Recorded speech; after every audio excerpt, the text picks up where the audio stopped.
In a sprawling city, beneath a busy road with traffic flowing past and towering skyscrapers, the traffic lights along the street suddenly flickered as if malfunctioning. People were all bustling along the sidewalk. Suddenly Kang In appeared. He had just been reincarnated here wearing black shoes. Still disoriented about his identity, he spread his hands and stared at them for a long while, then swept his gaze over the tall buildings and the bustling flow of vehicles around him.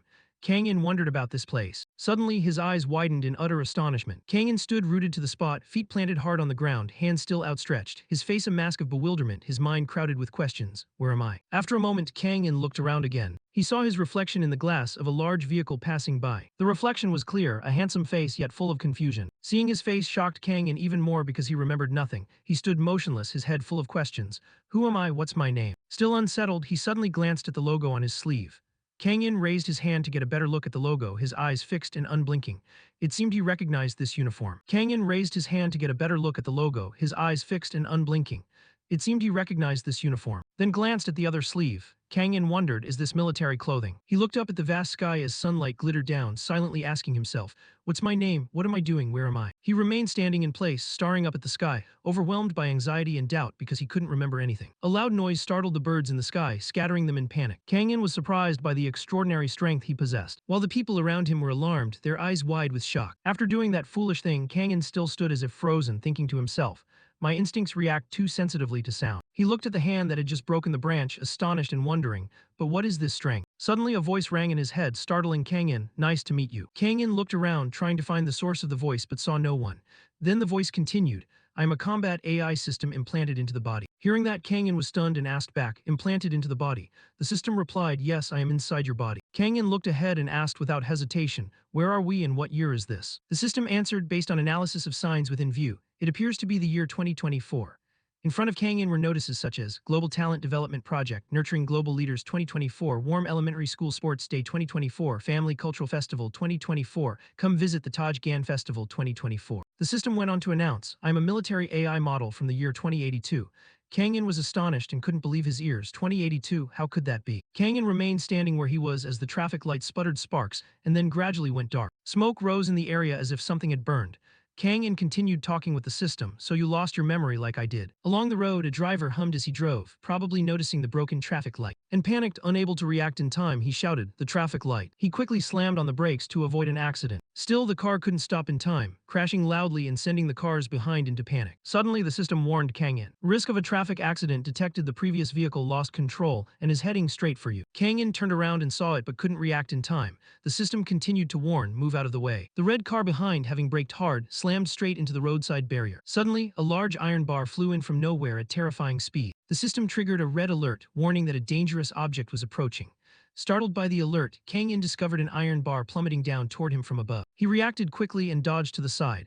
The bar didn't change course but drove straight into the stomach of the man behind Kang In. He turned to look at the man, his eyes full of panic and sheer terror. Bystanders who witnessed it began shouting in horror. Someone yelled, a metal rod just pierced that man's stomach. The man collapsed onto the road but wasn't dead, still twitching and trembling all over. People rushed over, shouting, call 911. Some asked, are you okay? Kang In saw text appear, a citizen has been injured. The young man beside the injured person pleaded anxiously, please open your eye. Kang In saw the text, couldn't believe his eyes, blinked repeatedly and rubbed his eyes to confirm. Then he asked, I just saw red and green things. What were those? The system replied immediately, those are projections from an augmented reality device, a feature of the AI lenses. Kang In was still shaken, looking at the injured man and thinking to himself, lucky I dodged in time. The man lay motionless, blood flowing in a stream. Kang In thought again that an innocent civilian could die within 5 minutes. He frowned, anxious about saving the injured man. He couldn't get him to a hospital in 5 minutes. Was there no way to save him? The system immediately proposed a solution. I suggest you perform an emergency surgery. Kang In asked in panic, what, me? I can't do that. The system replied confidently, I can. Kang In grew more puzzled. How can you? The system began giving step-by-step instructions. First, we need to assess the patient's condition. The injured man remained motionless. Kang In observed and said, the patient's condition. He was still hesitant, his head full of questions, but in an emergency, human life is paramount. Thinking that, Kang In immediately ran over to examine the patient more closely. He studied the wound, which was still oozing blood, his eyes focused like those of a professional. Then reported the condition to the system. The wound was very deep, it looked like it would require major surgery.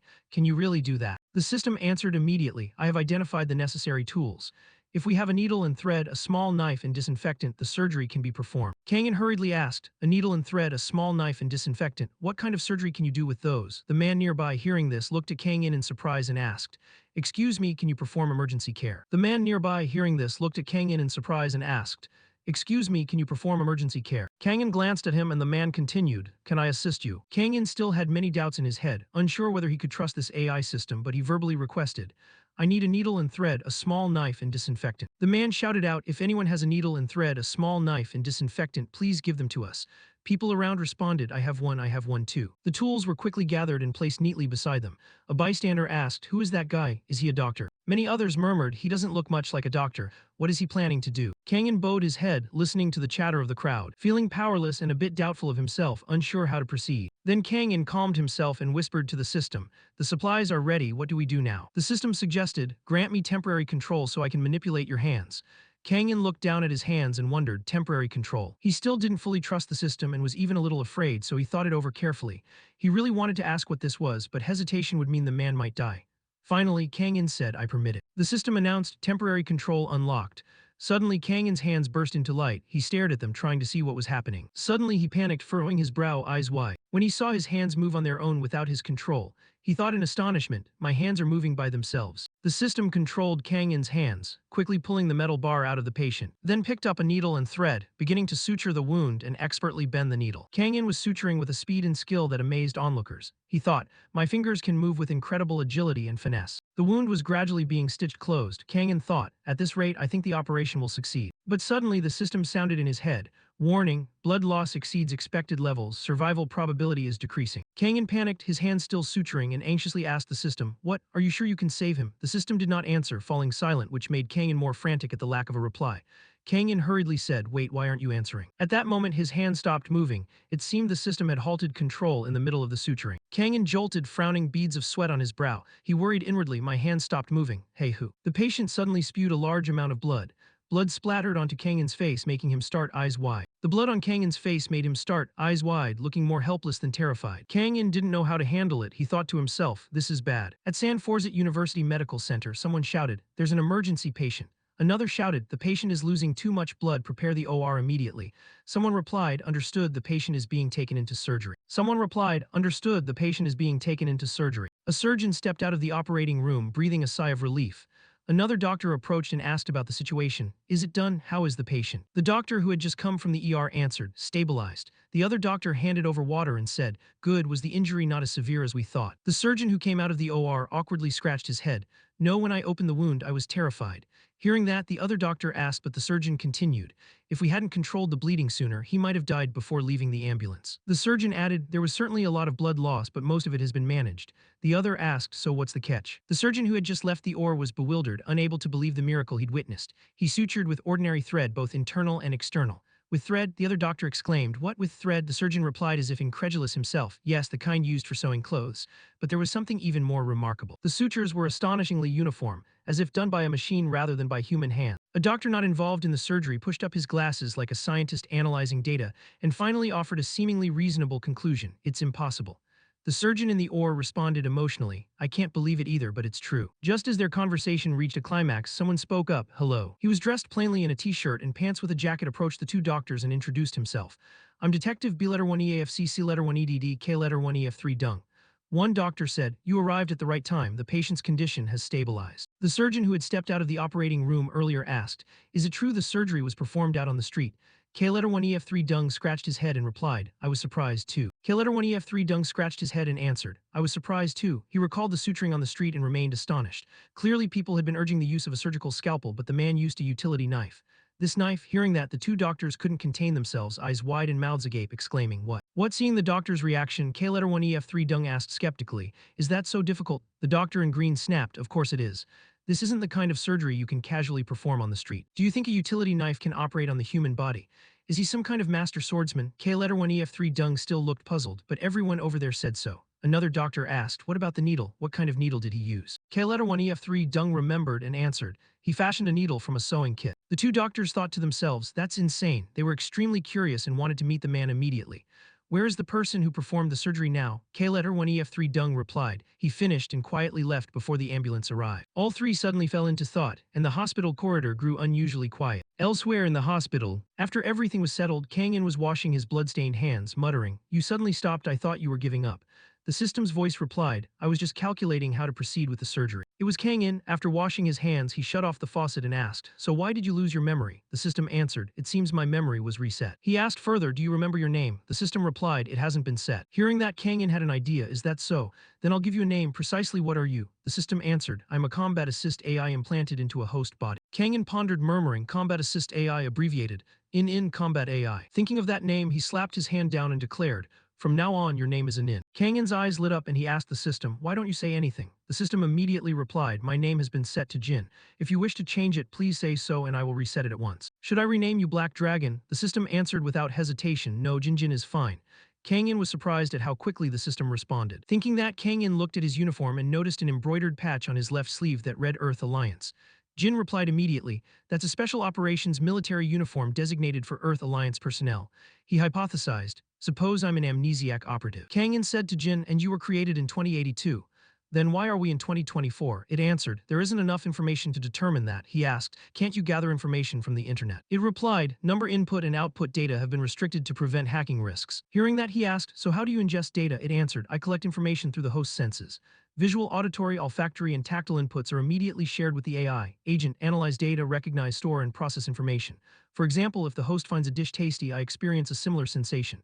Information is transmitted through the body and voice." It continued to explain, "However, I still require permission to take temporary control and may only assist in scenarios necessary for combat. There are some things I cannot do. While I can assist with aiming, I cannot carry out direct assaults." He thought, "So you can only assist in combat, and gathering information about why we're here is something I have to experience firsthand through my own body." It answered, "That's correct." His gaze hardened as he looked ahead. Then the first mission. Kang-in began to survey his surroundings. At that moment, a building successfully caught his attention. Kang-in decided the first place to visit would be the internet cafe. "Maybe we can gather a lot of information there." Jin asked in surprise, "Has the host regained his memory?" He casually replied, "No, that's just common knowledge. The problem is we need money to get in." Then he pulled out his empty pant pockets. There wasn't a single coin. "And I have no money at all. I need to earn 10,000 gun first." He began thinking of a hustle. "Should I sing or do something like that?" He asked the system, "Can you sing for me?" It answered, "If necessary in this field, I can assist." He wondered, "In this field?" But he let it go and agreed, "All right, I grant temporary control." Elsewhere, he stood motionless, holding a spoon, staring at the spoon in his hand. Kang-in complained, "You prepare everything so thoroughly, huh? Use the spoon as a mic. Is singing really necessary for combat?" Jin sounded confident. "It's a morale-boosting intro feature to strengthen troops on the battlefield." He glanced around. "Yeah, that makes sense. But why do we have to sing here?" Kang-in looked toward the amateur singers performing on stage. "How could I compete with them?" Looking at the crowd watching the performance, he fell into thought. At that point, Jin suggested, "If the host can demonstrate skills superior to those singers, he'll attract attention." He imagined the expected reaction. In other words, attention would be secured. He said, "Hey Jin, don't jerk like that. I know you're a great AI, but don't overdo it, you'll just make me look like an idiot." The performance began and he panicked. "What's wrong with you?" Suddenly, an empty cardboard box fell down. He was controlled into a silent, moving state. At that moment, Kang-in focused his mind, and his singing began to rise. The instant his voice rang out, everyone around turned their eyes toward him. They were surprised. The girls exclaimed happily, "That's my favorite song." He sang while confidently giving a thumbs up. "Is this the right pose?" Jin immediately replied, "Attracting the audience is essential." The crowd continued to enjoy and praise his voice. "His voice is really good." But someone wondered, why does he only sing the chorus? Startled, Kang-in blurted. The system immediately explained, "This song only had the part I heard on the way here, so there's no intro or ending." People filled the cardboard box with money. The minimum amount was secured. Kang-in cheered happily, "Well done, let's get out of here quickly." Despite the crowd's cheers, he fled the scene while people shouted, "Sing more." Now Kang-in held the cardboard box full of money and called to Jin. "If we come here, we'll find a lot of information about the Earth Federation, our objectives, etc. But what if we don't find anything?" Jin answered, "The top priority is to infiltrate the local environment discreetly and blend in naturally. Then we need to figure out how to contact headquarters." He repeated, "Infiltrate discreetly." He walked on, filled with unease. A hearing notice posted on the cafe door caught his eye. Internet cafe hearing ID and documents required. Preference given to experienced applicants. Kang-in's eyes sharpened. "I've found a discreet way to get in. They even provide meals for staff." The system spoke, "If the host successfully infiltrates the private room, both information gathering and meal provision will be resolved.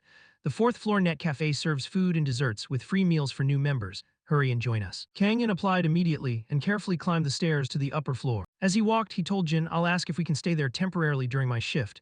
We need somewhere to sleep tonight."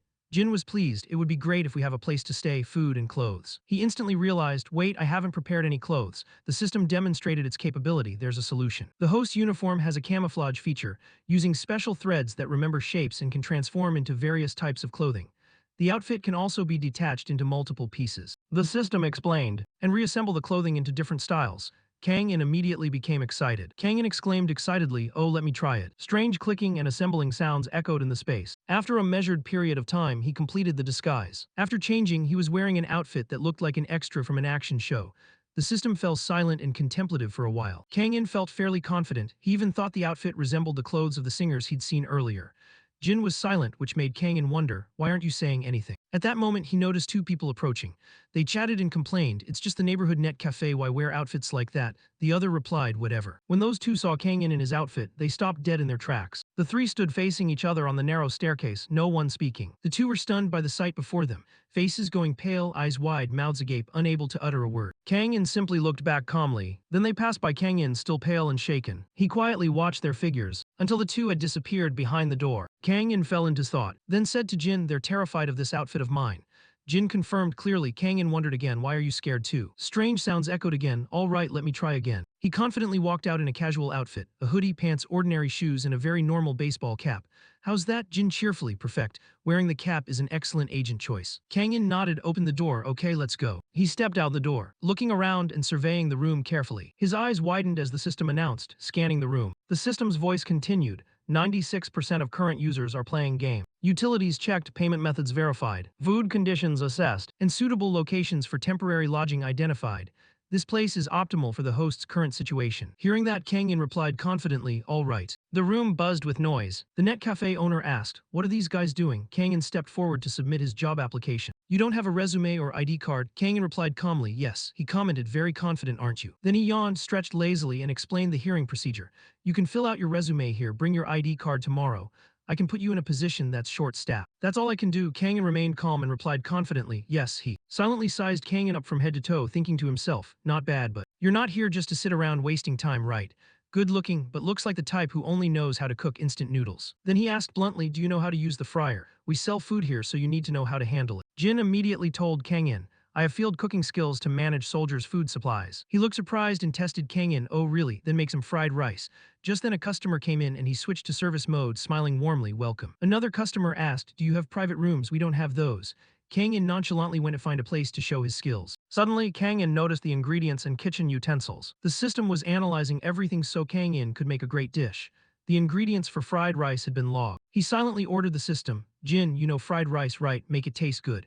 The system began demonstrating culinary skills and requested temporary hand control. Kang-in agreed. As soon as permission was granted, his body moved nimbly, his hands locating each tool precisely. Kang-in worked like a four-star chef. He opened both refrigerator doors, inside packed with ingredients enough to cook 10 meals. Kang-in recalled the arrangement of utensils and their places in the kitchen. He closed his eyes to center himself. Kang-in's hand gripped the knife handle, the blade moving deftly like a magician.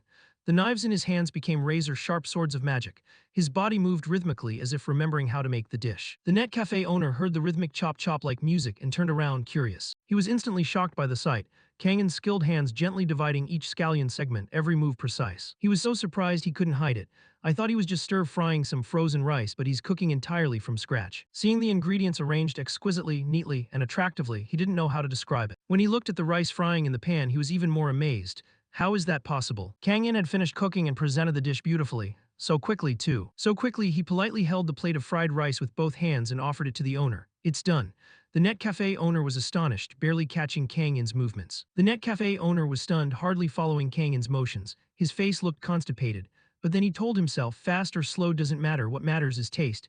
He was sure it was undercooked because it was prepared so fast. He judged silently, thinking Kang-in rushed, but still lifted the first spoon to taste. Let me try. One spoonful, then another, his hand growing quicker and more even. He chewed carefully, trying to find flaws in the dish. Seeing him eat without comment, Kang-in's confidence suddenly dropped. Was it that bad? I already tasted it myself. He suddenly frowned, his face pretending to be displeased. But crumbs of food still clung to the corner of his mouth. Suddenly, he slammed his spoon down on the table and shouted, this is unacceptable. But then he suddenly jumped up with joy, face satisfied, smiling like a child. Miss, bring me a bottle of soju. Then he snapped back to reality. Wait, this is an internet cafe. He slapped Kang-in on the shoulder excitedly and said, for a moment there I thought I was at my favorite bar, made me want to drink. A girl appeared and cut in. Sir, what are you talking about in broad daylight? The owner introduced, this is my niece, she also works here. She brightened when she saw Kang In. Is that you? You were the singer performing in the park, right? Hearing that, Kang In froze. How did she know? Her eyes sparkled as if surrounded by twinkling stars. With a voice like that, why are you working at an internet cafe? Kang In replied at once, I'm good at singing and I know a lot of other things too. Jin immediately objected in his head, that's me, I'm the talented one. Kang In hissed quietly, shut up. The girl flinched. What? He answered, not you. The owner's face suddenly softened into that of a 20-year-old woman. I'm really happy there's a young man here who can cook. Io can't even prepare the ready-made food properly, always burns or spills it. The girl blushed, embarrassed by her uncle's words. Uncle, please stop. The owner turned to Kang In. When would you like to work, lunch, shift, dinner? Kang In replied seriously, I prefer part-time. I only want to work specific time slots and I need those hours to be flexible. He seemed a bit surprised. Kang In continued, I noticed there's a storage room here, could I stay there temporarily during my shifts? I plan to stay only a short while. Hearing that, he gasped, what, you don't have a home? Kang In answered honestly, there are some things that are hard to explain. The owner changed expression and looked at him skeptically. Lots of difficult conditions, but he's too competent to be fired. He immediately resolved inwardly. The net cafe next door is famous for good food, I have to beat them. I need to build my own culinary reputation. He unexpectedly offered, fine, I'll let you stay in the storage room. Meals provided and double pay for 1 week, but only if your dishes help boost the cafe's sales. Hearing the salary, Kang In was stunned, feeling the world spin.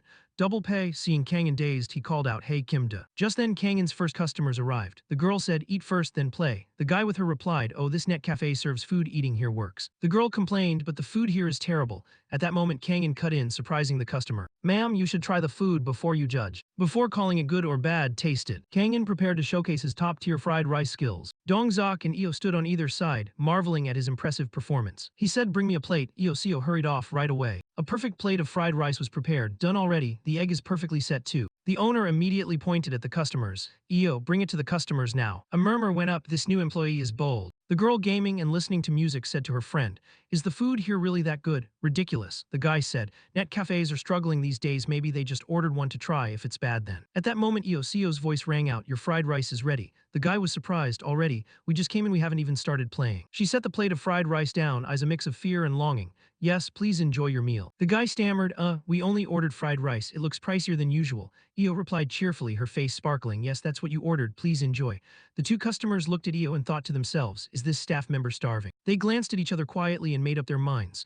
The girl asked nervously, should we just try it? The guy nodded, yeah. They took the first bite of rice and immediately fell into a trance, as if they'd slipped into another world. They remembered the grueling days of dieting practice, the sweat and hard work, the meager meals shared, holding hands through hardship, staying committed to their goal. They ran toward the food before them, the piece of chicken about to be within reach. Finally grabbed it. They relived memories, hiding together in roadside bushes, sharing every scrap of food, eating until moved to tears.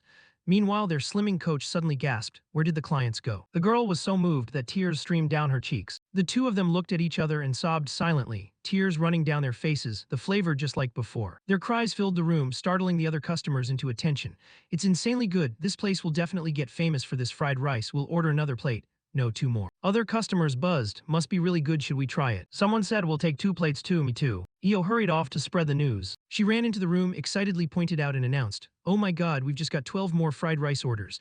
Dongzok gaped in surprise, what 12? The owner looked at Kang In anxiously, can you handle it? Kang In awkwardly turned away and asked the system quietly, hey Jin, can you make 12 portions while keeping them delicious? The system replied confidently, of course. Tactical field cooking is essentially large-scale cooking, providing tasty food is crucial. My dishes will be good if soldiers ate poor quality food, they'd be demoralized after risking their lives. Kang In picked up his knife thinking impressive skill, then he ordered, I'll give you control, make 15 portions. Jin acknowledged, understood. In the cozy atmosphere of the cafe about 3 hours later, Dongzok's eyes lit up, he cheered, what's your name? The owner looked at the sales screen and leaped for joy. These sales in just 3 hours are amazing. Kang In replied, so double pay for a week is guaranteed, right? The owner patted Kang In's shoulder and paced while staring at the revenue screen. Of course, no hesitation, keep it up. Then he asked again, so what's your name? He was silent a moment, then answered, Nak Kang In. The owner smiled happily, all right, Nak Kang In. I'll clean up the storage room for you and stock up on more ingredients, keep doing a great job. Io lay on the floor, eating the remaining fried rice, faint with delight. At that moment, the system spoke up. You remembered a name? Kang In replied, no, it just slipped out. Use the name Nak Kang In until I recall my real name. The system answered, understood. The net cafe was now extremely busy. Yo asked, Kang-in, we still have many fried rice orders, can you handle them? He answered, I can. Now Kang-in sat alone in the storage room reflecting, we have a place to stay. But to get paid I need an ID card. He asked the system, can you hack into the database? Jin replied, I can. I possess hacking skills from the early 21st century up to 2082. Kang-in immediately came up with an idea. Oh, then you could probably hack a bank, right? I'm quitting this internet cafe job. Jin seemed alarmed. No way. I only have hacking skills related to local infiltration. He flopped back on the chair, thinking to himself, just as I expected, don't get your hopes up. Then Kang-in asked, so suppose you're infiltrating 2024 on a covert mission, could you forge an ID card? The system replied, absolutely, I'll request the host to temporarily control the hands. Kang-in thought it over and finally agreed.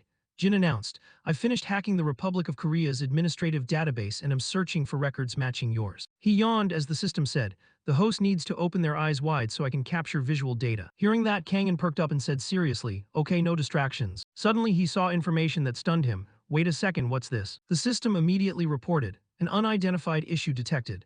Identity card for Nak Kang-in registered at Ganggu District Office. The system scanned the fingerprints and confirmed a 100% match. He started, unable to believe it, staring at his hands. How could that be? I come from the Earth Alliance Special Unit in 2082, and you were created then too. He asked the system, is there any information about the Earth Alliance in 2024? The system replied, the major UN members are checking online records. There will be no Earth Alliance in 2024. At that, Kang-in fell into extreme panic. So that means I exist simultaneously in 2024 and 2082. The system responded, insufficient information to verify. He ordered, pull up more of my personal records. Maybe we'll find an important clue. System notice, beginning search. Name, Nak Kang-in. Age, unknown, college graduate, former member of the administrative department, no card usage records in 2 years, no social media activity, no national pension payment records, currently presumed unemployed. Looking at the screen, Kang-in was shocked by his employment status, unemployed. The system issued a warning to him. Just then EU approached and exclaimed, you type so fast. Seo winked playfully, sorry, now get to the point. Her eyes sparkling, she asked, do you know how to develop a program? Kang-in was at a loss for words and only reminded her, staring at someone else's screen is a bit rude, isn't it? Kang-in breathed a silent sigh of relief. It seems she didn't see what's on the screen. Lucky. My uncle gave me this card to shop with you, Kang-in, let's go together. They went out together. It's nice to get out during work hours. EU recalled shopping with Kang-in and marveled. Kang-in picks things really fast too. He whispered to himself, I'm only choosing what the system told me to pick. Jin seemed proud. I picked the highest quality items and it took less than 5 minutes. The girl tried to make conversation with Kang-in. Your bag is packed with stuff and heavy things too, but you carry it so easily, don't you? He replied curtly, it's light. She continued, oh, you can even flip a pan of 15 servings with one hand. She praised him again, your hands are as hard as steel. Jin couldn't stand it and complained, stop flattering me. Kang-in answered, I'm not. Seo cheerfully, of course it's not literal steel, it's just a metaphor. Kang-in coldly, I'm not talking to you. She regretted it and pointed at the cafe they were standing in front of. Already time to go back. Should we get coffee to talk more comfortably? He declined, that's the boss's card. She kept smiling, it's fine, he's my uncle after all. At that moment a car and several rude men appeared, startling her so she fell into Kang-in's arms. They shouted loudly, if you don't want to die, you'd better open your eyes and watch where you're going. Kang-in warily looked toward them, and the system immediately triggered an alarm warning that a hostile target had been detected.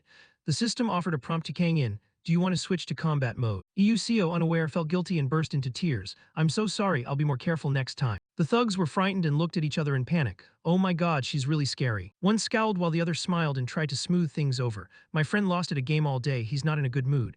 Could you just go your way? Seo, still crying, thanked him loudly, thank you. System notice, target is moving away, safety status maintained. Kang-in's gaze was cold as he carefully watched them until they disappeared. With things settled, Kang-in and Seo stepped into the elevator together. When the elevator arrived, they stepped out together. Seeing she was still shaking, Kang-in asked at once, are you all right? Seo awkwardly, yes, I just got startled and cried.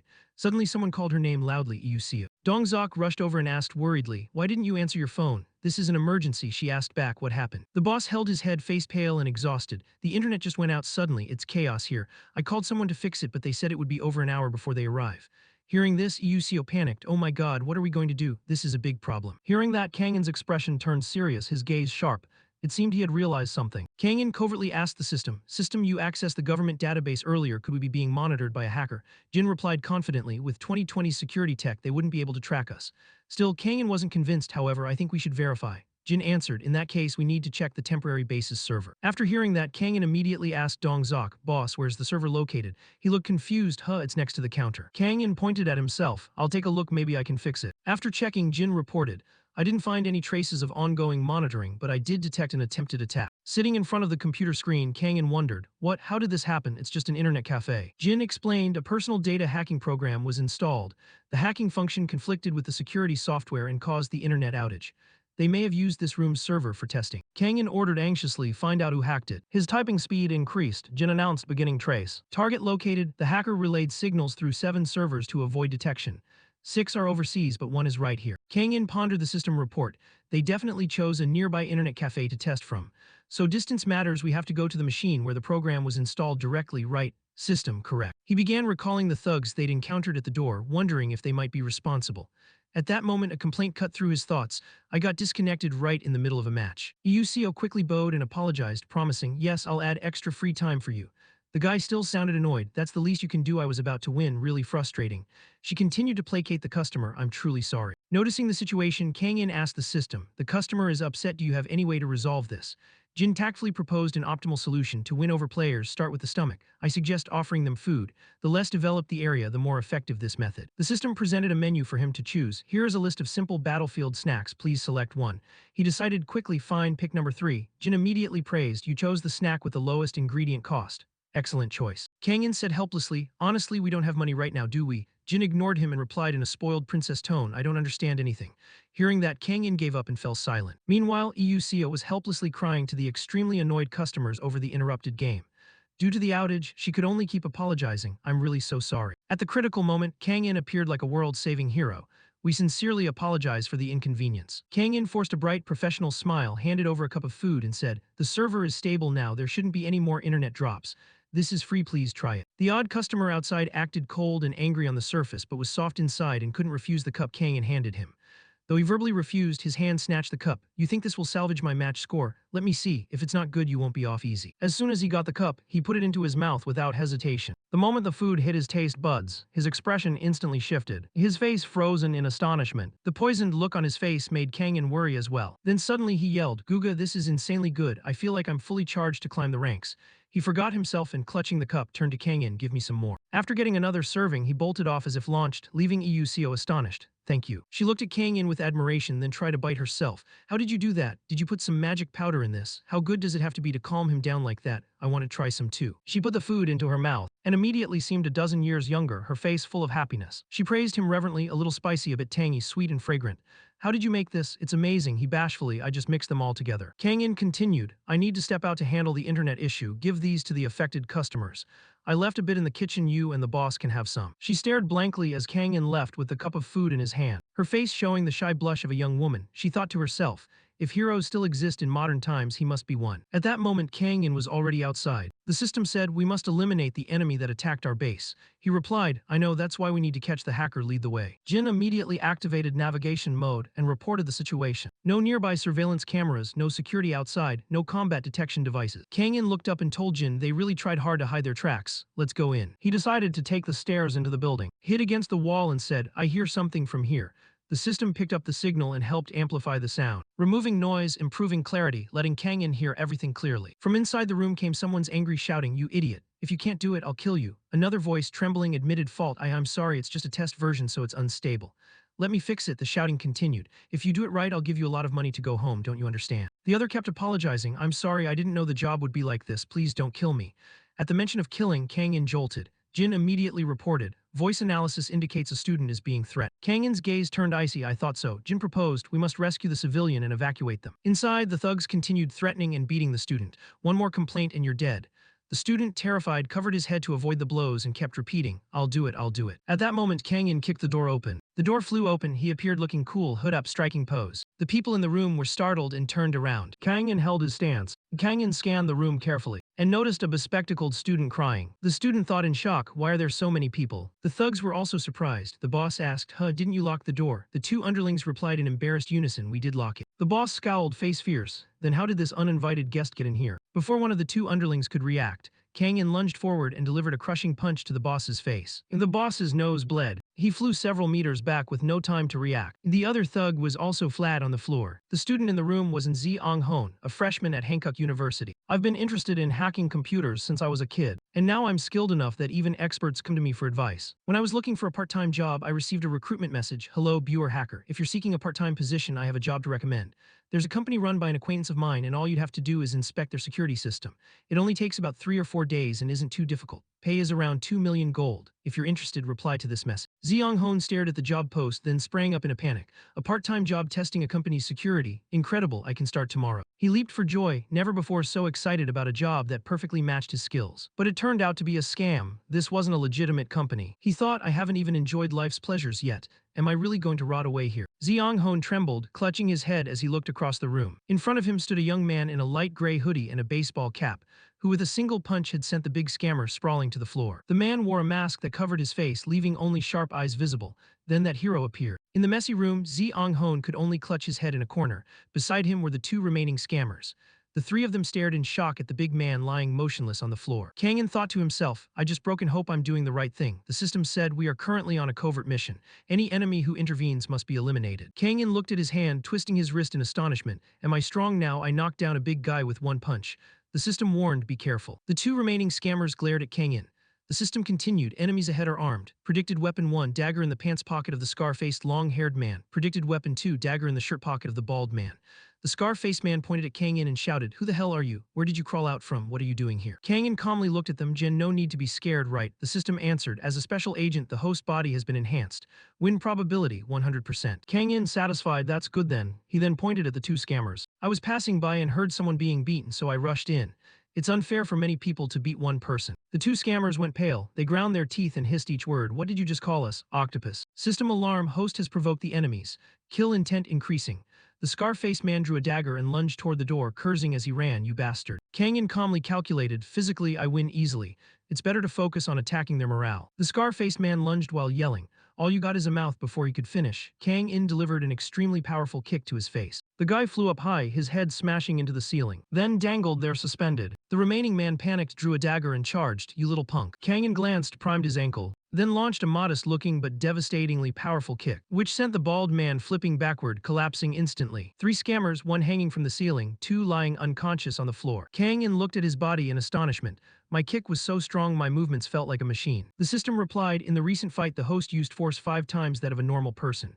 Kang-in astonished, really, I feel as light as a feather. The system continued, the host's strength has been enhanced. Zeong Hoon trembled as he watched the scene, shouting inside, is he crazy? Maybe he's contacting someone by radio, or did the government send him to arrest me for hacking? Even though I did a few questionable things in the past, a flood of embarrassing images came back. Hacked 5 million me's in elementary school. Hacked the bully's Instagram to change the password. Used hacking skills for other shameful stuff. He clutched his head and screamed inwardly, why did I do that? Why? Zeong Hoon stammered, I didn't do anything bad. Kang-in glanced over. Zeong Hoon trembled and pointed at the scammers. I was just following their orders. I'm really a good person. Please let me go. Kang-in thought, is no one accusing him? The system said there's a 90% chance he's telling the truth. He's a hacker. Seeing Kang-in silent, Zeong Hoon grew more anxious. You can check the security cameras, right? Kang-in replied, can you tell truth from lies? He hurriedly nodded, it's true. Are you still talking over radio? System analysis, I have facial expression and behavior analysis skills to assess credibility.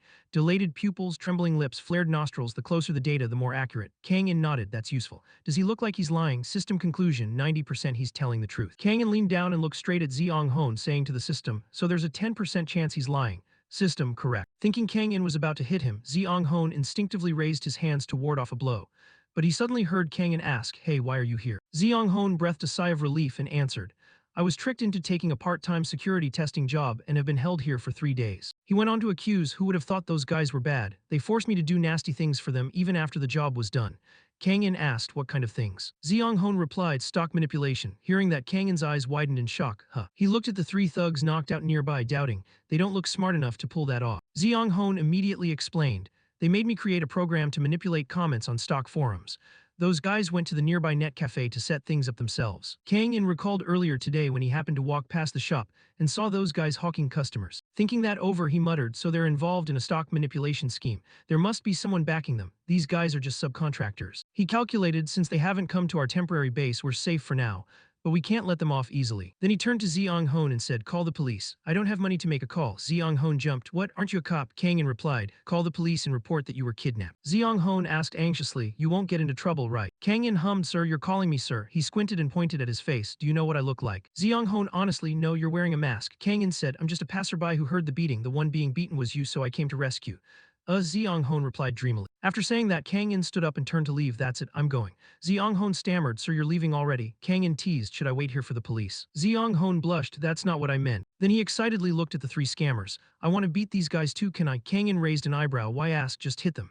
Zeong Hon hesitated, but what if they wake up? You'll protect me, right? Kang In replied coldly, they won't wake up. Right now they can't do anything, go ahead. Hearing that, Zeong Hon's eyes lit up, really. He raised his fist high, you bastards. Then he punched the bald man's face hard. That man sprang up from inertia and got hit again. Zeong Hon kept punching a few more times to vent his anger, under Kang In's supervision. Many police cars and ambulances were parked in front of the building. Two officers seeing the scene froze. Wait, were these people beaten up? Inside the office, someone reported still alive. Another officer was taking Zeong Hon's statement. What happened? Zeong Hon recounted. They've held me for 3 days, locked me up and beat me, forcing me to write a program to manipulate stock forums. If I failed, I'd be finished. But a passerby heard the commotion and came to rescue me. I'm not weak. The police, skeptical, asked, so how did it come to this? Overwork. Zeong Hon gritted his teeth. No, I couldn't do that. The passerby knocked them out. In another corner, the captain and Officer Dai Dung stood by the window observing. The captain said, these guys couldn't have come up with stock manipulation on their own. There's definitely someone behind them. Dai Dung nodded, of course. The captain watched the medics carry the 3 onto stretchers, interrogate them as soon as they wake up. If they're drug addicts or high, we might miss important information. Dai Dung asked, but who beat them to this state? Captain, the victim says it was a passerby. He turned and asked, they're still alive, right? Dai Dung breathed a sigh of relief, just broken bones, not dead. Besides, they drew knives first, so what now? Dai Dung asked. The captain put a cigarette to his lips and pondered, check the cameras and see who it was. This isn't big enough for arrests, but it's not something to ignore. The sky was clear blue, sunlight piercing through the clouds. A pair of feet strode down the street. System notification, camera ahead, turn right. Kang In pulled his cap low and followed the directions, asking suspiciously, are you sure that building has no cameras? System affirmed, I'm certain. We must complete the mission fully. Recalling the bald guy springing up by reflex, Kang In exclaimed, damn, I'm really surprised. I didn't expect them to react so fast even after being hit. The system explained, that's just a knee-jerk reflex, nothing special. Kang In removed his hat and mask, revealing a handsome face. He sighed, by the way, you don't have phone functions, do you? The system replied sadly, I don't have anything. Kang In stretched his muscles and sighed, saying, then I'll have to buy a smartphone. Since I'm broke, I'll probably have to buy it on installments. One day, Kang In sat on a bus, bored, propping his chin and watching the scenery slide past the window. 3 days had passed since that day. Right after rescuing that person, I went to the registered address to gather information about myself. The place was just an empty lot near Gangwon province. All that remained were rumors it had once burned down.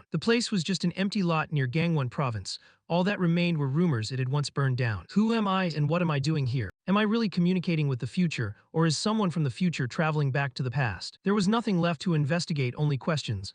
I had no choice but to return empty-handed. At some internet cafe, the cafe had regained its peace and was even doing better business. According to the part-timer, Elle's father had pulled some strings with a fairly influential person, so the cafe had become a regular stop. The special dish was only served on days I was at the cafe. When I went out to gather information, that dish wasn't available. This random sales tactic worked surprisingly well. Whether I was there or not, the cafe was now packed. Some people came just to eat, but most stayed at least an hour or two. Now look at the face of the owner, Dong Exok, smiling broadly. All right, everyone, listen up. It looks like you'll have to hire more part-time staff as the customer count keeps rising. Let me introduce our new staff. Then he turned to the person beside him and asked, what's your name? Kang In looked in surprise at the young man standing next to Dong Exok. He was stunned when he heard Zeong Hon cheerfully say, nice to meet you. Zeong Hon eagerly introduced himself. I'm Zeong Hon.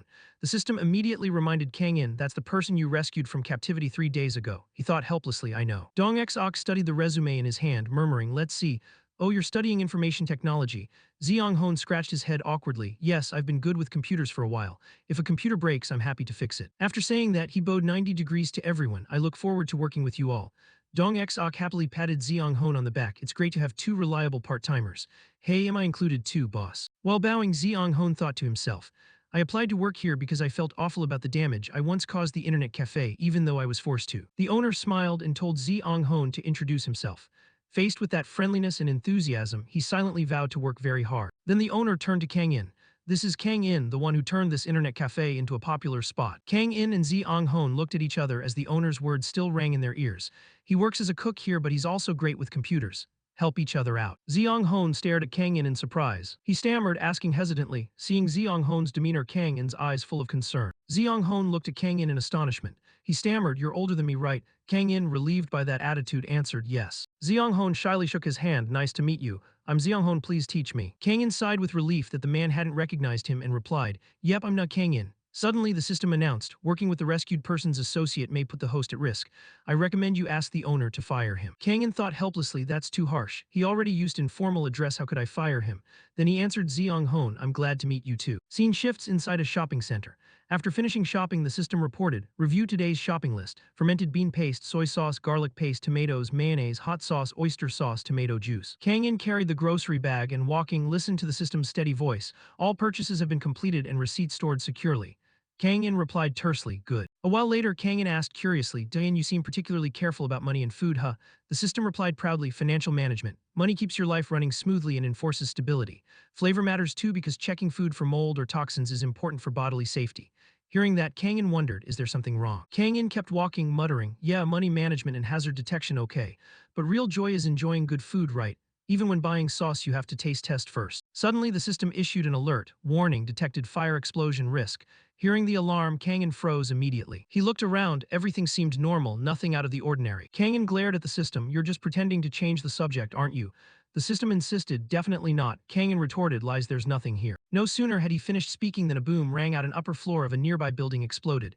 Smoke and flames billowing everywhere. Kang In stared in shock at the scene before him. Shouts and cries for help echoed everywhere. "Fire, help." Looking at the blaze, Kang In thought to himself, is this really on fire? He clenched his fists. His body had been equipped with AI-assisted combat. His eyes fitted with augmented reality technology, an auxiliary module in my ear, and my legs have been strength enhanced. With a fire like this, could I defeat it in a single strike? Thinking that, Kang In clenched his fists and stepped back, his gaze full of determination.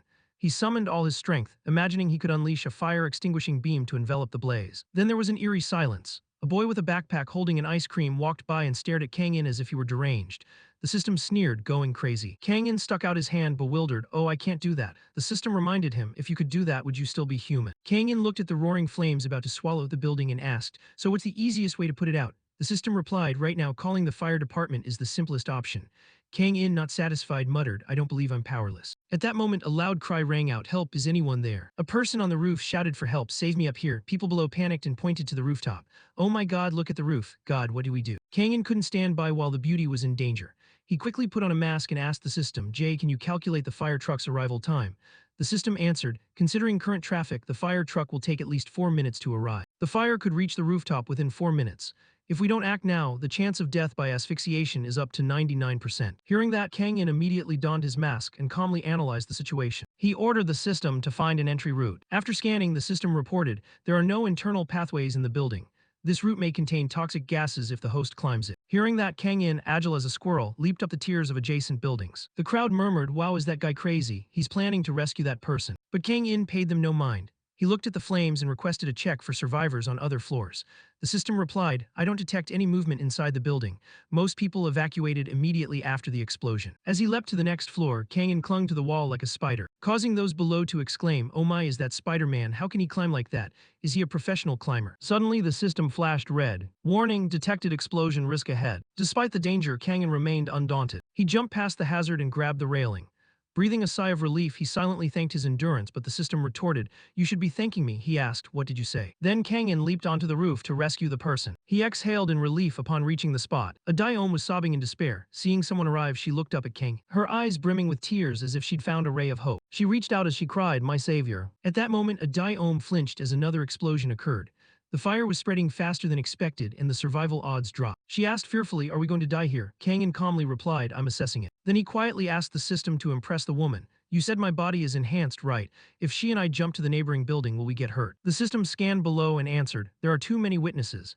If such a conspicuous action is seen by many, the host will have difficulty adapting to this place." "You say, but at least that's better than dying here." Suddenly, Kang In spotted another chance to survive. A clothesline. He wondered, should I use this to get across? A Diome immediately protested, "No, I can't do that." The system announced, "The lower floors are blocked by fire. All escape routes are unsafe." The system announced, "The lower floors are blocked by fire. All escape routes are unsafe." This might be a crazy idea, but before she could finish, Kang In had already unhooked the laundry line. "If he tied this across to the next building, we could cross." The system objected, "Impossible. Adayom also refused. No, I'm not doing that. Are you crazy? Kangin insisted. We have to do it. I need your help. Adayom shook her head. I can't. Seeing his resolve, the system relented. All right, while the host is on the line, I will assist with balance. After tying the ropes together, hold on to them. I'll assist the host's movement.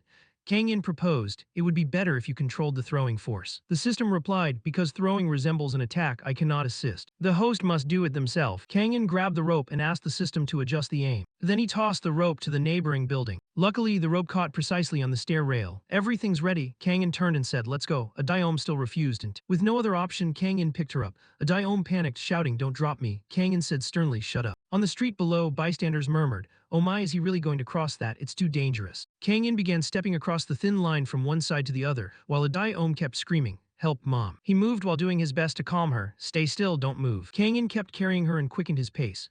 At this speed we'll be fine, he thought. Adayom panicked, helplessly screaming into the haze. She spun, both terrified and stammering, no, faster, not slower. The system observed and assessed. This is truly an unexpected situation. The rope is burning faster than anticipated. Kangin asked in surprise, what, how much time do we have left? It seems the system's warning was a bit late.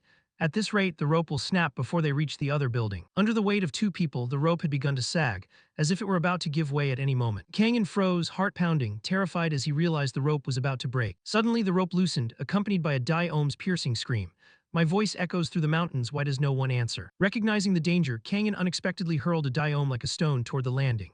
Fortunately, Adayom landed safely on the floor over there. But on Kangin's side, the rope snapped. Kangin fell free, heart racing, head spinning. In that free fall moment, Kangin remained calm, trying to find a solution like someone used to high-pressure situations. He glanced around, eyes darting as he searched for something to grab. Looking up, he realized the upper portion of the line was still anchored, and he strained toward the nearest building. By reflex, Kangin caught hold of a signboard and quickly scrambled up. He leapt from one building to another, causing the crowd below to gasp, look, that guy's still alive. Is he running around the building? Kangin finally managed to leap up to the roof of the building. Luckily, he landed successfully. His whole body drenched in sweat, he panted, I thought I was a goner. Then Kangin climbed up and asked, are you okay? Adayom, having regained her composure, cried out, a ghost.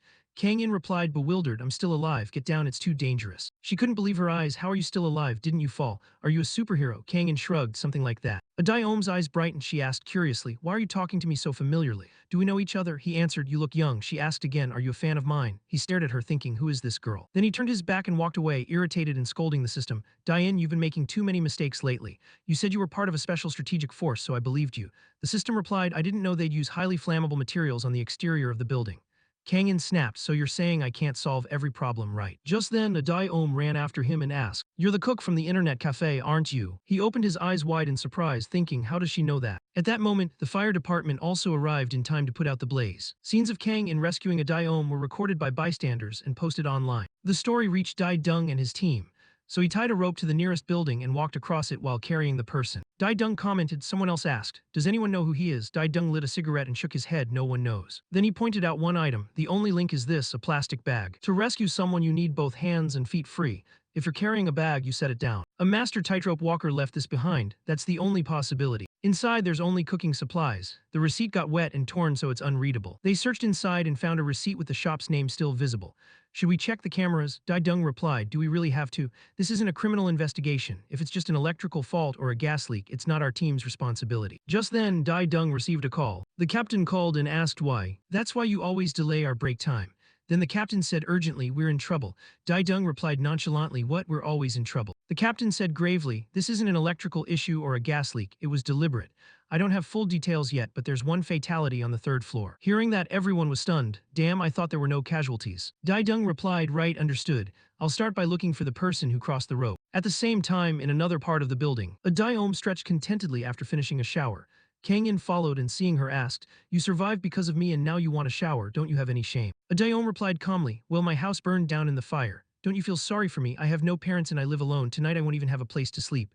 Kangin coldly, I'm alone too, she snapped angrily, are you serious? Then Adayom looked sad and pleaded softly, I mean lonely as in truly lonely. I borrowed student loans to enroll in college and plan to work part-time to make ends meet. Now how am I supposed to live? Kangin didn't bother, you said you'd work part-time, right? Then go get a job. Adayom's eyes welled with tears, how can I do that right now? Kangin turned away unconcerned, but Adayom kept pleading, oh right, is your internet cafe still hearing? He turned his back to leave, but she grabbed his sleeve and wouldn't let go. But you're hearing there too, aren't you? Help me get in, please. Kang In replied, go ask my boss, I'm just a part-timer myself. She suggested, how about we apply together? Like a burr on his heel, a Dai-Om trailed behind Kang In. He said bluntly, I already said no. But still curious, he asked, how did you recognize me? A Dai-Om answered playfully, I always come to that internet cafe, that's where I work. Kang In, still puzzled, asked about her job. A Dai-Om explained, I'm a cute game streamer, pretty popular. When I go live, a lot of people watch and I interact with them. A sweet sponsor even gave me 5,000 guns. Thanks sponsor, thanks Jay for the 5,000 guns. She smiled brightly then complained, please stop playing that game, I'm losing because of my rival. Since I don't have a computer at home, I usually stream from the cafe. Kang In skeptical stared and asked, are you pretty? A Dai-Om a bit embarrassed replied, am I not pretty? He asked again, are you good at games? A Dai-Om honestly shook her head, no. Kang In probed, how many subscribers do you have? A Dai-Om answered nonchalantly, 30. Hearing that, Kang In resigned himself and reluctantly led a Dai-Om to apply. She followed happily, saying okay. At the cafe, a voice called out, Opa. Seeing Kang In return, she asked, why are you so late? Noticing he had brought another woman, she asked, who's this? A Dai-Om quickly replied, hi, I'm Jun Adm, the new staff here. Kang In hurriedly denied it, not yet. The girl heard it and ignored them, not caring. A Dai-Om turned and asked, by the way, you said you went out to buy sauce, why did you come back empty-handed? Kang In replied casually, I lost my bag while watching the fire. The girl said, oh, the house fire up the street, right? Maybe you were so focused on the fire you lost your stuff, someone might have taken it. Kang In accepted the blame, fine, deduct it from my pay. Suddenly the system appeared, host. Based on my analysis of the host's visual feed, there's a very high probability that many people recorded the fire. We need to search the internet and collect information. Meanwhile at the cafe, a Dai-Om was networking everywhere. Hello boss, I'm here to apply. And Kang In, following the system's cue, turned and said, got it. Online, an article about the district fire headlined, the tightrope hero rescued someone, gradually trending. The system reported, I found several live stream clips from the scene. The event was recorded many times. Public reaction was spreading widely online with 5,728 comments. Seeing that, Kang In asked to be sure, it's fine, Jay-In will delete all those videos from the internet, right? The system answered flatly, I don't have hacking skills like that. Kang In, surprised, why not? The system replied, I'm a combat support AI. He couldn't believe it and asked, but you hacked before, didn't you? It answered that was only for identity alteration. Kang In sighed, it's useless since I already have an identity. The system continued, I have military-grade news defense capabilities. Right now there's no hacker attack, so I can't show it to the host. Kang In breathed out, so you can't delete those videos. The system replied tersely, correct. He fell into despair, great. At that moment, someone approached the internet cafe where Kang In worked and looked up scrutinizingly. It was Dai Dung holding a smartphone as a guide. He looked at the internet cafe and declared, so the tightrope master is at this net cafe. The net cafe. Kang In system reported, today I still can't find any information about the Earth Alliance or the Special Strategic Forces. Kang In was lying in bed, thought for a moment and asked the system, I wonder if anyone connected to 2028 is involved, but it doesn't seem like it. The system replied, it's also possible they're hiding their identities like we are. He nodded, that's possible. The system continued, I've verified some claims about people from the future, but no one in those communities is reliable. He picked up his phone and said, see, I told you it's 2024. The system responded, but my existence cannot be explained by 2024 technology. Kang In nodded, that's right, implanting AI into a human body isn't feasible in this era. He rested his chin on his hand, still not over yesterday's fire, but what could you do? Either way, it's 2024 now. By the way, he asked, what happened with the building fire yesterday? The system displayed, residential fire at XX Dong. Today's incident and accident at XX Dong resulted in damage to the network and property. One person died. The case is under police investigation. A person was found dead at the scene. Seeing that someone had died, Kang In panicked and blamed himself. What, did we miss someone? Is this my fault? Diane reassured his owner, no way. The deceased was found in the room we had traversed while climbing from outside the building yesterday. Hearing that, Kang In, somewhat puzzled, interrupted, wait, so we didn't see that person, you don't have infrared vision or anything. The system answered, the AI lens is only an augmented reality device, not an infrared vision device. Kang In reminded it, you know you slipped up again this time, right? He fell silent, mulling it over and recalling the events of yesterday in detail. There were absolutely no signs of anyone in that room, no movement, no sounds of life, nor any noise detected in the surrounding area. Hearing the words life, Kang In suddenly realized, wait, that could mean the person had already been dead. Startled, Kang In sprang up, wondering, what if this wasn't an accidental fire but a murder? The system judged that's a high possibility. Just then, a voice from outside pulled Kang In out of his thoughts and made him poke his head out. The police. Outside Kang In's room, Dai Dung approached carrying a bag and asked, did you buy these items? Yucio turned around in surprise, oh those. Dai Dung asked again, do you know about these? Who bought them? She answered, Kang In. When Kang In explained the situation, the police returned the items he had left behind while watching the fire yesterday. Seeing him, Dai Dung handed the items back and said, so you left these when you went to watch the house fire. EU praised, oh our police are amazing, they even trace owners of things like this and return them. He cleared his throat and replied, yes. Kang In didn't forget his manners, thank you. Dai Dung scratched his head awkwardly, ah yeah. Then he handed Kang In a business card. This is my card, Korean Police Detective Bukyo Kyung. If you have any information about yesterday's incident, please contact me. Kang-in held the card without saying anything. Yu cheerfully said, okay, goodbye. Looking at the card, Kang-in thought to himself, to catch the killer, we need the detective's help. Can I go see him? The system answered, the cardholder's identity has been verified. It should be safe to meet the detective. At that moment, Yu asked, Oppa, do you have to go out today? I want to work with you today so we can get closer. The system still echoed in his head. It will be beneficial in the future to get acquainted with the local police. Hearing both the system and AU, Kang-in replied, all right, let's get closer. Hearing that, Seo jumped up with joy. I'm so happy. So we're going to work together today. You really can't trust what men say. Kang-in spoke up. No, I have something to take care of today, so I have to go. EU froze, stood motionless, then broke into a goofy smile. You're really hard to figure out. At the police station, banners and slogans were posted all along the walls. A police officer must be responsible to the citizens. The police will always be by your side. A voice echoed in the detective's office. Oh. Dai-dung pointed at Kang-in in surprise and asked, aren't you the owner of the bag from earlier? He replied, yes, that's me. Thinking Kang-in had come to say thanks, Dai-dung replied politely, oh, you didn't have to do that. We just return lost items to their owners. After a moment, sensing something was off, Dai-dung asked, you came here empty-handed. Kang-in answered calmly, I didn't come for that. He was surprised, oh, you didn't come for that, then why? Kang-in recounted what he knew about yesterday's fire. I think it was an assassination.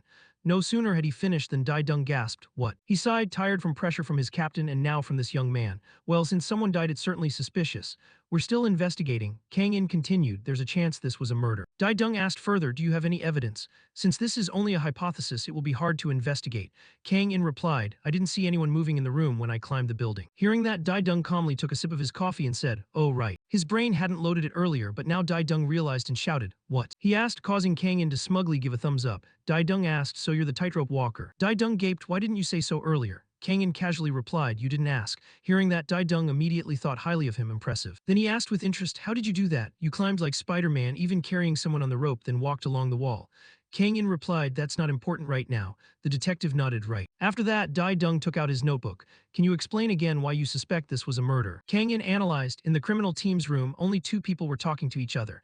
There was no movement in the room, even though the fire was intense. The victim could have been dead beforehand, or drunk, or on drugs. Those conjectures made Dai-dung think. He folded his arms and analyzed, so you mean someone burned down the whole house to cover up a murder? Kang-in nodded, yes. Yesterday I was sure there was no one inside when I climbed the building. At that moment another colleague walked in. Detective Bukyo, has the National Forensic Agency contacted us yet? Oh, the tightrope master. Kang-in politely greeted, hello. Dai-dung answered, of course not. It takes time to do an autopsy, but the fire was so intense they said they couldn't get in. Another colleague continued, hey Detective Bukyo, we just got a message that the fire might have been caused by an electrical short. To be sure, did anyone check the cameras? She replied, there are no cameras in that area. Seeing things weren't simple, Dai-dung, hair disheveled, blurted out, really? So what now? Should we sketch a composite? At that point they had to rely on the system. Kang-in quietly called, hey, do you remember the faces of the people you saw yesterday? The system replied, yes, I've stored all the images collected before the fire. I'll replay them. He nodded, yeah. Then the system projected the recorded images onto the table. Kang-in watched the video intently. The more he watched, the more astonished he became. After watching closely, he finally spoke. Yesterday I saw 4 people walk out of the building. We've got a lead. Dai-dung, surprised, said, oh really? Based on the video the system played, Kang-in recounted. The first person walked out of the alley near that building, holding a phone in his right hand and talking. He wore a bracelet on his left wrist, a red plaid shirt missing 2 buttons, a gray phone case, and a t-shirt over it. Dai-dung listened to his extremely detailed description and was thoroughly impressed. You describe it as if the person is standing right in front of you. In truth, in Kang-in's mind, the system was replaying the video directly before his eyes, and Dai-dung's face was like a projector, so he could describe every detail clearly. He continued, the second person is, the third person is, and so on. He described those people in great detail. Dai-dung exclaimed, then can you help us make a sketch? We need to record this in a composite before we forget. But our sketch artist isn't here right now. Can you wait a bit? For Kang-in, though, this was no problem. I can draw it myself. Dai-dung grew even more astonished. Oh, you're good at drawing, he modestly replied. I only do rough sketches. In fact, Kang-in thought to himself that Jae-in was the one truly skilled at this. Paper and pens were ready. Finally, he requested, system, can you capture images of the 3 suspects and project them into my view? It answered, of course. The images gradually appeared before Kang-in. He said, zoom in a bit more. The system replied, zooming in, quality confirmed. So Kang-in issued commands while quietly shifting the paper. Move it a little to the left. People around him whispered, is he talking to himself? Kind of odd. Once the image fit the page, he began sketching stroke by stroke, fully focused. The pen moved steadily and each face took shape. Kang-in seemed very absorbed in his work. After a while, Kang-in spoke up, done. Dai-dung and his colleagues peered at Kang-in's drawing with wide, astonished eyes. The sketch looked like a special ops render. Some cops blurted out, are you kidding me? Kang-in quickly crumpled the paper slightly and reassured them, I only did a quick sketch. Everyone said in unison, uh-huh. The atmosphere suddenly fell into an unusual silence. He tensed, sweating, propped his head up and called the system. Diane, you have to draw it now. Immediately the system replied, I can only draw if the host grants temporary control. Hearing that, Kangin angrily said, You're so inflexible, I accept. Detective Bukio, exasperated and sweating, asked Dai Dung, Didn't you say this guy could draw? Dai Dung awkwardly scratched his head searching his phone. I don't know, I'll call the sketch artist right away. Suddenly, a brilliant light flared from behind where Kangin was sitting. People hurried over to Kangin's spot. Everyone who passed by was amazed. His skilled hands drew quickly and crisply. Speaking as he worked, wait a moment, this'll be done shortly. People gathered around murmuring, You draw like a machine, are you a genius? The system spoke up, My main job is as an agent for the Earth Alliance. Kangin thought to himself, even if you say that, it's the same. Kangin held 3 sketches in his hands. Only 3 people left the alley before the fire started. If the arsonist fled, it's very likely one of these 3. Everyone collectively gasped in amazement, and the team leader immediately commanded, Quickly verify their identities now, investigate them immediately. Everyone enthusiastically complied. The next day at the diner, laughter could be heard from outside. A dish was placed on the table. Its color and flavor were so excellent everyone praised it. Yi, after tasting it, exclaimed excitedly, Kangin Opa's malatang is absolutely delicious. Kangin brought out more food, have some more. Adaom's eyes sparkled as she pointed. Amazing. Ziong Hon slurped and sniffled. It's so good I'm about to cry. At that moment Yu asked, Oh, I heard the house fire at Adaom's place the other day was arson. Adaom, shocked, gasped, Huh, it wasn't an accident. Ziong Hon immediately pulled out his phone. Yes, the news just said they've arrested the suspect. Really? Behind the counter, Kangin also listened and heard they found drugs on the suspect. Kangin thought about the drugs from when he went to the police station until now hasn't even been a full day, and they've already investigated so quickly. He glanced down at his hands, thinking it was all thanks to Jin's ability. Suddenly his phone rang and he picked up. On the line was Detective Baki. Dai Dung reported, Oh, na Kangin, I wanted to let you know that thanks to you we caught the suspect. He continued, 2 people in the photo are locals, but the other isn't from the area. It turns out he was a friend of the victim. We're still investigating the motive. But in any case, we found drugs in this man's wallet. Hearing that, Kangin replied, Yes, I heard that already. It seems he came to borrow money to buy drugs, and when he couldn't get any, he killed the homeowner. Want to hear something even crazier? We quickly tracked down the drug dealers and arrested them at the scene. And guess who was there? Do you know actor Nadong Ren? It was him. Right now the entertainment world is in chaos. Hearing that, Kangin wondered who that was. Then while cleaning the kitchen he answered, This is getting more chaotic by the minute. Dai Dung sighed, Yeah, looks like I won't be getting a day off this time. But thanks to your sketch, we were able to speed up the investigation 100-fold. I'm wondering if we can release that sketch to the public. Suddenly Kangin's system warned that the press could compromise his special agent mission. He thought to himself that he didn't need to go into full hiding. Then he replied on the line, As long as you don't say I drew it, that's fine. He spoke loud enough that other patrons noticed. Dai Dung asked, Oh, refusing to reveal your identity. Like a hero, huh? Kangin just kept his head down and said, I'm just doing what needs to be done. He laughed, Wow, okay, I'll remember that. I have to hang up now, thanks again. He turned back and saw the 3 others' eyes wide and shining as they asked, What is it? What happened? Oppa, what did you draw for Detective Ba Ki? Kangin answered nonchalantly, I drew a fat bug. Hearing that, the 3 burst out laughing, clutching their stomachs and jumping around. The sketch must have been terrible if he told them not to mention it.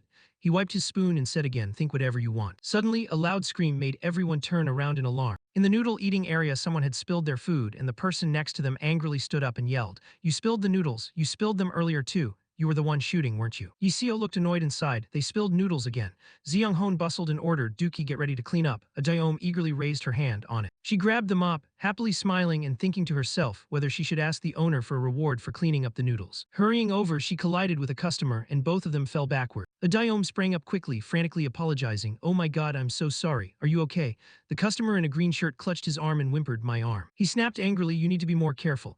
Oh my poor arm, she kept apologizing. I'm so sorry. Does it hurt a lot? He continued, Looks like it's broken. Hearing that, Adaom burst into tears. Should I call 119? Wait, 119 is the fire department, so is 112 okay? I'll try calling. What if the police come? Seeing the tension, Kangin stepped forward calmly and asked, Is it really broken? At that moment, his system diagnosed the injury based on the hand's movement. It's likely a sprain. She kept checking on the customer. Are you all right? The system suggested. To assess the wound, the host should touch the hand and observe the person's reaction.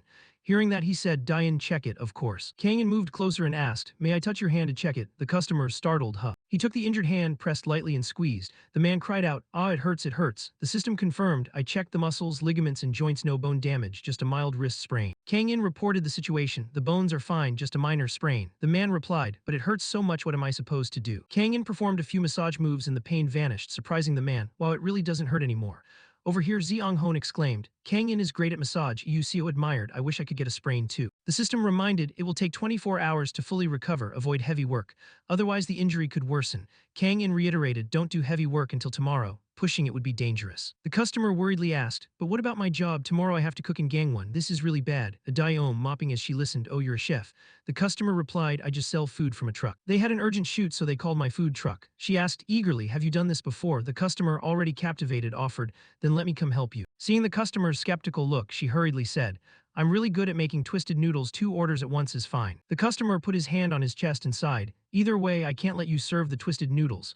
I wish there were someone who could really cook. Suddenly his eyes shone as he looked toward Kang In. The system analyzed, his gaze is waiting for you to nod, just say yes. Immediately Kang In said firmly, sorry, I still have work here. The customer didn't give up and sweetened the offer. I'll pay you 300,000 won if you help me. That offer tugged at Kang In a little. Then the two of them exchanged a knowing look and slapped hands. Kang In confirmed the job, so I just need to cook the rice and the side dishes right. Hearing that, the customer lit up with excitement. Of course, you'll really help me, it's an honor. When he tasted the food, he gaped in amazement. I actually heard this net cafe is famous for its food, so I came to try it.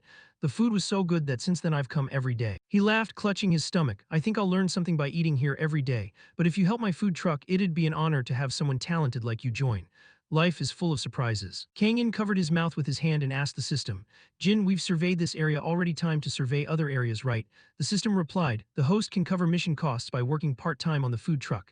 It's all about the money anyway, we're the same. The next morning at dawn, thick fog hung low as a food truck sped down the road. Inside the truck, Kang In was driving with a man from yesterday. He said, Kang In, you drive so smoothly, I didn't know my truck could run like this. Kang In replied with a blank expression, I just have strong focus. Actually, my system is the one driving this vehicle. Suddenly, he gave a thumbs up. Today, I'm going to impress the actors and crew with an amazing meal. Thanks for your help. Kang In replied, no need to thank me. The system inside grumbled, I'm the one who should be thanked. He continued, did you hear the big news yesterday? An actor was caught red-handed at a drug party.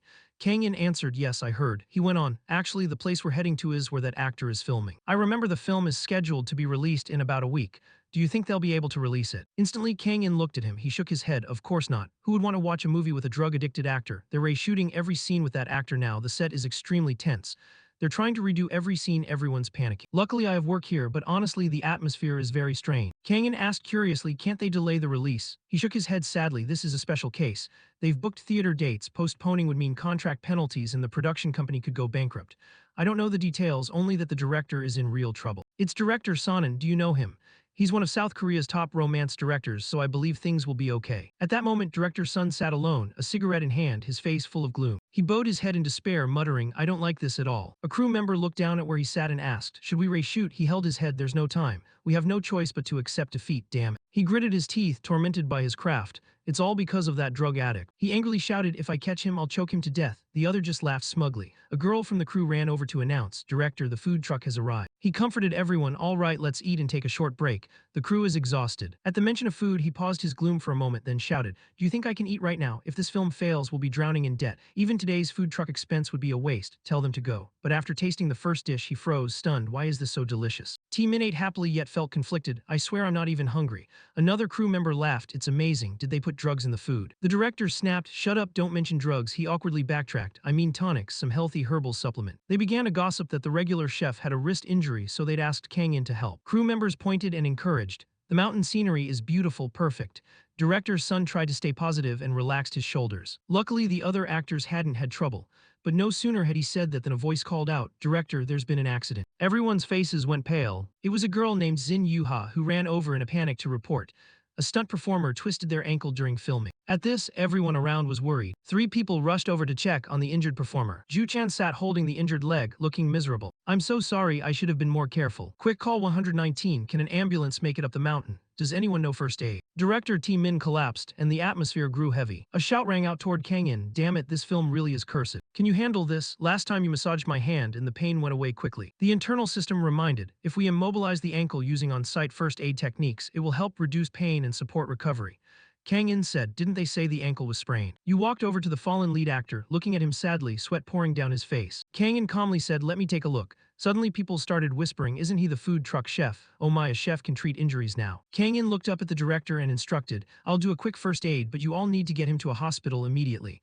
The flustered director hurriedly replied, okay, do something. At that moment, he called toward Ha. Hey, Seotap, can you bring me a roll of tape? She startled, pointed at herself, and asked in surprise, Huh, me. You asked for help, her eyes widened in astonishment. Director T Min pointed, tape, she flinched, yes. On the way to fetch it, Yuha fumed to herself. Wait, he just called me. La Seotap, Zin Yuha is an actress, even if only a supporting one. She angrily tossed the roll of tape into Kang'in's hands. Here, be polite, thanks. Then she walked off to a distant corner, ignoring everyone. But the moans forced her to turn back and look. The system announced, the male actor has a severe ankle sprain, but it's not as bad as they described. First aid is complete. Yuha couldn't believe her eyes and asked again, is he okay? Okay. Du Chan held the freshly bandaged leg and said, it hurt a lot earlier, but now I feel the bone is back in place and it's better.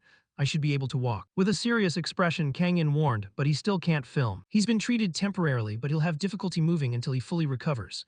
Hearing that alone nearly gave director T Min a stroke, and a crew member had to remind him, director son, take a deep breath. He offered another suggestion, we could call in another stunt performer. T Min hesitated, clutching his head as if about to faint. How are we supposed to find someone with Kim Do Chan's build and face out here in the mountains? Suddenly he shouted, and we'd have to rehearse too, damn it. If we miss the release date, we'll all be in the red. Another crew member laughed helplessly, then let Do Chan do the action scenes himself. Kim Do Chan, the lead actor, smiled and raised his hand. If needed, I'll do it. The crew worried again, but what if Do Chan gets injured too? T Min collapsed and lamented. He's clumsy. If his ankle gets hurt too, we're finished. Director, the conditions are brutal. If Do Chan is injured, this film is over. He asked again, so should we pick someone from the crew as a stunt double? We can hide their face with masks and sunglasses. Could that work? Anyone willing to try? The director begged as if praying, God, why are you punishing me like this? Lord, I'll pay double or triple, just please let someone stand in right now. At that moment, there was no one else to step in but Kang In. Sunlight seemed to brighten the whole sky as he declared, the one sent from heaven has arrived. He struck a confident pose, I'm kidding, but I actually think I can do it. Director T Min looked up in puzzlement, who is this? Yuha protested bitterly and repeatedly, no director, even desperate, we can't let him do it. He's not an actor, not part of the crew, he's just a cook. The director temporarily pretended not to hear. He silently compared, although the difference in vibe is obvious at a glance. On second thought, Kang In really does resemble Kim Do Chan. Driven to desperation, he lunged forward and asked, do you know how to fight? Kang In replied slowly, I do. Despite Yuha's screams and the assistant's frantic objections, director, are you serious? T Min clasped his hands and pleaded, we really don't have time, can you help? We'll use makeup and camera effects if needed. Please. Kang In nodded to seal the deal, triple pay, right? He answered immediately, of course, start filming right away. At the same time, Yuha and the assistant chorused like a summer choir, this movie is doomed. Everyone began moving onto the set, preparing for the scene. T Min explained the plot. Kim Do Chan is the male lead. He has to save the supporting actress in Yuha. Yuha shouted in anger, you don't have to emphasize the words supporting actress. He added painfully, the original villain was arrested by the police, so this is how we have to man it. The director entrusted his hope, consult with the co-actors and rehearse a bit, I'll step outside to give you time to prepare. Kang In took the script and replied, okay. The stunt performers gave instructions. This scene needs hand movement, hanging, a strike to the jaw, then a hit to the knee, right? Kang In asked curiously, would it be strange if every action was pre-planned? The supporting actor answered, true, but this is the simplest way. We've rehearsed according to the script, so we can't change moves on the spot. The internal system spoke up, filming shouldn't be acted that way, I have camera skills to guide training. Kang In thought, how do things like that even exist? The system kept babbling, this method requires more realistic movement. Kang In proposed a shocking idea, see according to the script. Kang In suggested, instead, why don't the three of you actually attack me? His strange idea left the three supporting actors wide-eyed and open-mouthed. What? Kang In continued to explain, the scene will play out better if you attack as if you really want to fight me. I'll handle it properly so on camera it'll look much more realistic. The three exchanged worried looks about to refuse. While Yuha's attitude was obvious, that only works if the moving shot goes smoothly. What if someone gets hurt? The success of this film depends on us. She sulked and muttered, what do you know about filming? You don't even know what you're saying. Still mad about being called Seotap. After changing wardrobe, Kang In went to see the director. Can we shoot this in one take without cuts? I plan to start right away, no rehearsal, that'll save a lot of time. The director asked skeptically, if you can do it in one take that'd be great, but can you? Kang In radiated confidence, trust me, the power of triple pay. The system reminded, my name is Jeninjin, not triple pay. He ignored that reminder, turned his back and said, we'll shoot straight through, no interruptions. T Min stood frozen, staring at Kang In's inscrutable dark silhouette. A gut instinct told him, this person is very reliable. He shouted loudly to start the scene and get ready to act. Yuha got into character and acted, save me. The trio of supporting actors played thugs, sneering menacingly, we'll rough you up. Yeah, we'll show you what hell is. Hand over everything you've got, you brat. Yeah, hand it all over. As they sneered, Kang In launched a miraculous kick that blew the door wide open. They saw him leap down from above, terrified. What the hell? How did this guy find us? His jumping ability is insane. The leader shouted an order, get up. Another guy lunged to attack. Kang In calmly waited for system guidance. I will guide the host to avoid dangerous punches, marking the trajectories of incoming attacks in his vision. It guides like Google Maps. A supporting actor suddenly lunged too, but fortunately the system had predicted his moves. Kang-in thought to himself, predict correctly even before the opponent throws the next strike. The system continued to command jump. The system even indicated that this camera angle would look great on film. The supporting actor was shocked, this isn't in the script. The guidance system directed enthusiastically, even more professionally than director T-Min. Camera 3 will capture the best angle. The other supporting actors all shouted, that's insane, why are you fighting for real? Kang-in charged forward, making the blonde actor panic, please. He screamed inwardly, follow the script for God's sake. Kang-in took a running start from above and delivered a knockout blow. Actor Kim, remaining, wondered, this isn't in the script, why hasn't the director called cut? Suddenly, a rush of reckless courage rose. Actor Kim charged forward like he'd downed 10 energy drinks, and threw a straight punch. Kang-in timely bent his body to dodge, muscles tensing up, then used that force to push his body upward, making him cry out in pain and driving him upward with force. Next, Kang-in rose and drove a knee that sent actor Kim flying. As if empowered, he grabbed a baton, gently knocked him away like a cue ball in billiards. The director and assistant outside gaped in astonishment. Luckily, not a single fly flew in. Even during the scene, Yuha couldn't contain her emotions. Du-chan and the crew were equally stunned. After the lopsided fight, the supporting actors lay battered on the ground. After the fight, Kang-in left a strong impression on everyone's minds. Kang-in stepped close to Yuha, her face was bruised and pale. The two looked quite a striking pair on camera. He began his line, I'm here to save you. Yuha hesitated for a moment, then spoke. Her face ashen, you're going to let me live, right? Kang-in thought this wasn't in the script. The assistant shouted loudly, cut. The director slammed the board down and ran over in a panic. No, I told you to fake it, not hit for real. Is anyone hurt? After the drug incident, do we have to go to the hospital again? The director held his head and lamented, blaming fate. I must be blind to film this. What are we doing? A beaten supporting actor sat up with a thud. We should stop this. T-Min froze and stood up. But then all three supporting actors, now admiring, surrounded Kang-in. How did you do that? I'm shocked. I got hit and didn't feel a thing. This is my first time experiencing anything like this. They chattered nonstop even as the director approached. At first I panicked thinking it was real, but how did you do that? The director was still in disbelief. They say he wasn't hitting for real. At that moment the assistant stormed over, pointed at Kang-in and demanded, I told you to fake it, so why did you hit for real? I said act like you're fighting, not throw them around or break their bones. He continued, what about the people who got hit?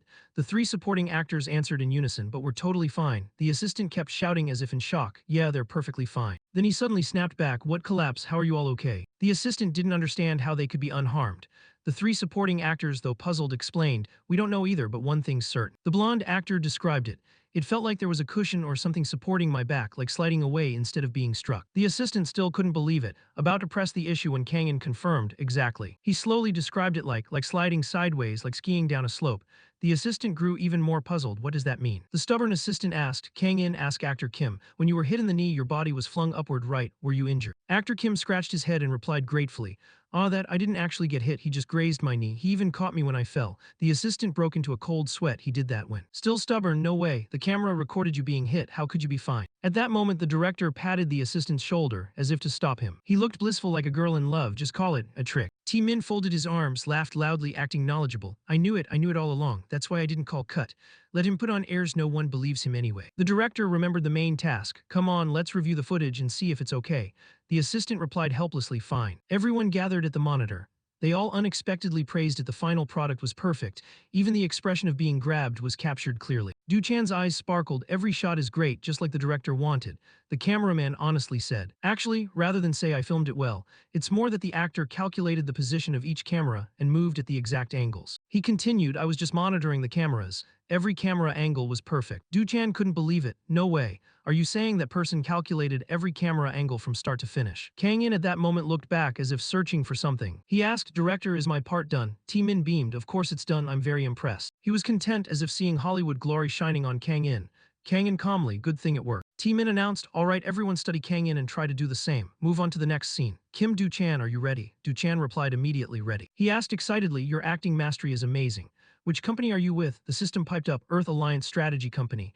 Ignoring the system's nonsense, Kang-in slowly cleared the food cart. Yuha ground her teeth in anger. Du-chan, Oppa, are you an idiot? How could you act like that? They were just trying not to have to reshoot. Everyone saw him hit them. Meanwhile, the three supporting actors looked at Kang-in like an idol. It felt like getting therapeutic acupressure. Yeah, exactly. Yuha, seeing their glazed looks, guessed completely wrong. Look, they're about to cry from the pain. She grew more worried. If the script calls for hitting me, he'll beat me like a dog. Just as she finished the thought, Kang-in turned back and stared. Yuha flinched. What the hell are you staring at? Reading my mind now. But Kang-in paid her no attention. He was watching behind them because the system had just alarmed. Agent, there's a strange noise coming from the field, marked an important point. In a few minutes, pieces of wall will fall from the ceiling. He looked up at the ceiling. System alert, ceiling panels are about to collapse. The falling debris will hit the actors. When the structure fails, the ceiling will come down. Kang In astonished, it's going to collapse. Alerts blared. Kang In acted immediately, 5 seconds before collapse. He grabbed Du Chan's shirt and hoisted him up, sending him into a panic. Master. Kang In threw him away. 4 seconds later, Du Chan tumbled to the ground, alarmed. What the hell? The system continued a 3-second countdown as Yuha panicked. Yuha screamed wildly, save me. 2 seconds, Kang In used an iron rod to knock away debris falling from the ceiling. 1 second. The set erupted with a loud crash like an earthquake. Crew members shouted, what's happening? The building in front is collapsing. Amid screams and panic, Kang In stayed calm, cradling Yuha with one arm while swatting debris away with the other. Yuha wailed, mother save me, no help me, ay. She was terrified and worried about her looks, clutching her head and screaming. Kang In had a headache and silently snapped, shut up. Just after he batted away a large sheet of metal, the system warned again. Warning! Immediately after the set seemed to explode, smoke and dust filled the air. Backstage, everyone stared in panic at the thick white smoke. The people backstage were shocked, their faces all the same. Min shouted, Season Yuha, are you okay? Please tell me you're okay. He kept shouting, begging her to tell him she's fine. As the dust settled, Kang In appeared holding Yuha face down in his arms. She slowly opened her eyes, not yet understanding what had happened. Then she suddenly jerked and flailed like a stranded fish. Help me. Kang In turned to her, you're alive. He added, quite a surprise, huh? Yuha glanced at him, voice trembling as if about to cry, hey, what the hell are you doing? You threw Du Chan and now you want to throw me too. Kang In replied coldly, no, the ceiling collapsed, I saved you. Yuha looked around, everything was wrecked. A large explosion had just occurred. Realizing what happened, Yuha screamed, oh my god, what happened here? Kang In answered, I don't know, probably poor construction. Yuha immediately glanced at Du Chan, thinking to herself, so he saved me and Du Chan Opa from those steel beams. At that moment, Du Chan sat on the ground, scratching his head repeatedly, his face contorted like a monkey's. Yuha realized, shyly clasped her hands together and asked, you saved me. Kang In kept his icy tone, do you understand now, can you get down? Before she could answer, Kang In tossed her down without an ounce of gentleness. Yuha was dumped and shouted, why are you so brutal? Du Chan approached Kang In, scratching his head with an embarrassed grin. Master, I was surprised you threw me, I thought you really hated me. Kang In didn't understand but still asked, hate what, are you okay? Du Chan replied, now that you mention it, it looks like you threw me really hard but it didn't hurt at all. Min ran over anxiously, his legs waddling like a duck, shouting as he ran. Yuha Kim Du Chan, is everyone okay? He panted and asked, please tell me you're alright. Du Chan kept smiling and gave a thumbs up, we're fine, Kang In saved us in time. Min then asked Yuha, what about you, Yuha? She looked at Kang In, stammering, well, if you saw it then. She suddenly turned back to look at Kang In. She blushed, tucked her hair behind her ear and answered shyly, I'm fine. Then Yuha thought to herself, maybe he's not that bad. Min breathed a relieved sigh, phew, thank God that was close. He imagined in his head, if those steel beams had hit the actors, in the worst case someone could have died. His face darkened and grew stern. If an actor died because the crew rushed to wrap production, especially right after the drug incident, this movie would be ruined. Turning to look at Kang In, he praised, he's a hero, that guy is a real hero. A production lead stepped forward and asked Min, director son, we need to fix the set before resuming shooting, right? He snapped angrily, are you crazy? What if it collapses again after we fix it? The other asked worriedly, so what should we do about the remaining scenes? Suddenly a cameraman rushed over and shouted, director, we got that shot perfectly on camera. Both of them turned around in surprise. What do you mean? The cameraman replied cheerfully, I was rolling behind the scenes and we recorded the whole thing. We're so lucky, come take a look. At the computer, the cameraman hurriedly pressed play to show Min the footage. The video captured the full scene of Kang In rescuing Yonha. He was carrying her and running at top speed, holding a metal bar to brace against falling debris, revealing a firm six-pack. Afterwards, Kang In carried Yonha out unscathed, like a hero rescuing a beauty in a movie. The three of them watched with mouths agape and eyes wide, astonished by what they'd just seen. Min slammed the table, jumped up and shouted, did I film this? The cameraman, offended at having his credit stolen, shot back, no, I filmed it. The person in charge interjected, if not for Kang In, there wouldn't be this scene. Everyone was excited because the take felt so authentic.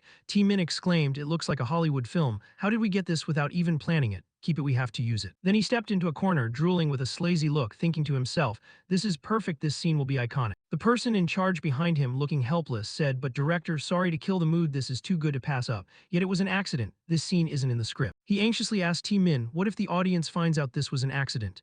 He covered his mouth with both hands like a bashful girl and added, then they'll hate us, right? But then he smiled broadly as if emotionally unstable and confidently said, nobody was hurt. We can use it for marketing. If anything goes wrong, we can have TH Entertainment's lawyers handle it.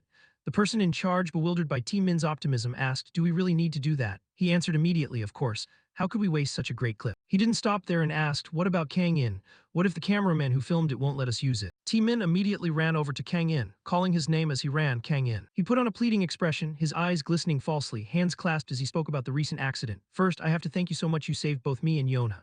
Du Chan stood behind, crying because he wasn't being mentioned. Director, I almost died too. The system then reminded Kang In, rescuing civilians is a core mission of the Earth Alliance. The Earth Alliance and natural robots prioritize citizens' safety. Kang In closed his eyes and replied with compassion, I just did what had to be done. T Min, moved to meet his savior, praised him, you really are a hero. Then he put on a cute act, puckered his lips and said, about the footage of you saving us, we accidentally captured it and it's really great. Can we use it in the film? We'll even put your name in the credits. Hearing that, Kangan thought for a moment while the system warned, if an agent's face is exposed to the public, it could affect future missions. T-Min suddenly upped the offer, of course we'll compensate you extra.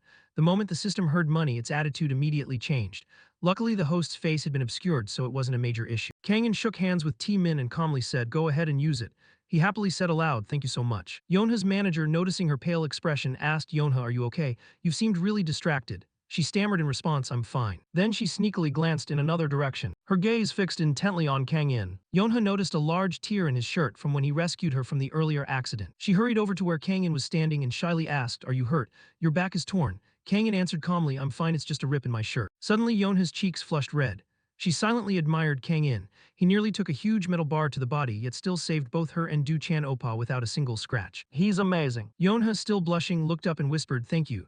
Kang In casually replied, helping staff is my job. Hearing that, Yonha pinched her cheek in annoyance and snapped, I'm not staff, I'm an actress. He kept a calm expression and said, just kidding. Yonha muttered in irritation under her breath, clearly annoyed. Kang In put his hat back on and told T-Min, my work here is done, I'm heading back to the food truck. T-Min beamed and replied, oh okay, thank you so much, even though you're so busy. After Kang In turned away, T-Min kept praising him, the food from that truck is so good. He looks young but is really talented. Yonha half closed her eyes, pretending not to care but still asked, do you know where he usually sells food? The person in charge answered, they say he works at an internet cafe. She was surprised, huh, at an internet cafe? T-Min also exclaimed, that's absurd. Why would someone that talented be working at an internet cafe? Yonha hurriedly asked, so is he only helping us today? He replied cheerfully, no, he'll stay a few more days.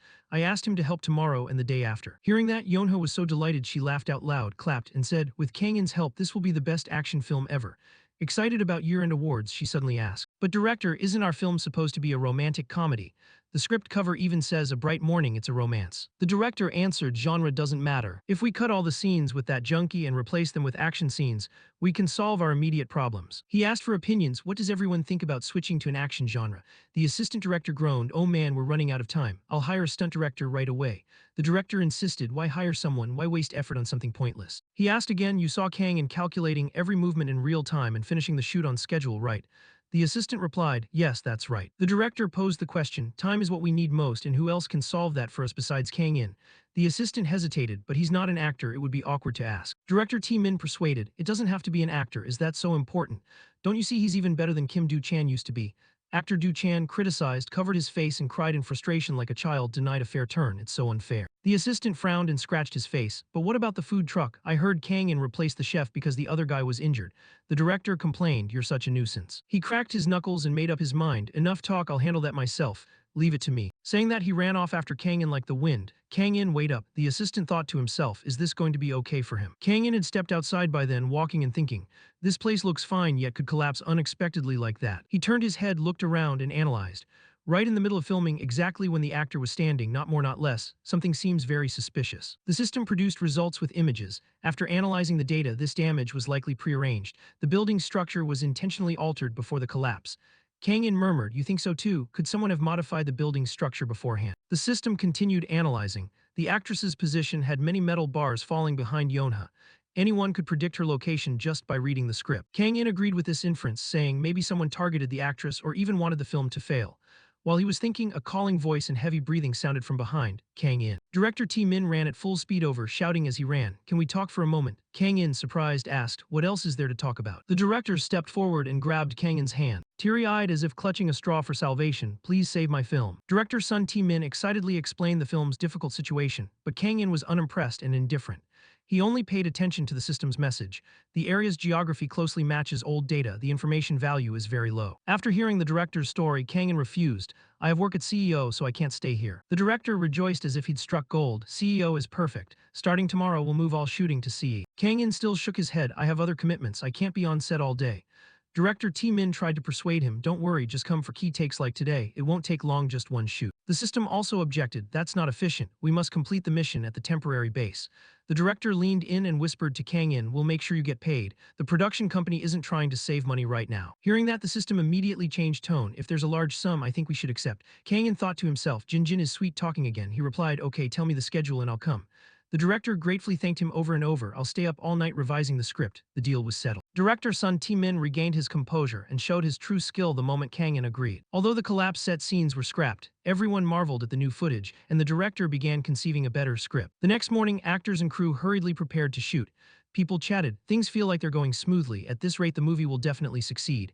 By afternoon, thanks to Kang In's effect, the set's atmosphere had become calmer and more professional. Outside the set, a white car raced up and skidded to a dramatic stop. Entertainment manager Kim jumped out of the car and ran toward the set as if propelled. While the director clutched his head rewriting the script, manager Kim burst in shouting, "Director Sun Min." The director turned and asked Manager Kim, "What are you doing here?" Manager Kim shouted back, "What are you doing here? Please help us." He grabbed the director's jacket and shook him, panicked and anxious. "If we release the film as is, we'll only face a torrent of criticism. The film will fail and we'll be in big trouble." He poured out the current situation. "You know we can't delay the release, right? The company has guaranteed major theaters. If the film fails, no one can clean up the fallout."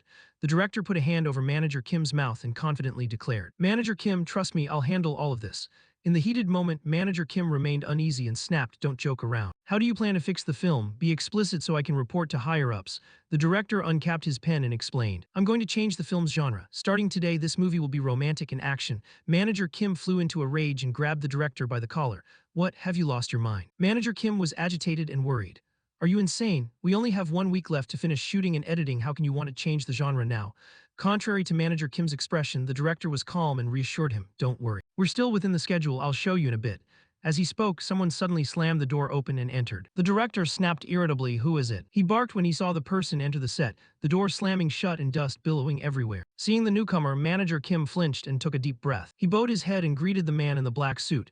"Boss, I didn't expect you'd come in person." The man said nothing. He only shot the director a sharp, glowering look. That look startled the director. "Huh, is that Lee T-ho, the CEO of Though Entertain, Lee T-ho?" Director T-min scrambled to his feet. Lee T-ho stepped forward and said in a low voice, "I didn't want to come either, but I couldn't not come when an accident like this happened on set." He glanced toward the area where the incident occurred and saw metal bars still strewn across the ground. He surveyed the accident scene. Lee T-ho's face darkened further. A serious accident had occurred, leaving the entire set in ruins. "There was no reason I shouldn't inspect it personally." Lee T-ho's face darkened further. A serious accident had occurred, leaving the entire set in ruins. "There was no reason I shouldn't inspect it personally." Manager Kim trembled and replied, "Yes. As you know, we've been very busy because of that junkies incident." The CEO's cold glare and furious presence silenced the room. "How long are you going to keep blaming him?" Manager Kim stammered apologies. "I'm sorry, I'm so sorry." Suddenly, small footsteps sounded. A cute little girl appeared. "Daddy, are you angry?" Lee T-ho's daughter, child actress Lee Min, stepped in. Seeing his daughter, Lee T-ho's demeanor changed instantly. "Min, you heard me raise my voice and came in, didn't you?" He sat down and gently took her in his arms. "Daddy isn't angry, it's just noisy in here, so I had to speak louder." The girl smiled. "That's good then." Director T-min stepped forward to greet her. "Min Dai is here. Hello to our little princess." The girl cheerfully replied, "Hello, director." He praised, "The CEO's daughter is truly adorable." Lee T-ho stood less tense but still serious. He asked the director, "Can you finish all the remaining shooting and editing within 1 week? Give me a clear answer." Director T-min answered confidently, "Of course, I guarantee it will be even better than the original." Min Dai then went to greet the actors. Yonha enthusiastically, "Hi Min." Du Chan cheerfully, "Hello Min." The girl replied and corrected them, "No, you should call me sister." Yonha laughed, "Okay sister, got it." Lee T-ho nodded, folding his arms. "Good, just as I expected, a seasoned director will handle it well." Director T-min hesitated and added, Actually there's one more person named Kang In. He's very skilled in martial arts and can shoot action scenes. With him our film could truly be outstanding." Hearing the unfamiliar name, Lee T-ho was skeptical. "Kang In, I've never heard that name before." Still, he didn't ask further and chose to trust the director. If Director Sun says so, he must have special ability. "Is he from overseas? It seems you hired him hastily, but well done. Where is he now?" The director hesitated, led the CEO outside and pointed toward the other vehicle. "Over by that food truck." Lee T-ho followed his gaze. Unable to hide his astonishment, he was surprised to see a young man seriously cooking beside the food truck. What Kang In was making was fried rice, and he flipped the pan with stunning skill. T-ho stammered, "You mean the person cooking the fried rice is him?" It seemed Lee T-ho had underestimated him, assuming Kang In was merely a food truck attendant. Director T-min cheerfully confirmed, "That's right." Lee T-ho was astonished, but why would a martial actor be cooking and do it so well? Contrary to his doubt, T-min excitedly explained, It's because that's his food truck." Lee T-ho was stunned. "What?" Then he frowned. "So director Sun T-min, you mean you not only had Kang In perform martial arts, but also let him take part in the lead actor Kim Do-chan's action scenes?" T-min failed to notice his boss's anger and replied cheerfully, Yes, his build is quite similar to Kim Do-chan's. Seeing Lee Tae-ho grow angry, Min began to worry. Lee Tae-ho growled, "In this urgent situation, you put an amateur in as an actor to save budget." Min panicked, What are you saying saving budget?" Lee Tae-ho retorted, "Are you cutting costs because you think this film will fail?" Min immediately shouted, "No, that's not it. Once you see the results, you'll understand." Lee Tae-ho scoffed, "How cheap of you." He demanded the director take full responsibility and ordered all production expenses returned in full, not a penny short. Min ran after him, shouting, "Director Lee, you misunderstand." Lee Tae-ho ignored the director's explanation. He turned to his aide, Manager Kim, "Bring all the receipts and verify every detail." Manager Kim hurriedly replied, "Ah, yes, yes." At that moment, Min Dai cheered happily, "It's so delicious." Her eyes sparkled like a star as she asked curiously, "What is this dish, mister?" Seeing Min Dai happy, Kang In replied, "It's called mixed armpit flag rice." Min Dai giggled, beaming, "Mixed armpit flag rice, what a strange name, but it's really good." Kang In felt happy that someone liked his cooking. He said, "I made a lot, eat as much as you like." Hearing that, Min Dai was delighted but suddenly remembered her mother's warning. "Right, I can't eat too much, Mom said I'll gain weight." Kang In gently reassured her, "Gaining a little won't hurt." Min Dai flipped her hair confidently, "No, I have to watch my figure, I'm the lead actress in this film." Kang In asked in surprise, "You're the lead actress?" The girl replied joyfully, "I'm a child actress, but even for small role, if it's my role then I'm the lead. Yes, my name is listed under my role." A little later, Min Dai spread her arms and coaxed, "Hey, could you make me some mixed armpit flag rice later?" Kang In, taking off his apron, answered, "I'd love to, but starting tomorrow we'll be shooting at CEO and there won't be a food truck there." Hearing that, the girl looked disappointed. To get more of the tasty dish, Min Dai thought of a plan. "How about making it now and I'll hide it in my father's car?" Seeing her sad face, Kang In said, "Or come to the internet cafe and I'll make it for you there, just come with your mom or dad." Hearing this, Min Dai jumped up excitedly and pulled out her phone. "Really? Give me your number so I can call next time, I'll save you as the snacker guy." Kang In smiled and replied, "Sure, okay." At that moment, a crew member ran over and urgently told Tae-ho, "Director Lee, please take a look." You know, Director's son is a perfectionist who rarely feels satisfied with results. But since he met Kang In, he's been unexpectedly pleased. This person must be something special. Hearing that, Tae-ho's resolve wavered, he sighed. "All right, let's see who this person is." They watched the footage they had just recorded together. A flash of light appeared, like a truth illuminating Tae-ho's heart. "Wait a moment," he pointed at the footage, puzzled. "When did you add those visual effects? And how did you edit it to get a shot like this?" Min from behind explained seriously, "There was no time to edit, this is the raw video, completely unedited. I didn't do this alone." Min added, "The actor calculated the camera angles himself and moved accordingly." Tae-ho asked in astonishment, "You mean the guy selling food from that truck?"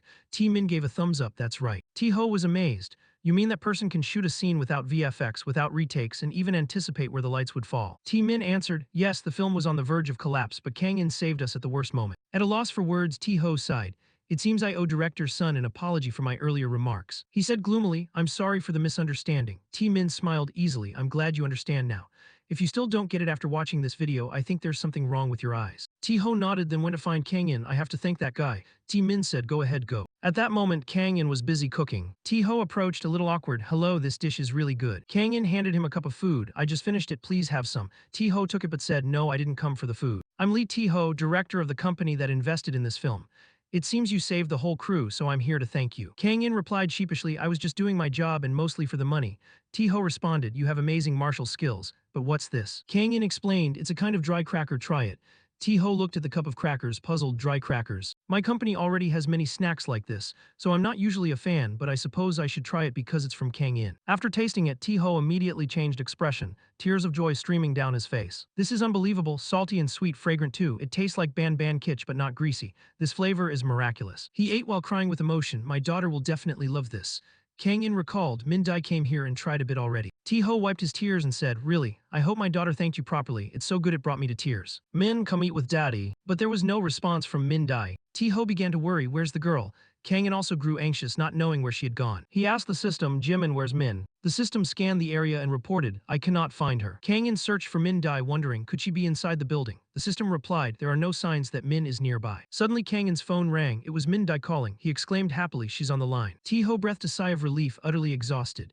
He froze. "You have my daughter's number." Kang In replied, "She took my number to order snacks later." Tae-ho surprised, "What?" Just then Kang In answered the call, "Hello." Strange noises came from the other end of the line. Tae-ho wondered, why is Kang In silent like that? Suddenly Kang In frowned in anger. Tae-ho asked, "Why do you look like that?" Kang In immediately pulled off his mask and turned to leave.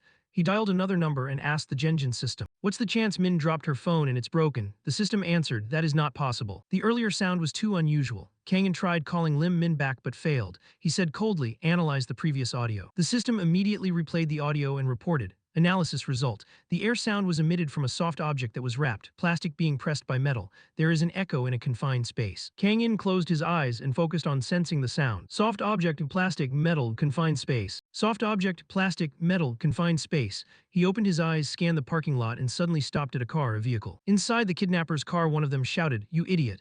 Who the hell kidnaps someone and lets them keep their phone?" Min was gagged, trembling in fear.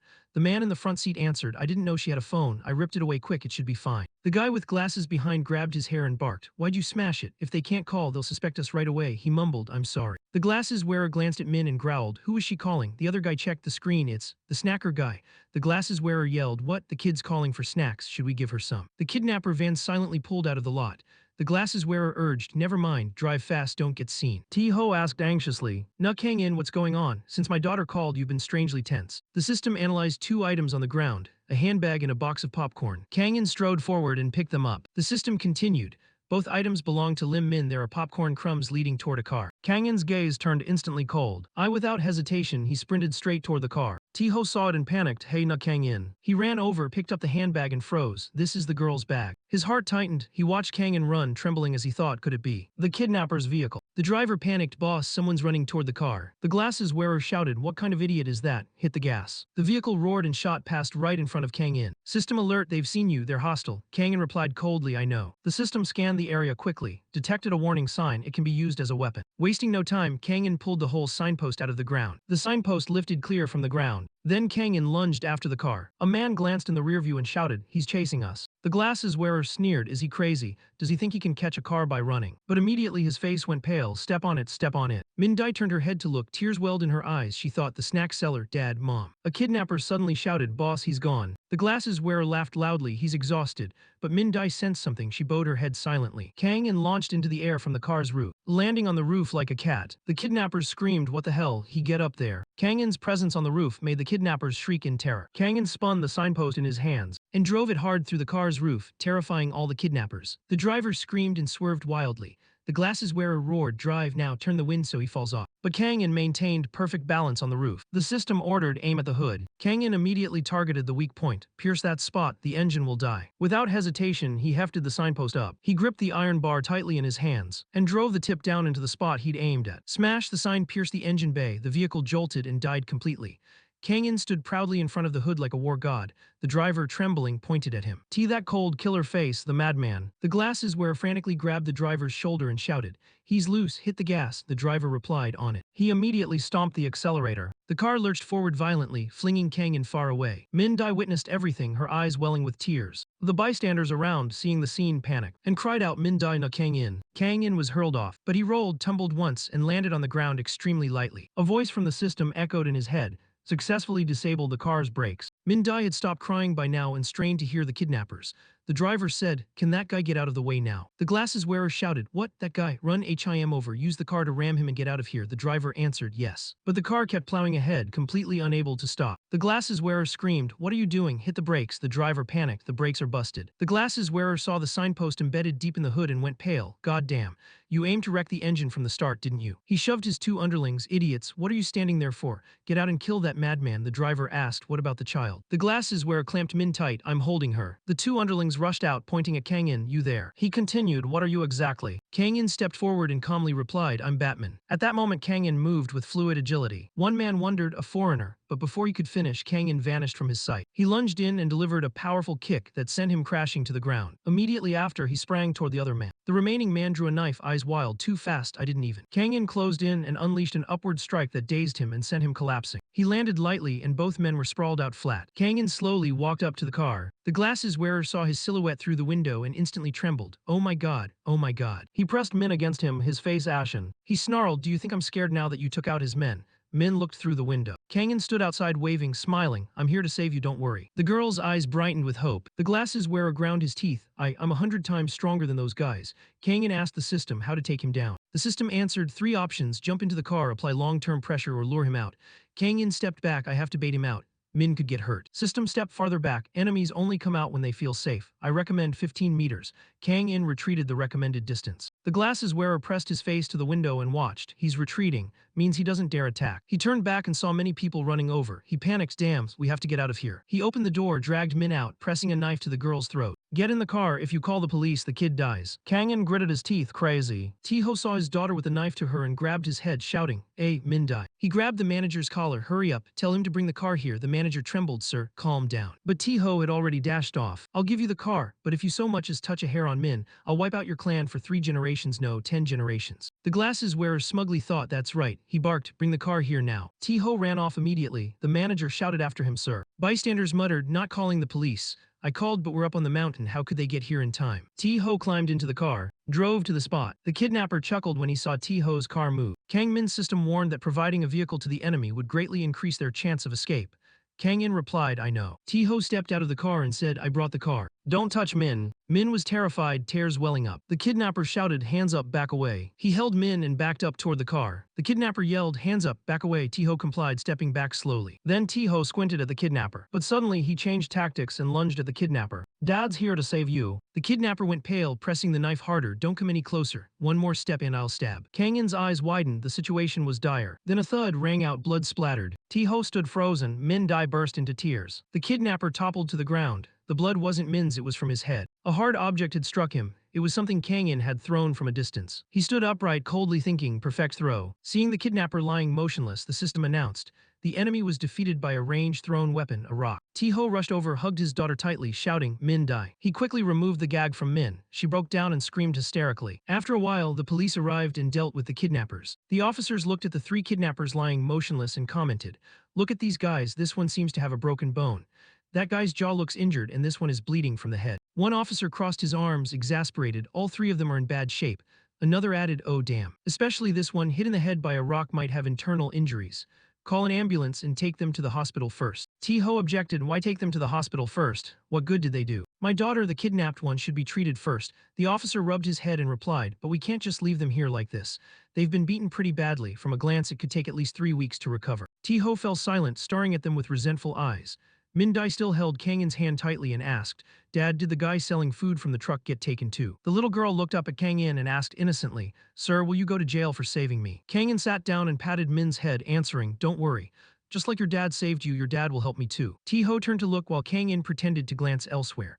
The system spoke, if the host intends to flee the police, now is an appropriate time. But Kang-in thought to himself that it wasn't necessary. If Min's father is smart, he'll surely use his influence to get him out. Ti-ho looked at Kang-in, his eyes shimmering with guilt, thinking, no way, I've just claimed Dad came to save you in front of Min, making myself look heroic, when in fact Kang-in was the one who saved her. He stepped up to an officer, pointed at Kang-in and shouted, Mr. Na, Kang-in is the hero who saved my daughter. Even if he dies, Mr. Na, Kang-in is completely innocent. The officer sighed and asked, do you have any evidence of self-defense? Ti-ho wondered what. The officer continued, we can't just take your word for it. We need proof, like footage from a security camera or something similar. Ti-ho replied sadly, but we're on a mountain, there are no cameras here. Ti-min stepped forward and whispered into Ti-ho's ear, sending a chill through him, there are. Ti-min brought his laptop forward. Ti-ho was startled and instinctively touched his chest to calm himself. The officer looked at Ti-min in surprise. Aren't you a film director? He answered, exactly. And this is my footage. I have something even better than security camera video. Want to see? He opened the laptop, the screen lit up and he looked extremely confident. The footage of the 2 henchmen leaping to attack Kang-in appeared on the screen. The officer asked, wait a second, what is this? Don't tell me. Ti-min replied, what else could it be? It's the video from just now, pretty clear, right? The image of the leader pressing a knife to Min's throat showed up and the officer said, the kidnappers' faces are recorded very clearly. These 3 definitely threatened the child and Mr. Na, Kang-in. Right, Ti-ho replied, that's right. The camera angles are perfect. The officer asked in surprise, how did you film these shots? Ti-min answered proudly, this place is full of cameras for filming. When something happens, the cameras swing right onto it. He looked toward Kang-in, Mr. Na, Kang-in is the hero who saved us. Others echoed, he's completely innocent. The system announced escape mode off. Kang-in asked softly, you just breathed a sigh of relief, didn't you? Ti-ho stepped forward and told the 2 officers, now, even if the kidnapper dies, don't mention punishing Mr. Na, Kang-in.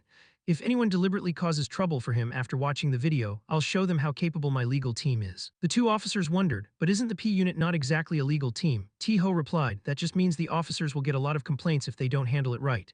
Hearing that, the 2 officers sighed. Kang-in turned his back and led Min away, saying, it's almost dinner time, let's go outside. Don't worry, I'm not running, an officer replied, all right. Cut to a nearby eatery. A gorgeous pastry was placed on the table. Kang-in asked, want to try some? Min Dai curious, did you make this? Kang-in replied, yeah, I know you're not really in the mood to eat right now, but take a bite. Even a little disheveled, you still look adorable. Kang-in's system chimed, desserts boost morale. Visually appealing food can replenish energy and inspire warriors, but if things get grim, it could be the last meal. Kangin urged, try it, it's delicious. Min didn't hesitate and ate. Min exclaimed, it's really delicious. Tiho excitedly said, Min, give daddy a piece. After tasting it, he praised, it's even better than the fancy pastries I've had before. Min Dai added, everything you make is so tasty. Tiho wondered, how do you make it? I want to try making this for Min at home. The uncle with Kangin brushed his hand and said, I've watched him make it all the time, but honestly you can't recreate that in a normal place. Tiho surprised, why not? He recalled watching Kangin bake and said, first, he needs a lot of strength to mix and shake the ingredients very fast plus the seasoning. It's like a work of art. Tiho sighed, I guess I can't replicate it. He asked Kangin, are you a professional baker or a restaurant chef? Otherwise I can't explain why it's so good. Kangin smiled helplessly, I'm just a part-time worker at the internet cafe food stall. Tiho surprised, an internet cafe, suddenly a voice called from behind. He glanced back. A girl stepped down from the car and shouted, how can you still be sitting here eating right now? That was Mi Dung, Tiho's wife and Min Dai's mother, accompanied by manager Jiang Hajin. Tiho ran over, my love, but he immediately got a few punches from his wife. Our daughter was just kidnapped and nearly killed, and you can still sit here and eat. Min Dai hurried to stop her mother, Mom. Mi Dung quickly hugged her daughter, sweetheart, are you okay? Are you hurt anywhere? The girl replied, I'm fine. Mi Dung worried, look, you're all dirty. She glanced at Tiho, eyes flashing. Tiho stammered, I know I look odd, but I have a reason for that. Mi Dung snapped, get over here, you're dead meat today. Tiho pleaded, I'm sorry. Kang In and Ti Min stood and watched. Ti Min cheerfully said, seems like today we've seen every side of the boss. Hajin ran up to hold Mi Dung back. Ma'am, calm down. Mi Dung replied, how can I calm down? Could you stay calm if it were you? Hin whispered, there are a lot of people watching. Mi Dung froze, what? Hin pushed up his glasses, let me handle it, no need for police or witnesses. Tiho thought silently, please have mercy on me. A while later, Mi Dung turned to Kang In and said, thank you so much for saving our daughter. He replied, it was the right thing to do. She continued, I saw everything in the video of how you rescued her. You even jumped onto the speeding car and fought the man with the knife. You were willing to risk your life to save our daughter. Kang In hesitated and looked away, is that so? The system said rescue protocol activated so the agent cannot be endangered. Kang In replied softly, it's all under control. Mi Dung marveled, that's so cool. Min Dai ran up and said, hey, don't forget your promise to tickle my armpits in the dessert too. Kang In replied, okay, remember to call me before you come because I'm not always at the shop. Mi Dung turned and led Min away, turning back to her husband, honey, we'll head home first. Min still has a lot of homework. Tiho replied, all right, go ahead, I'll stay a bit to check the situation here. Min Dai waved goodbye, bye-bye, daddy. After the mother and daughter left, Tiho spoke to Kang In. If it weren't for you, my wife and I might not have known what to do right now. He bowed his head to Kang In, thank you again. Kang In scratched his head and said, it's nothing. Tiho added, I'll treat you to a fancy meal sometime. Kang In smiled, thinking accepting the offer now would be advantageous, then replied, sounds good. Yuha, standing behind Kang In, called out, Chairman Lai Tiho, come over here for a moment. He moved that way and whispered, what's going on? Yuha tilted her head and said, hey. Kang In turned to look at her and continued, excuse me, from what I've seen today, you can cook, perform action scenes, and even take down kidnappers. The rumor that you work at an internet cafe isn't a lie, is it? Kang In replied, it's not fake. She pulled out her phone, really, no way, where's that cafe? Give me the address and the phone number. Kang In took the phone, dialed the number, handed it back to her and said, save it as Nong In. Yuha happily took the phone, thanks so much. Seeing Kang In turn away, she hurried to explain, don't get me wrong, I wasn't trying to ask for your number. It's just that the internet cafe is so famous, I wanted to try it once. Kang In replied, then save it. He turned back to look at her with a cold gaze, thinking to himself, anyway, I don't even know her number, just another customer. The girl blushed and said, what? If you keep looking at me like that, I'll get embarrassed. I'm an actress, you know. Suddenly Tiho shouted, startling Kang In and Yuha. Suddenly Tiho shouted, causing Kang In and Yuha to jump and look over. Tiho barked, what do you mean this got posted online? Who would dare upload it? Who posted this? Manager Kim hurriedly replied, Chairman, there's a call from the head of public relations. He answered, the voice on the line said politely, sir, is Min Do okay? Taho shouted angrily, of course she's safe. A hero saved her, but for now take down all the videos immediately, there's no time to waste. Shocking news came from the head of public relations. It's hard to stop because it's spreading rapidly across social media and the internet. Terho, face dark, held his forehead, then find who leaked it. The head of public relations replied, yes, I'll do my best. The call ended and the shock passed. The film director screamed, who was it? Confess and I'll spare you. Manager Kim tried to intervene but to no avail. Calm down, director's son. Then came Ter Min's furious howl. Cut to a moving car, the woman picked up her phone. Hello, what's up? The voice on the line stammered, Mi Dung. This beautiful woman is Ter Ho's wife. Beside her, Min still trembled, clutching her mother's arm. She asked, what else did you ruin now? Ter Ho answered fearfully, it's not like that. Listen, don't be angry. What's wrong? The video of rescuing Min was leaked and spread all over the internet. They couldn't take it down in time. Ter Ho's wife shrugged, oh that. The more casually Mi Dung reacted, the more panicked Ter Ho became, sweat pouring down his face. But she continued, wait until they find the leaker, Min is right here. He blinked in bewilderment, huh? Ter Ho's wife explained, Earlier when Min watched the video, she was delighted. She said the snack vendor looked like the hero in the film and posted it online. I told her it's fine. Terho seemed to realize, so that's it. I told her it's fine. Terho seemed to realize, so that's it. Terho's wife asked again, what is there a problem? Over there, manager Kim rasped 2 words, director. Min, face black with anger, shouted at the staff, I'm truly disappointed in you all. Terho rushed forward to stop him. Director son, please listen to me. But Director Min showed no sign of stopping. I thought at least you people could tell right from wrong. The staff bowed their heads, thinking this is unfair. Terho continued to explain, stop, this has nothing to do with that, please stop. Cut to the next day, on the computer screen played an incredibly cool action clip of Kang In. Someone exclaimed, that's insane. In front of the screen, A and Zeong Hon enthusiastically discussed.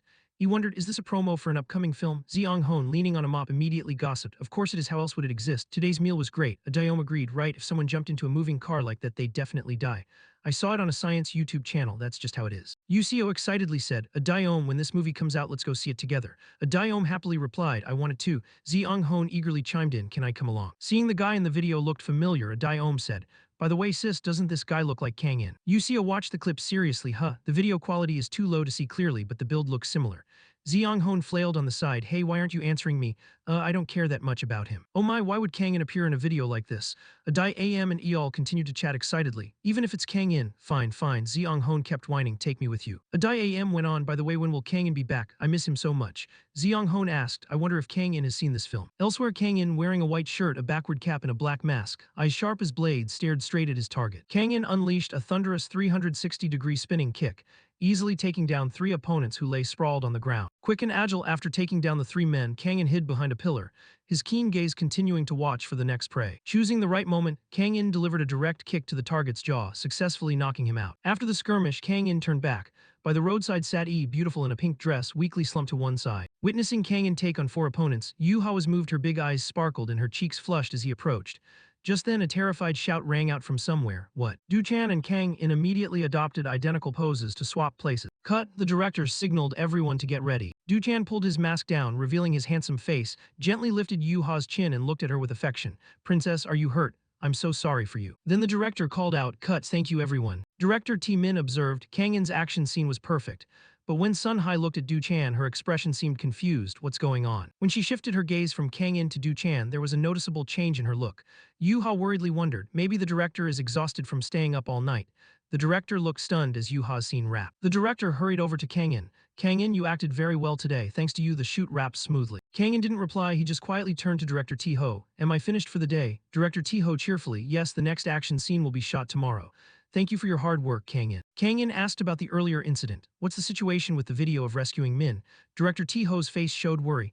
The video has spread both domestically and internationally. Articles have appeared. If negative news about the kidnapping leaks out, it will badly affect the film. But luckily, or strangely, the shot of you landing on a moving car looked so badass that people assumed it was a promo for the movie. We kept the witnesses quiet and agreed on the story that it was just a promotional video. Kang In asked anxiously, are you alright? Director Ho said sadly, how would you feel if a video of your daughter nearly being kidnapped was viewed around the world? But this was the best option. Director Ho continued optimistically. Thanks to you, Kang In, we got through this like a movie. The film director also praised, that's right, because of you, Kang In, we finished 2 days ahead of schedule. The director didn't forget to compliment the actress.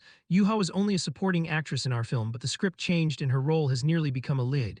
Yu Ha tossed her hair haughtily. Oh, thank you. Director Ho cheerfully told Kang In, with that spirit, I'd love to buy you a drink. Are you free? The remark about food and drink drew reactions from the 3 behind. Wait, just Kang In. Director Ho laughed. Yu Ha and Kim Du-chan worked hard too, let's all go. The director has to edit the footage, we'll invite him next time. Yu Ha and Du-chan happily high-fived. Director Min was fine, just a little disappointed. A system reminder to Kang In, it seems this is the feast we promised yesterday. Kang In accepted, smiling brightly, thinking to himself, sounds good. On the dining table, many delicious and luxurious dishes were laid out. The system in Kang In chimed, this place seems expensive, the drinks are good too, feel free to drink. Kang In thought to himself, this Genjin really knows how to surprise people. Someone reached for a bottle of liquor, preparing to open the banquet. Tiu-ha held the bottle casually. Here, Du-chan grabbed in 2, I'll pour you the first glass. Tiu-ha wouldn't yield, hey give it to me, I'll pour for Kang In. Du-chan shot back, why do I owe him a personal debt, you know that. The 2 of them bickered. Tiu-ha said, Kang In not only saved you, he saved me too. If I'd been hurt then, my career and the whole film would have been ruined. Director Ho quietly poured wine for Kang In, let me pour for you. Kang In politely thanked him. After that, Ho poured himself a glass and began to confide. Since college, I've always dreamed of becoming a film director. I wandered through the film industry and even shot a few independent films, but all of my films failed. After many attempts, I realized I lacked talent. Hearing this, Ha and Du-chan stopped bickering and listened seriously. Ter-ho continued, my father told me to come work for his company, but I didn't want to leave cinema, so I switched to film producing. Kang-in comforted him, in any case you're successful in the film world now, so stay positive. Director Ter-ho went on, having wealthy parents helped me solve many financial problems, that's why I'm successful. If this film fails, my production company will be in danger, and my parents and older brother will put a lot of pressure on me. Kang-in asked, is it because you didn't work for your father's company and then opened your own film company which failed? Ter-ho denied it, no, it's not like that. He remembered his father's stern face, Mr. Dong-min, and explained, my father's company is a manufacturer, mainly producing military and police equipment. They operate not only domestically but export a lot. The company is very well known in the industry. Director Ter-ho bowed his head and continued, my father even gave me some shares in the company. Of course, my shares are friendly shares, meaning I am not allowed to sell them. They fully support my father and my brother. But actually, I invested more than 10 billion gun into this film. When I raised funds, I used the company's shares as collateral. Tiruha asked, your father's company shares? Director Ter-ho answered, yes. If the film fails, I'll have to beg my father for help, but if he finds out I used the company shares, he'll probably grab his golf club and beat me. Tiruha, shocked, covered her mouth. What, he'd hit you with a golf club? He's over 40. Director Ter-ho helplessly, yes. The company shares are never to be touched. Du-chan, part charming, part serious, said, you're reckless. What if the film fails? Director Ter-ho countered, Du-chan, do you think our film will fail? Du-chan replied, of course. If it weren't for that drug addict, we'd already have at least 5 million views. Director Ter-ho raised his glass, calmly answering, that's why I made a big gamble and invested my own money. Just thinking about that addict still gives me chills. Du-chan asked curiously, what's your father's company's name? Is it one I know? Meanwhile, Kang-in sat to the side, taking advantage of the conversation to try each dish. The tuna here is really good. Director Ter-ho finally said the name. It's called Colin Engineering. Kang-in froze, the system inside him chimed, Agent. My initial data contains information related to Colin Engineering. Colin Engineering produced outdated combat equipment that was still used in some regions in 2082. However, my data shows the final model was manufactured in 2024. Kang-in had more questions and asked the system to explain. 2024 was the final model, explain further. Yuha quietly watched Kang-in, murmuring, he's drunk. The system continued. Although obsolete, this equipment remained primary gear on some battlefields. Unused units sometimes trade at high prices. Colin Engineering is a high-end military equipment manufacturer. Kang-in processed the data further. How could such a successful company stop production after 2024? Could they have gone bankrupt this year? Kang-in frowned. Could it be? He looked toward Director Ter-ho as a sudden thought occurred. The drug issue, the collapsed set, and Min's kidnapping, they all clearly seem connected. Kang-in fell into reflection, his handsome face growing more serious. Director Ter-ho called repeatedly, unable to reach him. Now Kang-in, you seem a bit upset. Is something wrong? Kang-in solemnly, I'm fine. The problem lies with Mr. Lai. Director Ter-ho was stunned. What? Kang-in folded his arms and continued analyzing. If the film fails, Mr. Lai's stock will drop. That would risk the family's succession, right? Director Ter-ho answered with a complicated expression, but that only happens if I lose the shares. If I tell my father, I'll be kicked out of the house. But the company's stock itself will remain safe. Kang-in shook his head. I don't think the situation is that simple. He connected the events. I've been suspicious for days. On the first day back at filming, the Gangji set collapsed. Someone might have tampered with it. It wasn't an accident. Director Ter-ho nodded. Right. I heard that after you mentioned it, the police launched a thorough investigation. Some traces are still being analyzed by forensics. Kang-in continued, they'll say this. There's a possibility this was intentional, but there's no evidence. One of the three sitting there froze. What? Kang-in didn't stop, and a week earlier the lead actor was arrested at a drug party. Isn't that too strange? Du-chan stunned. But that was. Kang-in explained, when investigating the arsonist arrested in Kao, the police accidentally uncovered the drug party. It was an unplanned incident, arson, murder, investigation all entangled. Du-chan innocently, what does that have to do with the film? Kang-in smirked, exactly. That arson was an incident nobody planned for. The three of them echoed, what, a plan, an unforeseen incident? Kang-in calmly analyzed. They raided the drug party. The production had to pause and return to filming. Within a week, Tiuha and Du-chan went pale. Kang-in continued, but what if that hadn't happened last week? What if the scandal broke right before the film's release? Director Ter-ho was stunned. What if they waited until the film was ready to hit theaters before reporting it? Then, Du-chan and Yuha trembled. The film would never reach theaters, or it would be pulled immediately. Kang-in turned to Director Ter-ho. If the film fails, the plan is for you to ask your father for help, right? Director Ter-ho broke into a cold sweat. Yes. He said he'd lend money to protect the shares. Kang-in concluded his thought. If this is someone's plan, then after the film fails, your father's company would become a target. Colin Engineering would be left unable to support Mr. Lai's film company. The only image in Director Ter-ho's mind was an irredeemable scenario. Director Ter-ho hurriedly said, even if that happens, I'll use all my connections.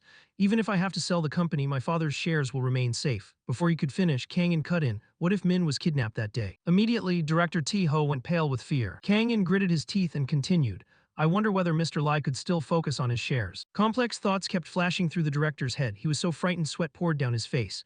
Not only would he lose over 10 billion gun if the film never screened, but if his daughter were kidnapped, he would be too distracted to care about the film company's collapse.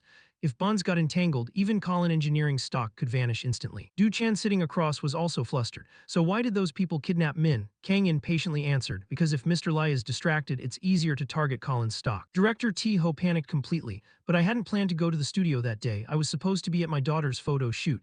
Kang In replied, did you go to the set after hearing it had collapsed on the first day back? Director T Ho stammered, recalling that he had indeed rushed to the scene. Yes. Kang In affirmed they knew for sure you'd come to Min that day. They planned it that way. Tiu Ha angrily slammed the table and leaned toward Kang In. So someone tried to sabotage the film to pressure me? Kang In answered, maybe they targeted the incident itself rather than hurting Yu Ha. If someone gets injured, chaos follows. Even if no one is hurt, the chaos still happens, making Min's kidnapping easier. They may have thought it was a fail-safe plan in any scenario. Grasping something, Yu-Ha clenched her fists and spoke passionately. So if we investigate starting from the kidnapper, we can find who's behind this. Kang In grabbed another bite, chewing as he said, would it be easy to uncover? Cut to the police station, the 3 kidnappers have been arrested and are being questioned. An angry officer barked, those bastards know nothing, all they can say is All 3 had various fresh wounds across their faces. The officer continued, so they say they only heard a rumor that the girl would be at the set that day and decided to grab her. Another officer standing by replied, yeah, her father is a billionaire and he dotes on his daughter, so they thought it would be easy to get ransom money if they took her. The detective at the computer added, and because this is a mountain area with no surveillance, they thought they wouldn't be caught. Seriously, the other officer snapped, then who fed them that rumor? The irritated officer pulled off his hat. No one remembers clearly, they just said they heard it at some bar. The station erupted into chaos. Which bar? Investigate it now, but there are no cameras there either. I'm going crazy. Kang In smirked. Of course this is the scenario if the film fails. He casually took another bite and said, consider it an intriguing story. Yu-Ha pondered, I'm completely hooked. Even Du Chan admitted in admiration, not only are you great at action, you're good at writing scripts too. Unlike director T Ho, who was in a panic, Du Chan and Yu-Ha began bickering. I want to be the male lead in your film. This time I'll be the protagonist, so you have to be the supporting role. The party was winding down and they lamented. The first set ended too soon, should we go out for more drinks? Du Chan waved goodbye to director T-Ho. Goodbye, sir. Yu-Ha stood aside displeased with Du Chan. Du Chan oppa, aren't you going home? The car rolled away and Kang In watched it recede, thinking, I nearly lost big this time. I won't bet Colin's stock like that again. A leading man aura radiated from him, just standing and thinking he looked handsome. The business must grow, otherwise they wouldn't take such risks. Eliminating all unlikely scenarios, at least things seemed safe through the end of the year. At that moment, Yu-Ha pulled Kang In out of his thoughts. She, pretty and gentle like a bashful princess, asked, would you like to go eat with me? Kang In, not catching her meaning, replied, sure, the 3 of us. Yu-Ha was deeply annoyed, you uncultured brute. Cut to a lavish room where an angry man yelled, hey, you good for nothing. He was the CEO of Colin, Lai Tu's father, Lai Dong Min. How could you use company shares to fund a film? Director T-Ho sat with his head down and explained, this time the film definitely won't fail. This movie will be a hit, I'm sure of it. T-Ho's father cut him off, shut up. The Colin CEO, Lai Tu's older brother Lai Tung, was already in a bad mood. Then Mr. Dong Min asked, bad mood. T-Ho kept trying to persuade his father and brother. I heard the company just launched a fantastic new product. Export negotiations for the equipment are going well. T-Ho's brother pressed his palms together and said, that's why there's talk of efforts to infiltrate rival markets. They say someone is trying to destabilize the company to disrupt overseas bids. Our stock is very solid, so it seems like they're giving up. What? That remark made everyone else in the room startled. Suddenly T-Ho leaped up, shouting, so could one of those people have initiated Min Dai's kidnapping themselves? Mr. Dong Min grabbed his forehead and T-Sung warned, hey, is this the time to speak up? T-Dung continued. One of those companies might have taken action, but brokers aiming to take over and resell our company are even more suspicious. Mr. Dong Min sat back and sighed. First, let's clarify everything. Are you sure this time the film won't fail? T-Ho silently reassured himself. Of course, father. Director T-Ho proudly, it's even better than the original. Mr. Dong Min astonished, really? Thanks to that actor who saved you before. Director T-Ho explained. Yes, like that Kang In fellow, I can shoot the film faster. The matter with Min 2 today's developments are thanks to Kang In sharing the story. T-Dung sneered, good at repeating what actors say. T-Ho defended himself, he's not an ordinary actor. Mr. Dong Min looked at T-Zung. If T-Ho's company is stable, we're fine even if someone attacks from outside, right? He replied, yes, father, we can defend against most attacks, but knowing this, we'll need to bolster our defenses further. Mr. Dong Min satisfied, good. He called out T-Ho, he rubbed his hands together, listening with grave attention. Mr. Dong Min said, if you dare touch your shares again, I'll strip you of your division, I'm going to bed. With that, he stood, turned toward the bedroom in Lai T-Zung's house and said, good night, father. Director T-Ho bowed politely, certainly I won't touch them again. He both bade Mr. Dong Min farewell and silently thanked Kang In. Thank you, Kang In. Mr. Dong Min turned his head back. That action actor give him a role with more lines. When someone helps you, you should repay them. Director T-Ho was stunned, but by then Kang In was already elsewhere. Kang In stared ahead. He and director T-Min and other actors were attending a premiere. He seemed beyond the level I could entrust with a role. Yu Seo blushed shyly at the invitation. Would you like to go see the premiere of A Sunny Day Tonight? She hesitated, trying to sound aloof. I'm not sure, I don't have much time today. Kang In turned away, not too concerned since the invitation was casual. It's fine if you're busy. Realizing her slip, she backpedaled quickly. Will many people go? Then I have nothing planned tonight. Adayom excitedly pointed at herself.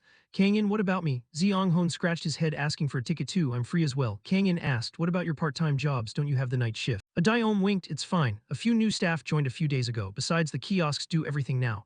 Ziong Hon chimed in, yeah, the cleaning robots even clean better than we do. Kang In puzzled, so what exactly do you guys do there? They didn't answer and changed the subject, but surprisingly the promo video I saw recently includes Kang In a sunny day. Yuseo gushed, Kang In is so cool. Adayom admired Yu Ha. Ziong Hon exclaimed, Kim Du-chan is really handsome. Kang In at a loss for words, so that's it. Thinking of that heroic rescue clip, they marveled, no wonder it looks so much like Kang In. Since this is Kang In's debut piece, I'll definitely go even if I have to skip my shift. Kang In whispered, I'm just a stunt double. The trio of internet cafe staff, fans of Kang In, chimed in, right, loyalty first. Kang In realized, were they just trying to get out of their shifts? Someone asked, anyway, are we going to meet a celebrity tonight? That afternoon at the cinema, the crowd buzzed, who's coming? Look, it's Kim Du-chan over there. At the premiere, the lead actors stepped up to pose with the promotional poster. Below, someone called out, Yuha, can you do a heart gesture? Yuha cheerfully made an adorable heart gesture. Audience members at the cinema gasped in amazement. So many celebrities and even celebrities came to watch the premiere. Kang In led his 3 fans along. Yu asked, is that Kang In? Kang In replied, my face won't actually appear in the film. Standing up high, Du-chan happily saw Kang In. The die-in system announced, Kim Du-chan has noticed, and Kang In slightly nodded back in greeting. Du-chan waved at Kang In, signaling Kang In is here. Adayom excitedly slapped his shoulder and shouted, then blushed and deflated. See, Kim Du-chan waved and smiled at me. Ziong Hon dampened the enthusiasm. He's probably just doing that for the reporters. On stage, Yuha had also seen the person who saved her several times. She beamed to herself, Kang In. It seemed the girl was smitten with him, slipping into a less formal tone, and kept waving over here. He's down below, and Ziong Hon, thinking it was for him, shouted loudly. The goddess Yuha is waving at me. Adayom pouted, not sure it's for you, it's probably for the reporter. Adayom and Ziong Hon then turned to bicker, poking fun at each other. Kang In looked around, after we watch, let's go inside, but where's Yunil? Finally, they found Yunil and Yuha standing and talking. Oh my, she's over there. Adayom ran over to start a conversation. Yunil, are you getting an autograph? Yunil's CEO turned and greeted them. Adayom and Ziong Hon were both excited and nervous to speak with the goddess. What, you two know each other? Yuha looked surprised. Yun just gently called out to Kang In. What, you two know each other? Yuha looked surprised. Yun just gently called out to Kang In. Ziong Hon interrupted, how does you know Yuha? Don't tell me they're sisters. Yuseo laughed, but we're different from them. She revealed a bit more, Yuha and I used to live in the same neighborhood when we were little. I know all her embarrassing stories. Yuha went pale and immediately covered her mouth. Yuno, you're so lucky. While Yuha had Yuno's neck in a playful hold, Du-chan stepped forward and waved. Kang In, I waved so hard my arm hurts. Kang In puzzled, why act like you two are close? There are so many reporters here. Du-chan replied, I just wanted to use this chance to help the teacher get noticed. It's fine. Adayom, stunned, covered her mouth. Kang In is speaking on equal footing with the great Du-chan. Ziong Hon astonished. What, Du-chan? Adayom added. Yun is even chatting like she's the emperor of Trung Mu Gong, please Yuha. Ziong Hon flashed a confident smile. Should I try acting? Turning around, he saw Adayom pout contemptuously, which made him a little sad. It really hurts, that expression. From afar, Min ran up excitedly. Brother. Kang In steadily picked the little girl up and asked kindly, Min Dai, how have you been? She smiled brightly and answered, very well, sir. You talked to me so I wasn't bored at all. Ti-ho and his wife arrived. Mi Dung said, we've saved a seat for Kang In. Adai hugged excitedly. Master actor Jang Mi Dung is here too, truly the supreme emperor Trung Mu Gong. Ziong Hon complained, Adai stop using those cheesy internet nicknames. Kang In declined, but I already have a ticket. Ti-ho smiled, leave that seat empty. Kang In is the lead actor. Adai looked so thrilled she could work 7 days straight but feigned sadness in words, so sad. She shouted excitedly, Yunil, should I learn to cook and get a part-time job? I want to sit near celebrities so badly. Yun smiled sheepishly and pulled Adai away. Kang In, I'm heading in first, see you later. People filed into the theater and the auditorium was nearly full. Director T Min, sitting nearby, invited, it would be great if Kang In could come up to greet on stage, let's go out back together. He declined, I think I'd be exhausted if I were recognized when I'm not supposed to be. The director replied regretfully, yeah, that's true. After all, this film only has one premiere, and without Kang In it might have been hard to get screened. T Min bowed and thanks again, and Kang In bowed back, no problem. The screen lit up and the director said the film is about to start. Kang In turned to sit properly, ready to watch the film he had a part in. The trio of Kang In's fans at the internet cafe watched attentively, bright and joyful, enjoying the movie. Outside the theater corridor, a janitor walked past a screening room. The audience's collective shouts carried all the way out into the hall. Although screening rooms are usually well soundproofed, the 2 staff members still jumped. The female attendant gasped, "What's going on?" The entire audience reacted in surprise. The male attendant answered, "They're usually very quiet. It must be a really good film." Inside the theater, no lights were on except for the projector. After a moment, the lights came up, signaling the film was over. A round of applause broke out. A spectator stood and applauded loudly as a heartfelt recognition of the film's success. Immediately afterward, the audience in the theater rose and applauded in unison. The die-in system sounded in Kang In's head. "Without your help and mine, this film would have been ordinary. Thanks to both of us, the quality was significantly elevated."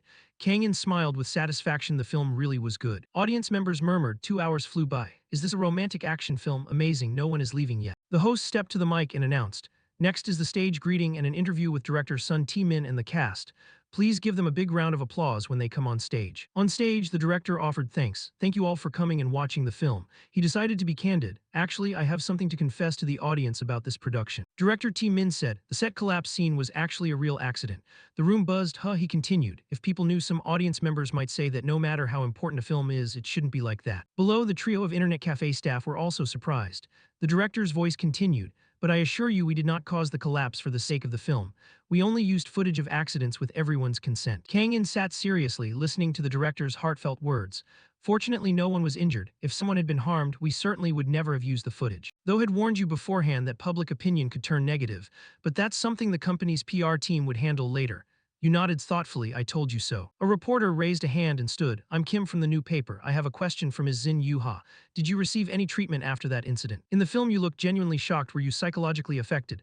Yuha winked and smiled. "No, I'm fine. They saved me." The reporter asked again, "Was it Kim Du-chan?" This time Du-chan laughed and replied, "If I had done it, I'd probably be gone by now, right?" The reporter pressed, "Then who was it?" Du-chan answered, "The guy who sells food from the film crew's food truck saved me."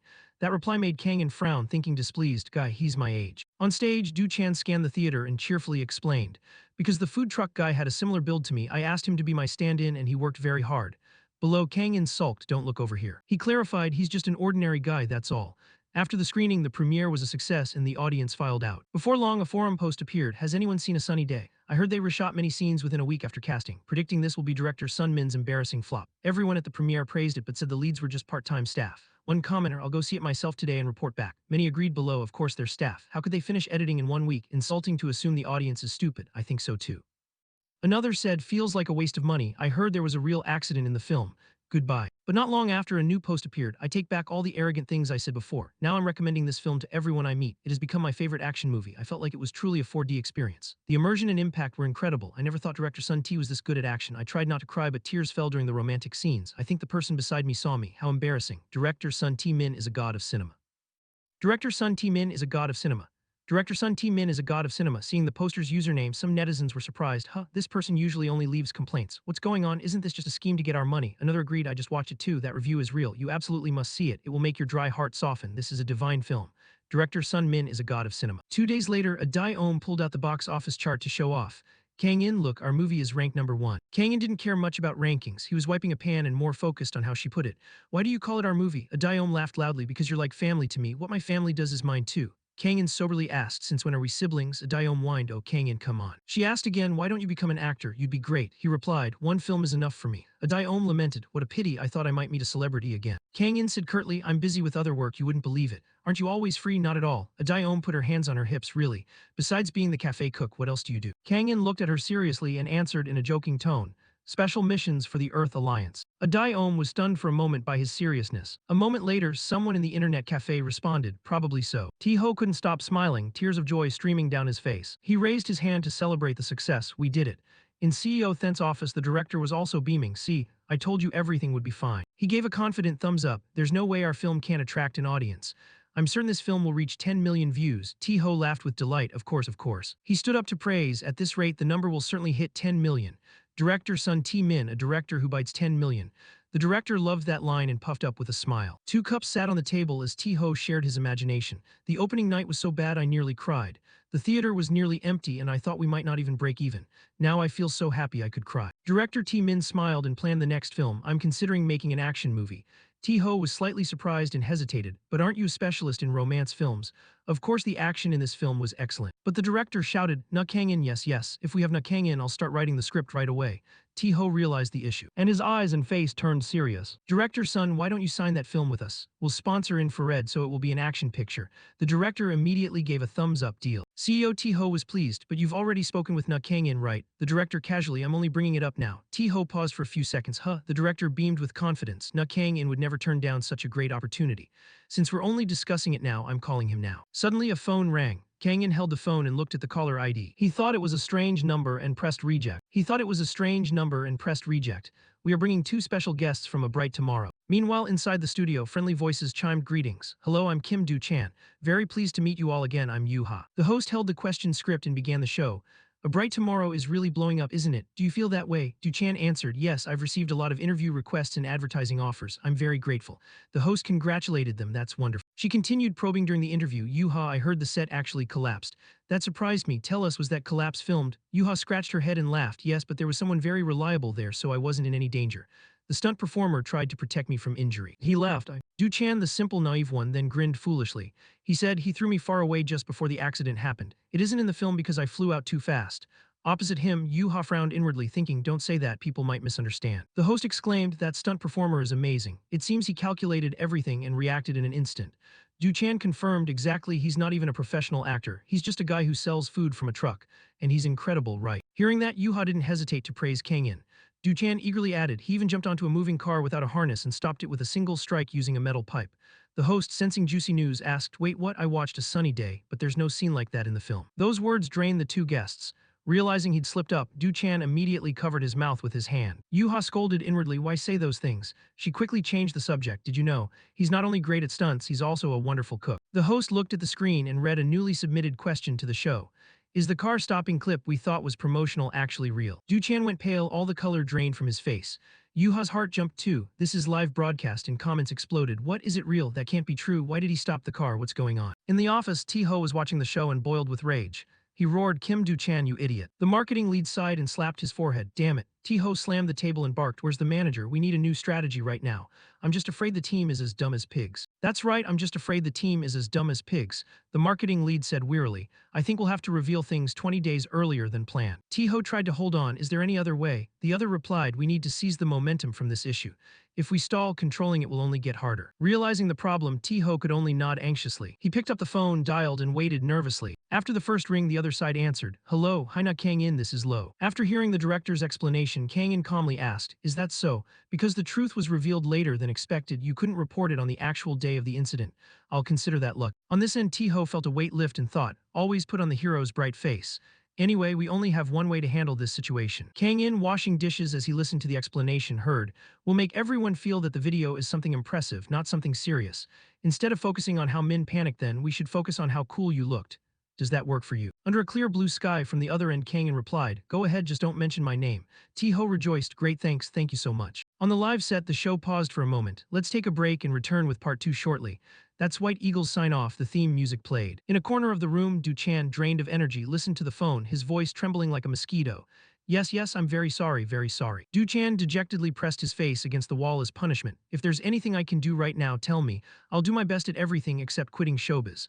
The voice on the phone replied, reveal everything. Thinking he misheard, Du-chan picked up the phone. Sorry, what did you say? The person on the line was displeased. What are you saying? I told you to talk about that incident on the live broadcast in the most attention-grabbing way possible. Du-chan asked again, is that okay? The marketing director reminded him, we plan to announce it in 20 days, but now we have to announce it immediately. Du-chan apologized. I'm sorry, the other person emphasized. The CEO has agreed. Just finished by saying the food truck guy handled the situation brilliantly so people won't remember it as a serious accident. In the studio, Yu-ha opened the door and whispered, hurry up, it's starting. Du-chan signaled he understood and replied, yes, I won't mention Kang-in's name. The live show resumed. The host looked at the screen admiringly. That video has drawn an unbelievable amount of attention.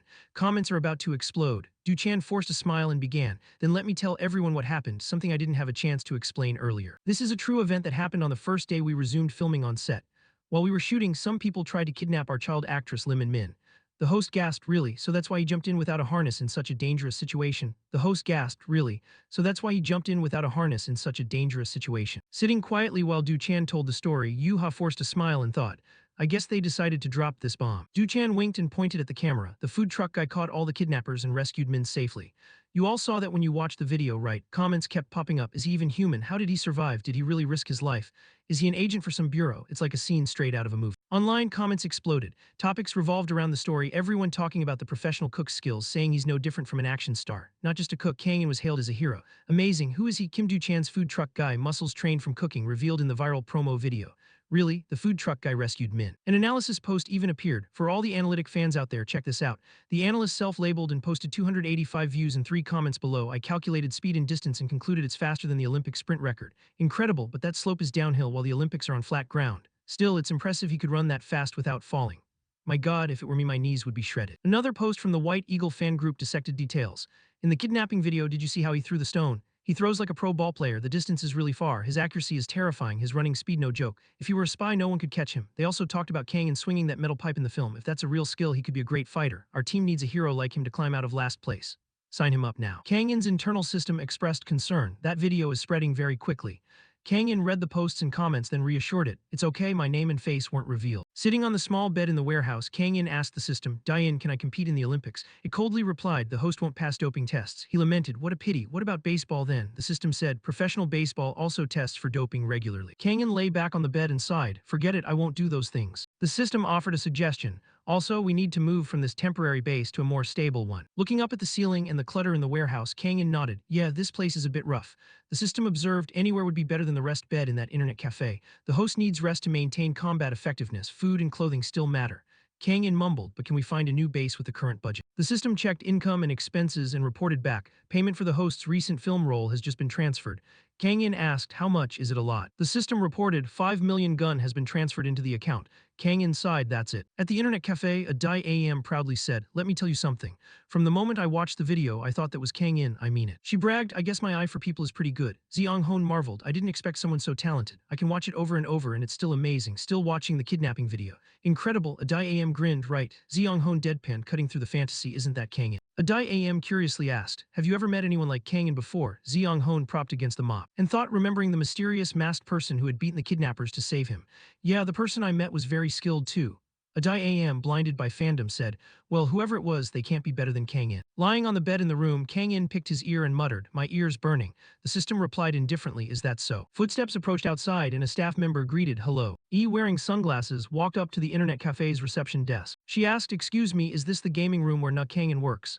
Zeong-hon stood at the counter, blushing when he recognized the visitor. Yes, that's right. Luckily, Yoon Seo quickly clamped a hand over his mouth. She cheerfully welcomed her. Why did you come all the way here? Have you been busy lately? Zeong-hon at the counter was swooning like a turkey, muttering, you actually. Yuha said, I came to talk to Kang-in and I heard the food here is really good. Eonel replied happily, oh, I see he's in that room. Yuha surprised, huh? Eonel asked again, he lives here. This news stunned Yuha, what, he lives here? Doesn't he have a home? Eonel thought, I'm not sure, but it seems he's staying here temporarily. I even thought about letting him stay at my place. But thinking of something, Yoon Seo blushed. Living together with a man and a woman is kind of awkward, right? Yuha objected, no way. Yoon innocently, you're worried about me, right? I'm touched. Yuha darkened, saying coolly, of course he wouldn't do anything. Eonel puzzled, huh, what do you mean? Yuha, embarrassed by Yoonel's naivety, said, never mind. Eonel pointed at the storeroom door. Anyway, come in, he's in there. A knock on the door made Kang-in sit up. Who's there? Yuha opened the door and stepped in. He asked in surprise, huh, why are you here? She replied, I came to apologize. Kang-in was more puzzled, for what? Yuha explained about what Kim Du-chan had said on the radio show. Kang-in, embarrassed, said, but you didn't say those things. Yuha sat down beside him, but I was on that same program. Anyway, he really needs to learn to keep his mouth shut. She agreed, exactly. Maybe he's getting lectured by Mi-dung-sun right now. She pictured Du-chan's current plight and the two burst out laughing. Mi-dung angrily swung a baseball bat, pounding Du-chan and scolding, you idiot. Du-chan just held his head and cried softly. Min-dai watched and sighed. Du-chan must be having a really hard time. Kang-in, hearing this, asked, so you came here just to say that? Yuha blushed and hurried to make an excuse, that's part of it. I also heard this gaming room is famous for its snacks, so I wanted to try them. Kang-in just listened in silence, then stood up and said, I'm not serving food today, I have things to do. Yuha surprised, huh, where are you going? Kang-in looked around and said, as you can see, this place isn't great. I'm looking for somewhere to live. She wondered, oh right, you're living here. Why are you living here? Someone like you. Kang-in answered shortly and coldly, I have my reasons. Yuha felt stunned, what? Kang-in thought to himself that explaining would be too troublesome and let it go. His cold expression and terse answers made Yuha even more curious. Truly a mysterious man. She told herself that and confidently insisted on coming along. Then let me go with you, it's nice to have someone help choose. Kang-in refused, I can go on my own. But in the end, she still went along. The two stepped into an apartment, it was simple and fairly small. Yuha jumped, huh? Kang-in looked around a fridge, a sink, an old AC, everything was there but very worn. Yuha was stunned, this studio apartment is S studio. You already got paid, right? Kang-in answered, that's right. She grew more puzzled than why pick a studio. I can't understand why someone as talented as you lived in an internet cafe and now is looking at S studio. You were paid well for that film, weren't you? Kang-in, expressionless, looked at her, is that so? Yuha eagerly, how much did you get? Let me help you find the best place with that money. Kang-in replied, 5 million gun. Hearing Kang-in's fee, Yuha froze for a few seconds, dazed, huh? Without saying much, she pulled out her phone and dialed. The person on the other end answered, hello. Yuha smiled brightly, oh yes, this is in Yuha. Mi-dung took the call, oh Yuha, what's up? Don't tell me you're going to beg leniency for Kim Du-chan. Over there, Du-chan was kneeling on the ground, wearing a yoke, loudly begging, I'm sorry Yuha, please save me. Yuha didn't pay much attention to her co-star and replied, well, how I handle him is up to me. Kang-in froze, thinking what the Mi-dung said, I'll let him live, what's going on? Yuha prepared to get to the main point, which wasn't about Du-chan. She said, it seems Na Kang-in only received 5 million in pay from CEO Lo. The news hit Mi-dung like a thunderclap. She immediately switched to vengeful mode, smiling with veins bulging. What? Looks like another matter for me to handle. Yuha explained, I just thought Kang-in wouldn't speak up, so I'm reporting it for him, don't get me wrong. Mi-dung understood and softened, got it, he saved the film and more importantly, he's my daughter's benefactor. I'll contact Lai Ti-ho and Kim Du-chan, who allowed him to rest. Get up now. Hearing the desired result, Yuha smiled happily. Yes, thank you. All right, I'll leave it to you then. After hanging up, Yuha winked and flashed a V sign in celebration.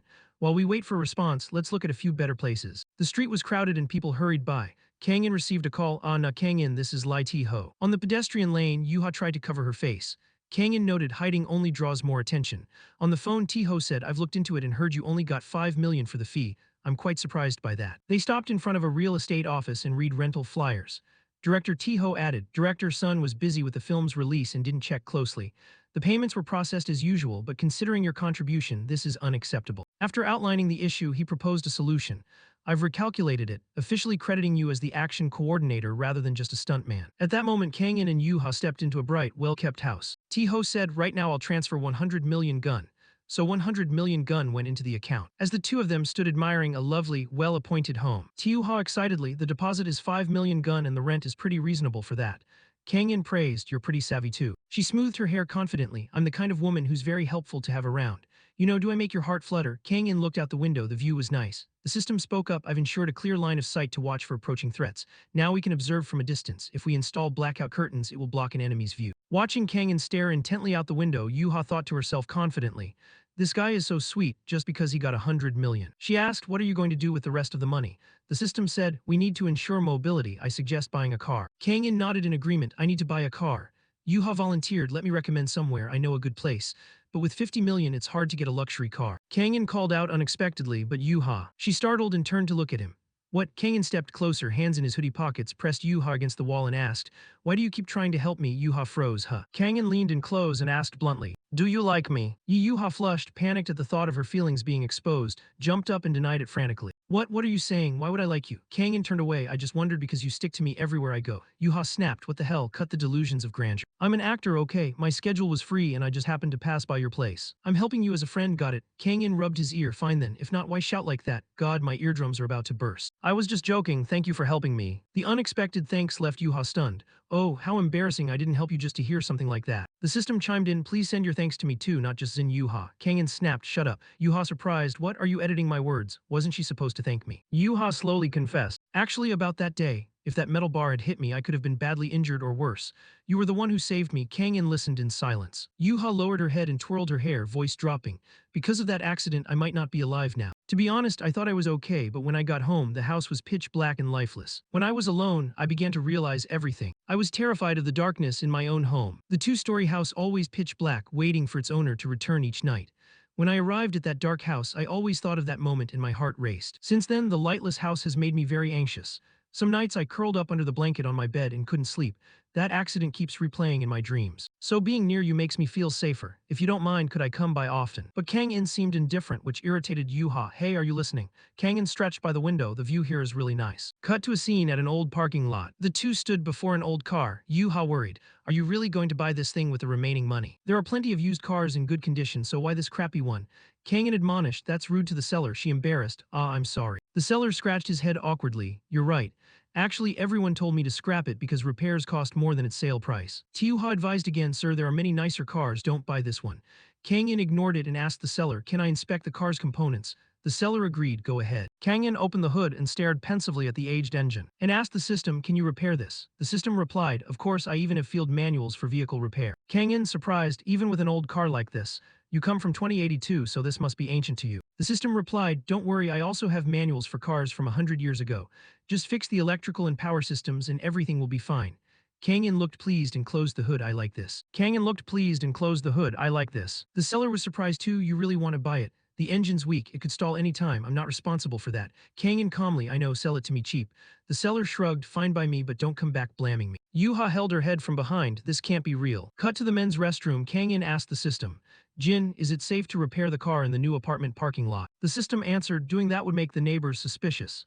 Kang In washed his hands and thought, then we need to rent another place. The system reported, I found a recently closed scrap metal workshop that's perfect. Kang In, surprised, how did you know? The system reported, I found a recently closed scrap metal workshop that's perfect.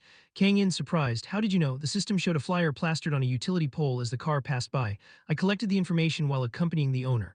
Good, very good, Kang In praised, take parts and do the repairs there. At the remote scrapyard, a tow truck delivered the car Kang In had just bought. He thanked the tow driver, thank you so much. Kang In carried the tool bag inside. Yuha followed and asked, where is this? Why did you drag that junk car here? Kang In corrected her, don't call it junk, it's my baby. The place was remote and deserted. Yuha whimpered in fear, you secretly signed up for a horror movie without telling me, right? Is that why you brought me here? Kang In entered the access code and replied, no. The lock opened successfully, the rusty metal door rolled back with a screech, and inside it was surprisingly bright and tidy. Kang In stepped into the workshop and dumped the pile of tools he'd prepared onto the workbench. Yuha curiously asked, so what's this, are you? Watching Kang In arrange his tools, she confirmed, you plan to fix this car here? Kang In answered briefly, yeah. If you can't help, just sit nearby and keep me company. Do you know how to fix cars? Don't you need a mechanic's certificate or some license? The system answered inwardly, but only Kang In heard, I have repair manuals better than any certificate. Kang In came up with an excuse, YouTube teaches everything. The system competed, I have resources far better than YouTube. Yuha couldn't believe it, are you kidding me? Kang In dryly, disassembly is just the reverse of assembly. Yuha worried, what if the car explodes? Are you trying to reclaim the life you saved? Kang In countered, why do you assume you'll come with me? She was speechless and angry. Looking at the metal cutter on the table, she returned to her original question, but what's this place? Kang In replied curtly, it's a metal fabrication shop. The owner retired, so I rented it for a year. We've been together all day and you didn't know this. Yuha surprised, when did you decide to rent it for a whole year? Kang In didn't answer, he opened the engine cover and put on gloves to prepare for the repairs. He turned to look at the girl standing behind him. Yuha, not understanding why she was being stared at, asked, what? Kang In nonchalant, you're still here. Why have you been trailing me around all day? Yuha stunned. What? Who's trailing whom? You're the one who brought me here. Kang In froze for a few seconds, then asked again, me. Yuha was speechless, annoyed as she started to walk away. Fine, I'm leaving. Don't stop me, even if you're bored, it's none of my business. Idiot, you're turning down a chance to hang out with an incredibly pretty girl. Kang In said coldly, delivering a harsh truth, we're out here in the middle of nowhere, there's no transportation. This made Yuha anxious. What? She nervously pulled out her phone to call, but when she turned it on there was no signal. Kang In's voice rang out, we're deep in the mountains, so there's no reception here. Yuha tensed, what? We're stuck here. Kang In teased, at night this place is full of ghosts. That comment gave Yuha goosebumps as she looked around the dilapidated workshop. Kang In's face went serious, I already planned everything. His unusual attitude made Yuha even more worried. He asked, why do you think I brought you here? Yuha trembled, unable to believe it. In the abandoned metal shop, her whimpering didn't stop. I'm not ready for this. Kang In ordered, take it. Yuha shut her eyes, sweat pouring like a shower, her face flushing without knowing why. What? Kang In said, be quiet. Somehow Yuha's hands were already gloved and holding repair tools. Kang In shouted, help me fix the car. She really didn't want to, but she complied despite having getting dirty. Diane instructed Kang In, first, remove the armor in the specified order. Yuha said, you're just stalling to keep me here, you could do it yourself. Kang In replied, funny idea. She propped her chin on her hand and asked, but shouldn't you number the parts when disassembling? In case it's easy to take off but hard to put back on. He confidently, don't worry, I remember all the steps. Ignored, Diane immediately spoke up, I'm the one who remembers every step. Yuha admired, really? Your memory is amazing. Diane praised himself too, my memory is amazing. Hearing that, Kang In snapped, stopped narrating everything. Yuha switched to flattery mode, also your hands move so fast and precise like a machine. Kang In paid no attention, focused only on the work. Is that so? Kang In pointed at her, all right. She sat in the driver's seat and yelled, no way, is this why you brought me here? Kang In said, relax, I fixed it perfectly, try getting in. Still full of doubt and worry, she finally opened the door and climbed in. This thing won't break down on the road, right? Kang In, confident in the system's skill, trust me. After a test drive, she was amazed. What is this? So smooth, the engine is quiet too. I thought you only knew cooking and martial arts. Turns out your car repair skills are great too. Kang In was used to people's surprise. Yeah, I know a lot of things. The system protested, I'm the one who knows the most things. She asked shyly, but why did you rent this place for a whole year? You fix cars so fast. Kang In thought of his plan. If the CEO apartment we found earlier is the living base, then this place will be the production facility. I plan to build the equipment needed for the mission here, so both locations are important. He still answered absent-mindedly, making Yuha angry, her face scowling. You don't need to explain details. So where are we going now? Kangin replied, I'll take you home since you don't have a car to get here anyway. Yuha asked in surprise. Really, I have something I want to ask. Do you know how to install a smart lighting system that can be controlled by a phone? Could you install it at my place? Kangin replied coldly, have your parents get it done. She said shyly, my home is pretty far from here and my brother doesn't know anything about it. Kangin stayed composed and replied quickly, you can call the manufacturer to come install it. Yuha persisted, please help me, I'm really scared. She tried to persuade him and then told him about her troubles. Lately I've been dreaming about that collapsing scene and can't sleep. At that moment Jaein explained to him, that's a common symptom in soldiers from war zones, like how discharged soldiers keep dreaming about their time in the military. It could be a form of PTSD, post-traumatic stress disorder. Kangin suddenly said something that puzzled Yuha. Rescuing civilians is a basic duty of the Earth Alliance military. He remained cold but spoke words that were unexpectedly warm. I'll help you. Kangin and Yuha arrived at Yuha's home. As soon as they arrived, Kangin set to work fixing the lighting system. It didn't take long. In a moment he finished. Done. She exclaimed in surprise. That fast? Kangin checked it and said, try turning the power off and on. Yuha nimbly went to turn off the lights, then used the remote control on her phone. The lights came back on. She looked up excitedly and blurted out, it works. Yuha thanked him bashfully. Thank you. Kangin replied, it's nothing. After finishing, Kangin immediately wanted to leave. All right, I'm going. Yuha tried to hold him back to keep him a little longer. Wait. She hinted, are you hungry? I'll treat you to a lavish meal. Kangin asked in surprise, you can cook. Yuha immediately shifted direction. Let's eat out. Kangin was also surprised by how quickly she changed pace. She explained shyly, actually, I went to that internet cafe because I wanted to try a dish you cooked, but since I already owe you twice, I couldn't ask you to cook for me again. There's a restaurant I know that cooks really well. The head chef there is Ju Cheon. He's been on TV. He asked casually, is that so? The Dian system immediately offered an opinion, analyzing local entertainment culture to ease integration, while nodding, high-end restaurants are currently over our budget. This is a good chance to gather information. Kangin realized the system's intent, rolled up his sleeve, and silently talked to it, leaving Yuha standing there puzzled. You just want to eat, don't you? Kangin suddenly changed his expression to a more cheerful one. I hope it's better than the dishes I've made. I also like good food. He and Yuha arrived at the restaurant's entrance. We're here. Yuha stepped out of the car, closed the door, and excitedly told him, this place is pretty famous, have you heard of it? Kangin kept his expression unreadable, which made her even prouder. He asked, it's not easy to get a reservation, not just anyone can get in. Did you make a reservation? Yuha answered proudly, yes, last night. Kangin said in surprise, I thought we were just planning it. She confidently flipped her hair, hey, I'm Zin Yuha, the trending hot actress. Seeing his attitude, she got angry, want to die. What's with that reaction? Leading Kangin into the famous restaurant, she proudly boasted about her credentials. I filmed a show here with the chef and got his number. When I asked yesterday, he said he'd save a table for two. This place is hard to get into, it's only because of me. Kangin, sensing the key issue, turned and asked, making Yuha break into a sweat. But who did you say you were bringing when you made the reservation? She immediately grew flustered as she recalled her perfect plan. Tomorrow I'll eat at Bitch Cafe and pretend my dinner plans were cancelled. That won't matter. She quickly changed course, led Kangin to the table. Don't pay attention to it, come on. Then at Gia du Cafe, Kangin sat with Yuha. He asked, wait, I thought we were going to the restaurant. Why a cafe? Yuha replied proudly, you've never been on a date before. We'll chat at the cafe until we get hungry, then head up to the restaurant on the 7th floor. Kangin listened intently and nodded. He thought to himself, is this really a date? Could I live a normal life like other people? Why am I in this era in this place instead of with the Earth Alliance forces in 2082? Seeing Kangin look away, Yuha spoke up. I should ask if we can get a seat by the window. She called and the person on the other end said, hello, this is Benelip. Yuha cheerfully replied, hi, I'm Zin Yuha. I'm calling to confirm the dinner reservation. The line was silent for a long moment, then suddenly shouted, drawing everyone's attention in the cafe. She panicked. Kangin looked at her puzzled. What do you mean it's not reserved? She snapped angrily, no, that can't be. I made the reservation yesterday. If it's cancelled, they should have told me. She slammed the phone down on the table in fury. Yuha was so upset she started to cry. Between sobs she protested, someone more important than me came, so my reservation was cancelled.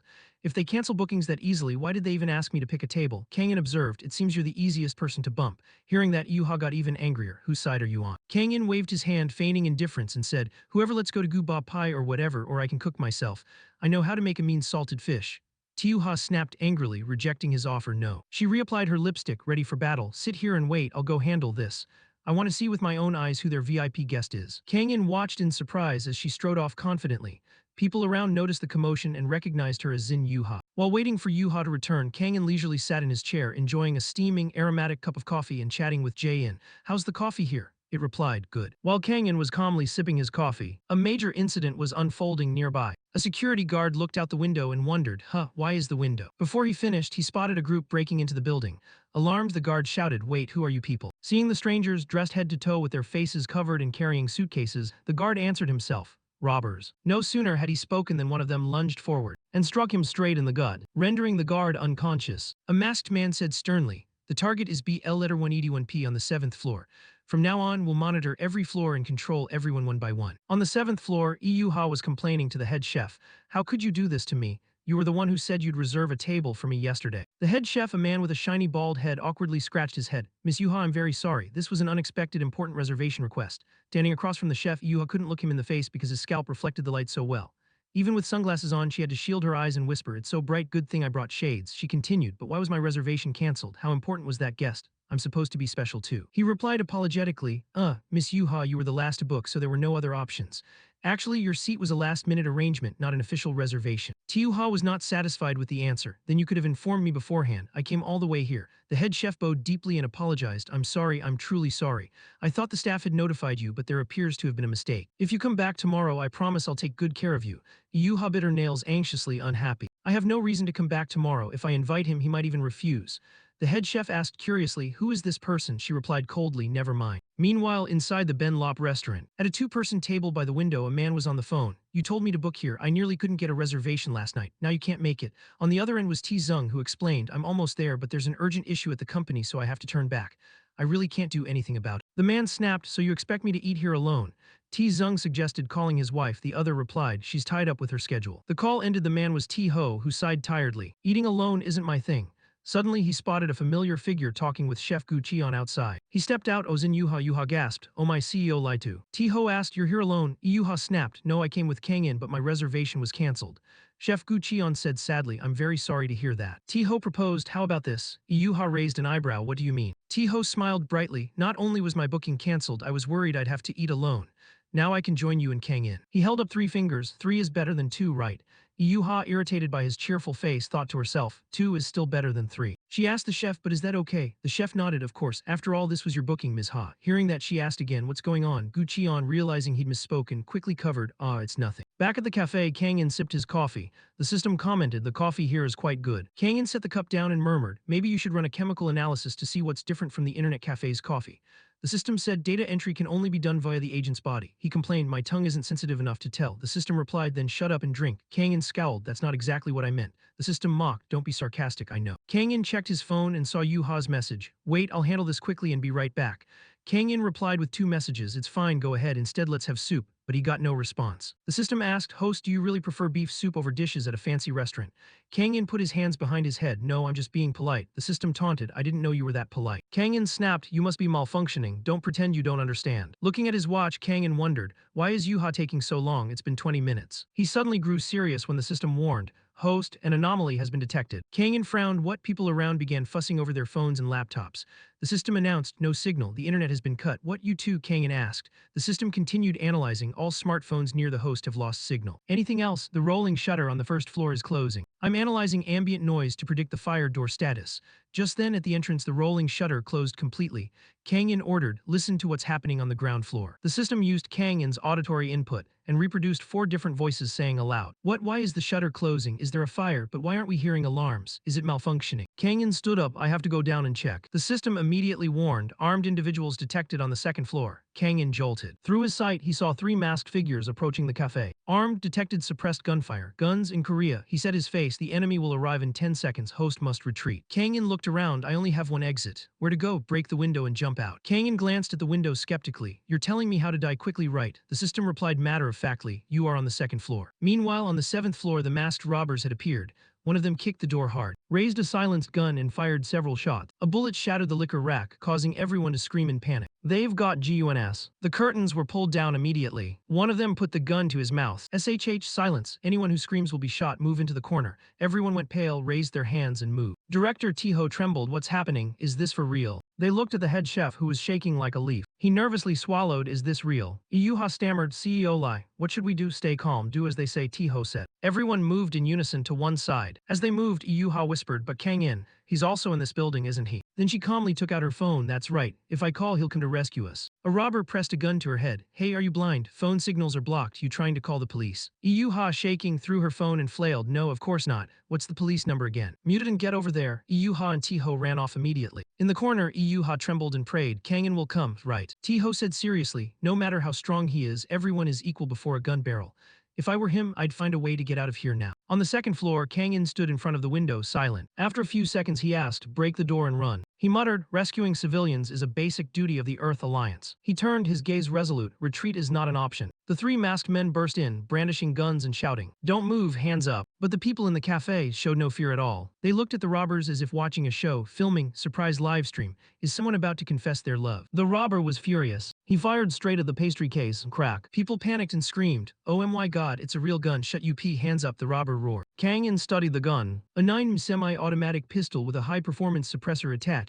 Subsonic rounds. Not ordinary robbers, the system said. Opponents are heavily armed. The host is unarmed. Firepower gap is too large, must withdraw from the area. Kang In raised his hands as the robbers demanded, but whispered, "Retreating is not a tactical decision. I have other reasons." Kang In looked up at the masked men causing chaos. His gaze pointed toward the seventh floor, the direction where Iyuha was being held. In the corner, Iyuha whispered to Tiho, "He'll come up here, right? If he comes up, he'll get shot immediately. So, what will happen to us?" Tiho looked at the line of people being controlled by the robbers, his expression heavy. The masked men split tasks. One guarded Scarrett, another stood watch with a gun. They paid no attention to the others, clearly that woman was their target. Seeing Scarrett, Iyuha frowned. No one in her circle looked like that, so she asked Tiho, "Who is she? Some foreign minister or something?" Tiho introduced, Scarrett Kelly, CEO and head of research at Omegate, a very famous American military tech company. Iyuha asked excitedly, "Like that Bin Apple company or that Search Glass company?" Tiho broke into a sweat. "No, Omegate develops military weapons." He added, "My father, Lai Dongmin, is CEO of a company that makes military and police equipment. My older brother, Lai Dung, is a director. When my brother learned Scarrett Kelly was dining here today, he asked me to book a table in advance. My company, though entertainment, is well known in the entertainment industry, so I contacted Chef Gil Chin to reserve a table. All Tiho could think, my brother didn't come and I'm being kidnapped." Yuha spoke up, "If that woman is the target, then this is a dispute between arms dealers, right? So why are we being detained like this?" The two spoke too loudly, irritating the masked men. One aimed his gun and shouted, "Hey, you two, shut up, make another sound and see what happens." At the click of a round chambering, the two flinched and went silent. The barrel was pressed to Scarrett's face. The masked man snarled, "Give me the access code and I'll spare you." He kept up the threats, but Scarrett remained chillingly calm. She asked directly, "How much were you paid for this job?" "I'll pay double, no one gets hurt, end it here." The masked man laughed with contempt. "Double? I refuse, this isn't a job for pocket change." Scarrett did not back down either. "I refuse as well.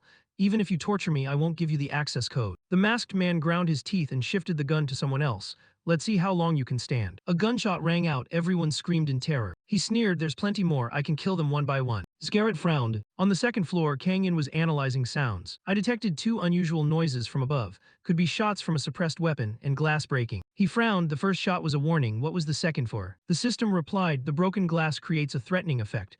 The seventh floor is intimidating the hostages." Suddenly, a woman screamed. The masked men seemed jumpy. At any little noise, they pointed their guns up. A woman sat down to soothe a crying child. The child screamed again, "Mommy." A masked man barked, "Shut up, anyone else makes noise and I shoot." He raised his gun, preparing to pull the trigger. At that moment, Kangin suddenly stood on a chair to draw attention. "Police." A masked man startled and spun around. "Police, where?" Kangin swallowed nervously. Kangin pretended to pose for a photo. "Sorry, I'm not used to this much attention." Everyone in the cafe thought at once, "Who's this crazy guy?" But Kangin continued, "The kids are crying out of fear. Shooting someone just because they cry, that's not what humans do." He glanced at the man's mask. "All right, you're not human, animals wearing human skins." The masked man went mad. "Shut up, I'll kill you now." Another whispered, "Boss, he's behind the glass." He barked, "You think standing behind glass makes you immune? Subsonic rounds don't pass through people, but they won't break the glass either." He squeezed the trigger, dying. But before he could fire, Kangin charged in using the very pose he'd struck, ramming straight into him. The masked man, not understanding, was kicked by Kangin. "Wah, what?" He screamed in pain as bones cracked audibly. Kangin gave him no time to react and continued a flurry of follow-up moves. Another man panicked and opened fire. "Shoot him." But the cafe's glass was bulletproof. The subsonic rounds couldn't penetrate. Kangin slipped aside to dodge the burst, then sprang up. Kangin ducked behind a table to avoid the bullets. The rounds whizzed but hit nothing. The masked man could only curse in frustration. Damn, he dodged. Suddenly, Kangin shoved two tables hard, sending them barreling toward the masked men, who couldn't react in time and screamed screamed in pain. Taking advantage, Kang In unleashed a series of kicks, flattening the masked men who lay groaning in pain. One masked man tried to force himself up,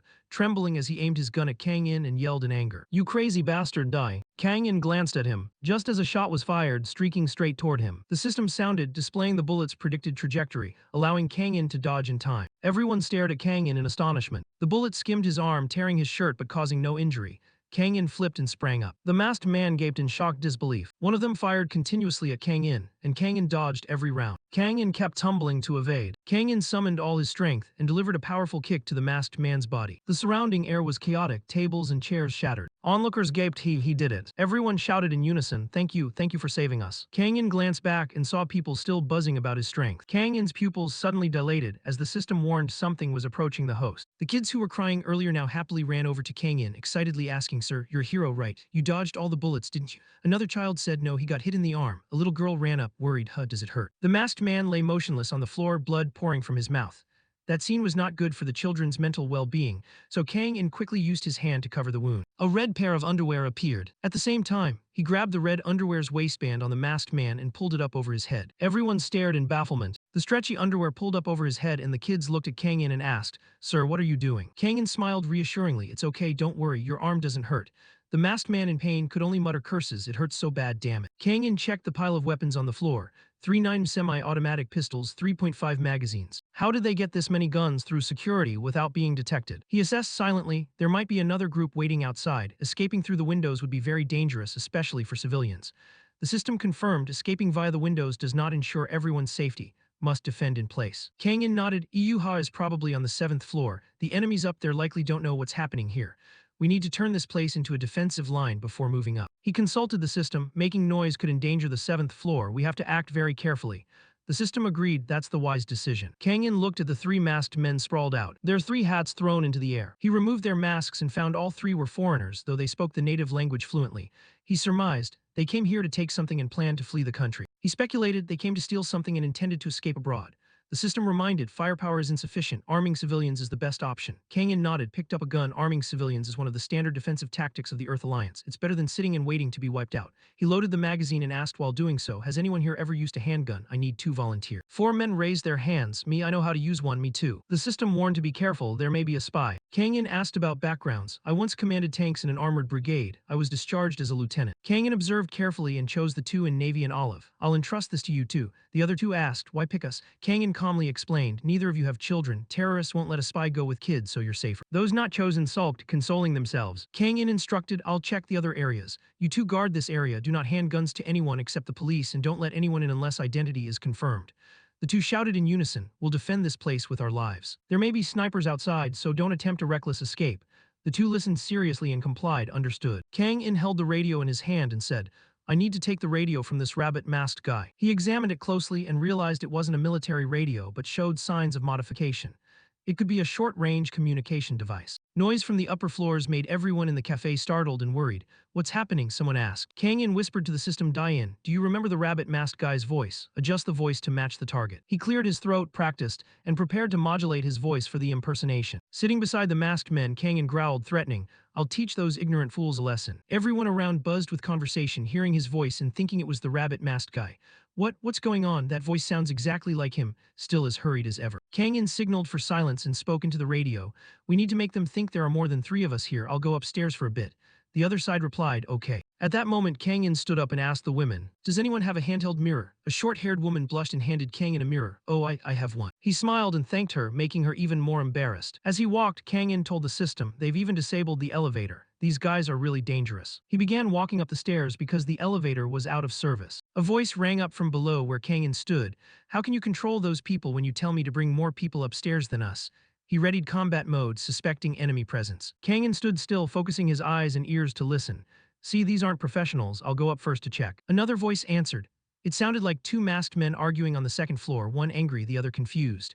In the 1st floor lobby, the 2 clearly didn't know whether their teammates were amateurs or pros, which showed they weren't a long-term cooperative group but assembled just for this mission. Kang In thought to himself, "There's definitely someone important behind this, the same kind of reason Zin Yuha's placement was cancelled." Kang In gently stepped down the stairs, and at the same time a figure was coming up from below. From the footsteps he located the opponent and suddenly leapt up, launching a punch at the masked man. The man had no time to react. only managing a pained cry before collapsing right on the stairs. Kang In quickly ran down to the lower floor. He opened a door and used the borrowed mirror to check behind him. In the mirror, he saw a man walking and humming. It was the building's security guard. But the guard couldn't escape Kang In's punch either. He took a full hit and lay on his back, not yet understanding what had happened. The guard lay motionless. The system asked, "Why does the host think they're enemies?" Kang In replied, "They're using modified radios like the guys on the second floor. That voice earlier was his." The system noted if the host's strike hadn't been precise, the opponent wouldn't be unconscious. He whispered, "Want praise? Fine, you're excellent." The system proudly, "I'm a modern combat support AI perfectly integrated with the host." Back in the cafe, people looked toward the knocked out victims. In alarm, "What? He already took down 2 people." Kang In replied calmly, "It's fine." Someone asked, "By the way, who is this person? There's no rope here." Kang In explained, "That's the building's guard. He was attacked and knocked out. Leave him there, he'll come to on his own." 2 others discussed, "So is there no one left on the ground floor? Let's run outside." Kang In warned, "Don't rush. They may have set traps or positioned people out there. I tried pressing the alarm button in the security room, but it did nothing. They've disabled it. That's why I'm going up to the control room to handle things step by step." The 2 answered in unison, "Okay, awesome." Kang In used the mirror to check the hallway outside. Hearing no movement on the 3rd floor, the system reported, "All the rooms here are offices, and since it's the weekend, no one should be here." Arriving at the 4th floor offices, there was also no sound. Only a spark snapped from behind the door. Carefully opening the door, Kang saw inside the space flash with stuttering arcs of electricity in the dim room. System report, "I have located the control room." Inside the control room, everything was a mess. Chairs overturned, equipment smashed, completely wrecked. Kang In observed and realized they had sabotaged the system so the surveillance cameras and phones could not be restored.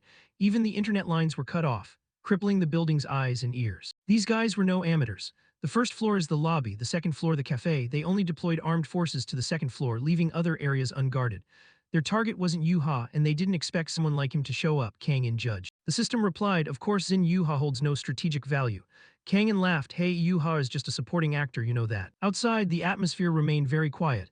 Night fell and it looked peaceful, but in truth it felt suffocating. A man in a hat and cloak sat in the observation chair. He anxiously watched the police car that had just arrived. He was restless, unable to sit still. "Why are the police here? Communications were completely cut. How did anyone call the police?" He immediately contacted his accomplices. "We have visitors, a patrol car." He observed 2 officers inside the vehicle. The person on the other end asked what he reported. "There are police on the 2nd floor." At this point, Kang In already had their radio. A voice asked over the radio, "Did anyone in the cafe call out? Are the police there?" Hearing that, Kang In smiled with satisfaction at the new information. He thanked silently, then immediately changed his voice to the 2nd floor commander, communicating with the robbers over the radio, impersonating one of them. In fact, the robbers thought they were talking to real accomplices on the 2nd floor, but the one replying was Kang In. While taking control here, a few people had called or texted out. The other end might have assumed an incident and reported it when contact was abruptly lost. The robbers on the floors considered, then asked, ground floor, respond," but the remaining radio was also in Kang In's hands. "System alert, intruders are using different channels for each floor." Kang In whispered, "You heard the voice coming up from the ground floor, right?" The system helped him alter his voice to impersonate someone on the 1st floor. Kang In spoke on the radio, "This is the 1st floor, there are victims upstairs. 7th floor here, I hear the police are outside and aware of the situation." The robber replied, "Tell them the building is under renovation and all visitors have been asked to leave. The doors are locked because the security system is upgrading." Kang In answered briefly, "Copy." The man on the other end asked, "What?" Kang In replied, "Nothing, confirmed." At this point, they were quite confident in their plan, believing that even if the police arrived, without a search warrant they couldn't enter the building. By the time they had a warrant, the robbers would be gone. A robber pointed his gun at the victims, including Scarrett. "Now about the access code, let's continue," he threatened. Scarrett asked nervously, "Who are you people, really?" The masked boss replied, "If it were easy to know, I wouldn't be wearing a mask. Anyone who sees my face must die. Do you want to see it?" Scarrett shook his head in fear. "No, I'm not curious at all." He said coldly, "At least you know to value your life. If you want to live, give me the access code. Say it now while we still wear our masks and you and this woman are still alive." Scarrett broke out in a sweat, trying to hide his fear, looking away. At that moment, a girl below, tied up, spoke. "Scarrett, I'm okay, don't tell them anything, no matter what happens." She was Scarrett's secretary, Kelly Jessica. Scarrett pressed his lips together, embarrassed and unsure what to do. After a moment's thought, she spoke up too, confessing everything to protect her secretary. "That's the 3-step access code I told you, now release us." He leveled the gun and threatened, "Verify it first." Scarrett panicked. "What?" She flinched, worried that contact had been lost. The robber said, "My men outside aren't just for show. If that code is fake, your friend dies." Scarrett began to panic, trembling and stammering, Wait, check it." A verification tone crackled over the radio. Scarrett kept breaking out in sweat. "Access denied." Hearing that, the robber immediately pulled the trigger. Scarrett panicked. Secretary Jessica collapsed on the floor in a pool of blood. The horrifying scene unfolding before him left Scarrett stunned and struggling to breathe. He went pale and cried out while the robber sneered in satisfaction, "You idiot." He declared coldly, "This game stops here." At that moment, there was still no movement from the police outside. One officer asked his partner, "Are you sure this isn't a hoax?" The other replied, "Yes, I'm sure." Both hesitated, still unsure what was happening. Suddenly they both looked up and exclaimed in unison, "Huh." Messages on the windows had been arranged to form a complete sentence. "There is a terrorist here, please call the police." The two officers looked at each other in astonishment. One said, "Are you kidding me? Come on, let's go back." But the other still thought it was a malicious prank and muttered, "Who would call in something like this? Ruins my night." Still, they shot a skeptical, worried glance at the building and then drove off, paying it no more mind. They got in their car and left. The robber outside, watching the police leave, breathed a sigh of relief. Damn, they just left. Well, what a relief. He couldn't resist grinning smugly, pulling out his radio to scold his comrades. "You idiots. The police on the first floor have left. Everything is going according to plan." He ordered his men to keep watching. Inside, Scarrett collapsed beside Jessica's body, and the robber pressed a gun to her face, threatening, "You're trembling now, aren't you? I'll give you one more chance. Next time it better be true." He clamped his hand over Scarrett's mouth, continuing to threaten coldly. Behind them, the witnesses who had been forced to raise their hands whispered to each other, I think this time it's real. It's not like when they only shot at the wine bottles. That woman seems to have fainted from shock." The robber released Scarrett. She sweated, sat in a daze, and said nothing. By then, the police car that had left earlier had reached the main road. One officer asked, "Why did we have to leave?" The other answered, "That's exactly why we had to withdraw. The ground floor is completely blocked. Who knows how many men are waiting outside." He continued, "If we act freely, things could get worse." The other nodded, a diversion. "That's why we pretended nothing was happening and left to call for backup." A short while later, a 7-seat vehicle sped toward the scene. Inside the car they discussed, "We have a list of everyone inside the building, right?" "Yes, we narrowed it down using credit cards, phone location tracking, and video. It would be troublesome if a celebrity were here." One officer checked the victim info and blurted out, "Scarrett Kelly, CEO of Omgetch, oh sorry." The other, hearing the name Yuha, shouted in disbelief, "Don't tell me it's actress Zin Yuha, I'm a fan of hers." Another cop added, "Not only that, there's the CEO of Thor Entertainment and MTE Holly. It does seem to be Zin Yuha. Unbelievable. Why would so many celebrities gather in one place? Maybe it's to eat food prepared by Chef Ju Cheon." One officer worried, "If a celebrity is taken hostage or killed, do you think the media and public will let it slide? We need to handle this smoothly." When they arrived, they moved to the building across the way and checked the rooftop situation. "Captain, I'm on the roof." "Damn, they've covered all the 7th floor windows and there's explosive material at the main entrance on the 1st floor. Everyone fall back, do not approach the building." An officer asked, "Captain, what should we do now?" The commander replied, "Terrorism is the special forces' domain. We'll hold position until they arrive. Ready your weapons, secure the perimeter, and don't let anyone escape." However, the robbers also realized the special forces had arrived. "What, thought the police left already?" One replied, "The police left, but the special forces are here." He was irritated but not afraid. "Tusk, proceed with plan E. This is the farthest we've gone yet." After hearing that, the robber continued with the new plan, pointing his gun at others. "You come with me." Called upon, Tiho panicked, "Huh, me, why me?" The robber aimed the gun at both Tiho and Yuha. "You will go down the stairs to deliver the message unless you want to see your girlfriend's head blow up." Hearing that, Yuha trembled, stammering, unable to speak, while Tiho hurriedly explained in panic, "Ha ha, you're mistaken. This woman isn't my girlfriend. We just happen to share a table. I'm married." The robber glanced over and said, "Boss, this guy's useless." The leader replied, "Leave him, he'll fall in line." Yuha raised her hands, face pale, mind a blur. What the hell is happening? She closed her eyes and prayed in fear, "Kang-in, save me." Meanwhile, on Kang-in's side, he was trying to rescue everyone. "Oh my god, what time is it now?" The system reported. "The 5th laser beam detected. The clay charge has been neutralized." Kang-in tossed the neutralized bombs aside. From the 5th floor up, they'd planted explosives everywhere. "Without us, people would surely have been hurt." The system protested, "I was the one who neutralized them." Kang-in replied, "We can't let our boss succeed." Just then, a voice rang out. "Do exactly as you're told. If you say anything unnecessary or try to run, your girlfriend dies, understood?" It was Tiho's voice over the loudspeaker. But Tiho still protested. "Zin Yuha is not my girlfriend," the robber barked. "It doesn't matter." He ordered, "You go out and say exactly what we tell you. Say everything's fine." The system in Kang-in's head identified the voice. "That's though enters CEO Lai Tiho," he whispered, "Got it." The robber continued, pointing his gun, warning, "There's a trap set on the stairs, be careful." Tiho flinched. What? The other robbers had lost patience with Tiho and yelled, "Shut up and move quickly if you don't want to get shot." Tiho, trembling, dragged his feet down the stairs, sweating profusely, and finally reached the bottom. Tiho shouted in relief, finally made it down. Below, a voice called out, "Oh my, isn't that Director Lai?" Tiho peered inside, bewildered. He caught sight of something and immediately froze in his tracks. The robbers were surprised. "Huh, what, is that a woman?" They gradually moved down toward Tiho. "Is anyone left on the lower floors? But where did all the traps go?" Nice voice though. Over here, Kang-in signaled for everyone to be quiet and explained, "Director Lai, what's going on here? I was taking a nap in the office and when I woke up the elevators and phones were dead. Is something happening in the building? This is terrifying." Tiho still stood with his mouth agape, speechless. "What? It's definitely Kang-in, but it's a woman's voice." Watching Kang-in's gestures, Tiho judged that his expressions and movements were completely different from before, making him suspect Kang-in was acting. At that moment, Kang-in spoke, startling Tiho. Observing the group's movements below, Kang In concluded they can't escape anyway, so what does an ordinary woman count as? The robber outside edged closer, saying take her out and then move on. The system immediately warned that enemies would arrive in 1 second. Instantly, Kang In sprinted toward the door, charged out and leapt at the robber. The robber couldn't react in time and Kang In kicked him in the mouth, sending him sprawling. He accidentally squeezed the trigger, firing backward and hitting a comrade. But the comrade was unharmed because he wore a bulletproof vest. Another man behind cried in surprise, what the hell is he doing? Kang In quickly rushed over, snatched the gun from the man he had kicked, and aimed it at the others, then shot their thighs and arms, making them cry out in pain. He then jumped to the corner of the wall, raising the gun and firing rapidly at the remaining men. The robbers were too stunned by Kang In's speed and agility to react. After that, he leapt up and landed, each foot coming down on a robber's head. T-Ho could only stand with his mouth open, astonished at the scene that had unfolded. The robbers were all knocked out and lying scattered on the floor. While Kang In was unscathed, T-Ho cried out, Zin Yuha, could you be Kang In's girlfriend instead of me? The system and Kang In answered in unison, deny. The masked men lay motionless, trembling in pain. Kang In turned and asked, what about the others? Why haven't any additional threats been detected recently? T-Ho praised excitedly, amazing Kang In, but Kang In unfazed asked, the directors on the 7th floor right? Yes. He probed further, I need information on the 7th floor. What's the current situation? Kang In stripped the robbers for loot while talking with T-Ho. They changed plans when the police appeared and tried to have him guard a car. Right, pathetic. I apologize for using civilians like that. Are you talking about me? Suddenly a voice came over the radio. Jack from the 7th floor, I heard screams from below.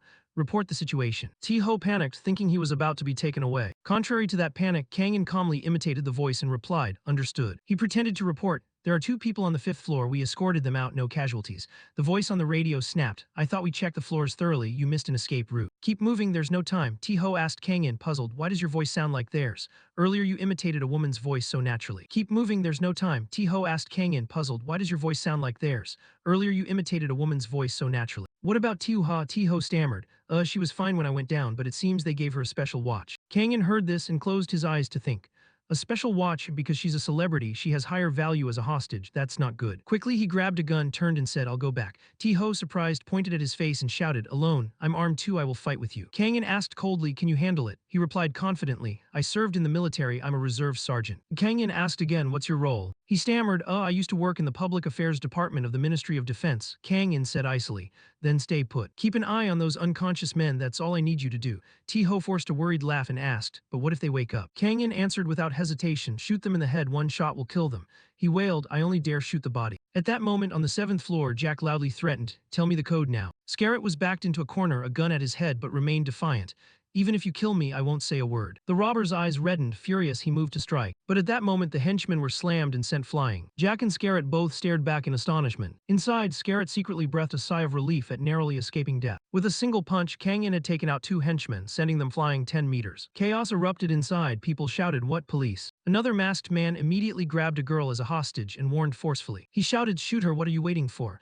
Immediately a rapid volley of gunfire rang out, ear-piercing. With agile movements, Kang In flipped and dodged the bullets with ease. More startlingly, he planted his foot on the wall, then pushed off and shot forward like a lightning bolt. The masked man was the first target. Kang In grabbed his wrist to control him, then used the momentum to swing him in an arc, sending 2 others flying as well. For his final move, Kang In slammed the robber to the floor and realized the masked men were all wearing standard bulletproof vests. He quickly pulled a pistol from his jacket pocket, instantly understanding why he couldn't be complacent, then fired suppressing shots, knocking them out. The staff around them panicked, exclaiming in shock, is that the police? That speed and strength don't seem human, like a superhero. Kang In glanced around and heard someone shout that Zin Yuha had gone missing. He immediately asked, where are the others? A man replied. The masked men took Zin E and a foreign woman out through the escape route. Kang In ordered, everyone go down the stairs, and while you do, look for the man who was dragged away earlier, Lai T-Ho. There may still be civilians trapped in the 2nd floor cafe, bring them down with you. On the robbers' side, they had taken 2 girls to find an escape route. A henchman wondered, boss, I don't think that guy was a cop, but whatever he was, our goal is to escape with the hostages and avoid the police as long as possible. Lower the rope. On the robbers' side, they had grabbed 2 girls and were looking for an escape route. A henchman wondered, boss, I don't think that guy is a cop, but whatever he is, our goal is to get away with the hostages and avoid the police as long as possible. Lower the rope. The leader explained, if the police pursue us, we'll throw her to create a distraction.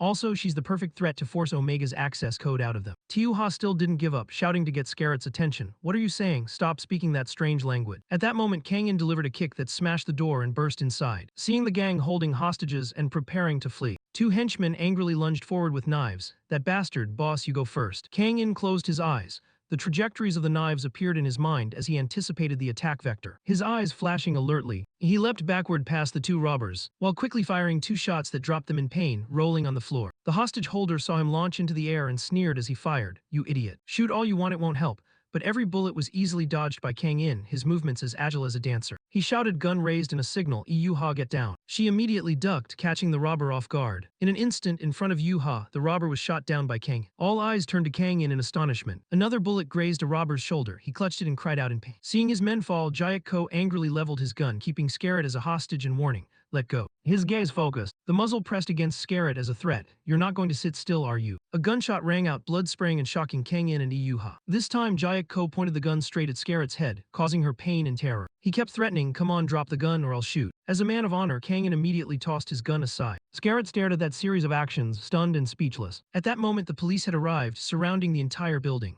The main entrance on the first floor had been opened. Agents sealed off every area, guns raised forward. About to take aim when someone shouted, "Don't shoot, they're civilians." Everyone inside urgently begged for help. "Someone help us." The tactical agents replied, "Yes, yes." A civilian recounted the incident to the police.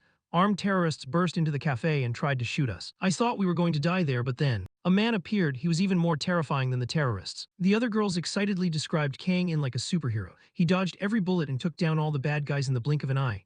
Two officers asked in surprise, a hero or a ninja? Everyone confirmed in unison, yes, without him we would all be dead. People said that he could dodge every shot and single-handedly take down all the terrorists. Some others still didn't believe it, thinking everyone was panicking or hallucinating, even suspecting they'd inhaled chemical weapons. It might really be happening. Prepare the suppression team and order them to wear gas masks. Inside the cafe, Yako had a gun pressed to Scarrett's head. Turning to warn Kang In, "If you move she dies, drop the gun." Kang In immediately complied, tossing his gun to the floor. Scarrett was stunned and moved by the gesture. Tiuha shouted, "Oppa, are you crazy? Why did you drop your gun?" The system protested too. "Is the host mentally unstable?" Kang In shot back. "Would you rather he just let him shoot?" The terrorist leveled his gun at him and demanded, "How did you get up here? I was told the lower floors were secure." Kang In slowly peeled off his jacket and a cluster of radios fell to the floor.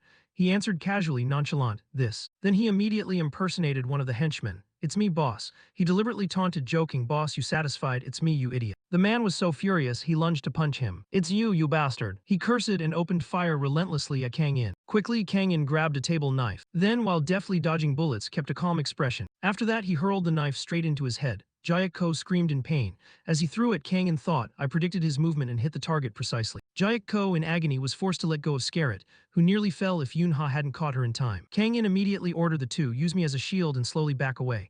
Yunha asked anxiously, "What about you?" Kang In replied briefly, "I'll finish this." The leader, furious, pulled the knife from his head and shouted, "You're crazy." He tore his shirt and advanced on Kang In, voice full of rage. "Where did you crawl out from? What's your nickname?" Kang In bowed his head, adopting a mysterious pose. Placing a finger to his lips to signal silence, "I'll say it once. Listen carefully." Immediately after, his first punch slammed into the man's stomach. The man flew backward. Another fist followed in rapid succession. The second punch landed square on his face, breaking two of his teeth. Then a powerful kick from behind struck his face. His body rocketed into the air. Kang In took momentum and delivered another kick to his stomach, sending him flying away. After putting him down, Kang In casually introduced himself. "I'm K. Pa." The dying robber croaked in pain, "K's, pa, what is that?" The system immediately announced a reminder. The hostage has a gunshot wound to the arm. Immediate first aid required. At that moment, Liu Qian ran in, holding a first aid kit as if radiating light. "Doctor, are you all right?" Kang In stepped forward just in time. "I secured this area, it's my responsibility." Yunha squinted, "So bright, you've been watching from afar, haven't you?" Kang In bent down and opened the first aid kit. Inside was a suturing kit. Scarrett stood frozen, astonished. The system's quick assessment, the wound isn't deep. The bullet didn't travel far, major bones and blood vessels are intact, not life-threatening. Kang In quickly stitched the wound. "Done, it's not a deep wound, but you should still go to the hospital right away." Scarrett moved, thank you for saving my life." Yunha next to her, astonished, "Oh, so you don't speak Korean? Oppa, did you know?" Scarrett explained, "My grandmother is Korean." Yunha immediately angry, "You can speak Korean, so why were you speaking English the whole time?" Scarrett, in a daze, continued, "He must be a Secret Service agent assigned by the US government to protect me. He speaks English better than Korean." Kang In blankly, "I'm just a food truck vendor in Korea." At that moment, tactical officers climbed the stairs. Everyone instantly became on guard. An officer shouted, "Stop, who are you?" An officer shouted, "Stop, who are you?" It turned out to be Lai Tiho. He burst into tears of relief. "Finally you got here," the police ordered. "Drop your weapon." Tiho forgot he was holding a gun and stepped forward, making the agent back away in alarm.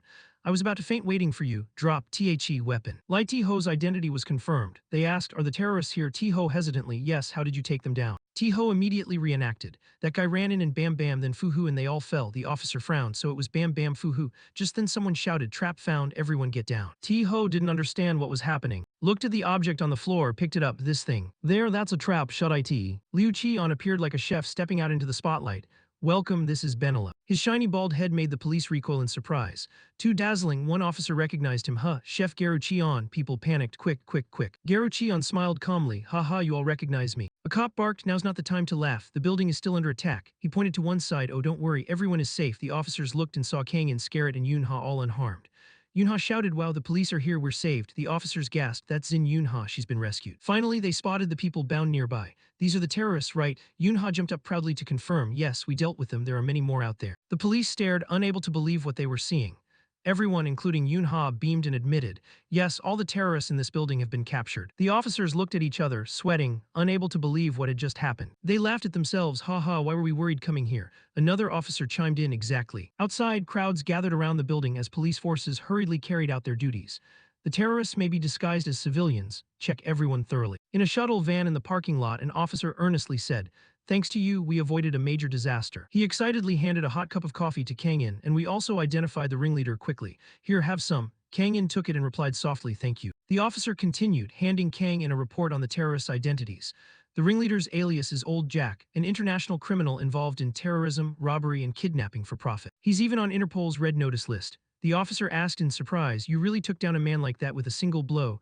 Kang-in calmly sipped his coffee and replied, yes, about that level. The officer astonished, you recognized him too, that's right. He explained further, Old Jack only had 3 true lieutenants. The rest were mercenaries, some even fluent in Korean. Meanwhile, Scarrett and Jessica were being questioned by the police.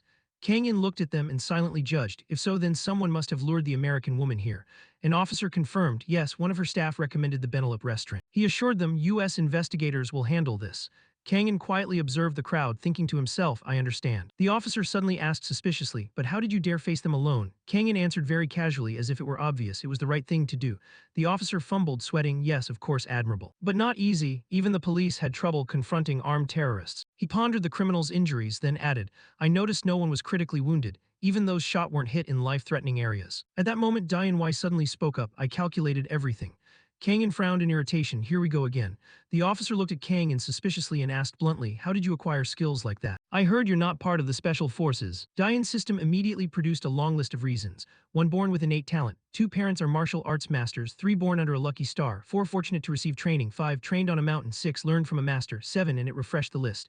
The endless roster left Kang-in speechless, are you serious? He bowed his head and answered the officer, for the past 2 years I haven't had contact with the outside world. The officer suddenly remembered and confirmed, oh right, there's no record of you for the past 2 years. Kang-in recounted, I spent that time training by myself on the mountain, sitting under a waterfall for 7 days straight, not eating anything, climbing T-Bitch Mountain to practice, developing a private martial art that incorporates the use of water guns. The officer blinked in confusion. Kang-in folded his arms and continued, that martial art is called gun fist. The officer, even more stunned, repeated, gun fist. Kang-in rambled on passionately, training with water guns actually helped a lot when using real firearms. It's the power of natural talent. The officer remarked, impressive, but it also sounds hard to believe. Cut to St. Hart Hospital at Forsyth University, W. Here doctors were astonished by the sutures on Scarrett's arm. The stitches are perfectly even like embroidery. One doctor recalled and exclaimed, that's the person I heard about before. The image of him sewing wounds with practiced skill. He hurriedly asked, who stitched this wound for her? Should I ask in English who did this? Scarrett hesitated and puzzled asked back, why do you ask that? The doctor smiled and replied, I'm just curious because the sutures are so beautiful. Scarrett frowned, unwilling to give Kang-in's name, I can't disclose that to you. The doctor showed displeasure and loudly asked again, why not? I'm hardly suspicious, I'm just a doctor. Jessica, outraged, snapped back, doctor, we just went through a terrorist attack, you can't disclose information like that carelessly. Jessica's firm stance temporarily quelled the doctor's curiosity. All right, I understand. Moments later, a loud conversation rang out from Surgeon Lee Dong-ho's clinic. Surgeon Dong-ho casually responded to someone, what is it? The young doctor hurriedly reported, I found someone who stitched wounds as if using a sewing machine. Dong-ho, astonished, shouted, what, the person you mentioned earlier? The doctor confirmed, yes. Dong-ho pressed on, what's that person's name? He broke into a sweat and troubled answered, I still don't know. Dong-ho, not angry, gently asked, really, how did you notice? The young doctor explained, while I was operating, a gunshot patient was brought in. The suture technique match exactly. Dong-ho sprang up urgently. Where they are patients, go check right away. The young doctor stopped him. They left after first aid. Dong-ho, somewhat irritated, shouted, what? Why let them go? You should have held them. He hurriedly explained, I'm sorry, they said they were victims and had to leave urgently. Dong-ho scratched his head in annoyance, trying to suppress his frustration. Fine, the important thing is who did this. Did you ask the police? The doctor replied innocently. The police said they didn't know either. Dong-ho couldn't hold back and snapped, if no one knows, then why not call and ask them directly? At the same time, at the police station, an officer handed a file to his subordinate, Kai-dung. The investigation team only allows one person to view this file. He teased with a smirk, not even I get to see it, only you. Kai-dung hugged the file, annoyed, grumbled, they always make me do all the work, that's too much. The team leader laughed, I assigned this to you because I trust you the most. Kai-dung retorted angrily, please stop trusting me so much. The leader continued teasing, if you were a little less stubborn, you'd be great. Kai-dung hadn't time to react, when his eyes suddenly widened in shock at what he saw. What? The leader, curious, asked, what's in it? Kai-dung protested, didn't you tell me not to disclose it? He replied nonchalantly, that's exactly why I'm asking you directly. Kai-dung hinted, boss, you know the movie A Sunny Day, right? The leader answered, it stars Zin Ha, it's been popular lately. Kai-dung clenched the file and continued, the hero of that terrorist incident is said to be the action director from that film.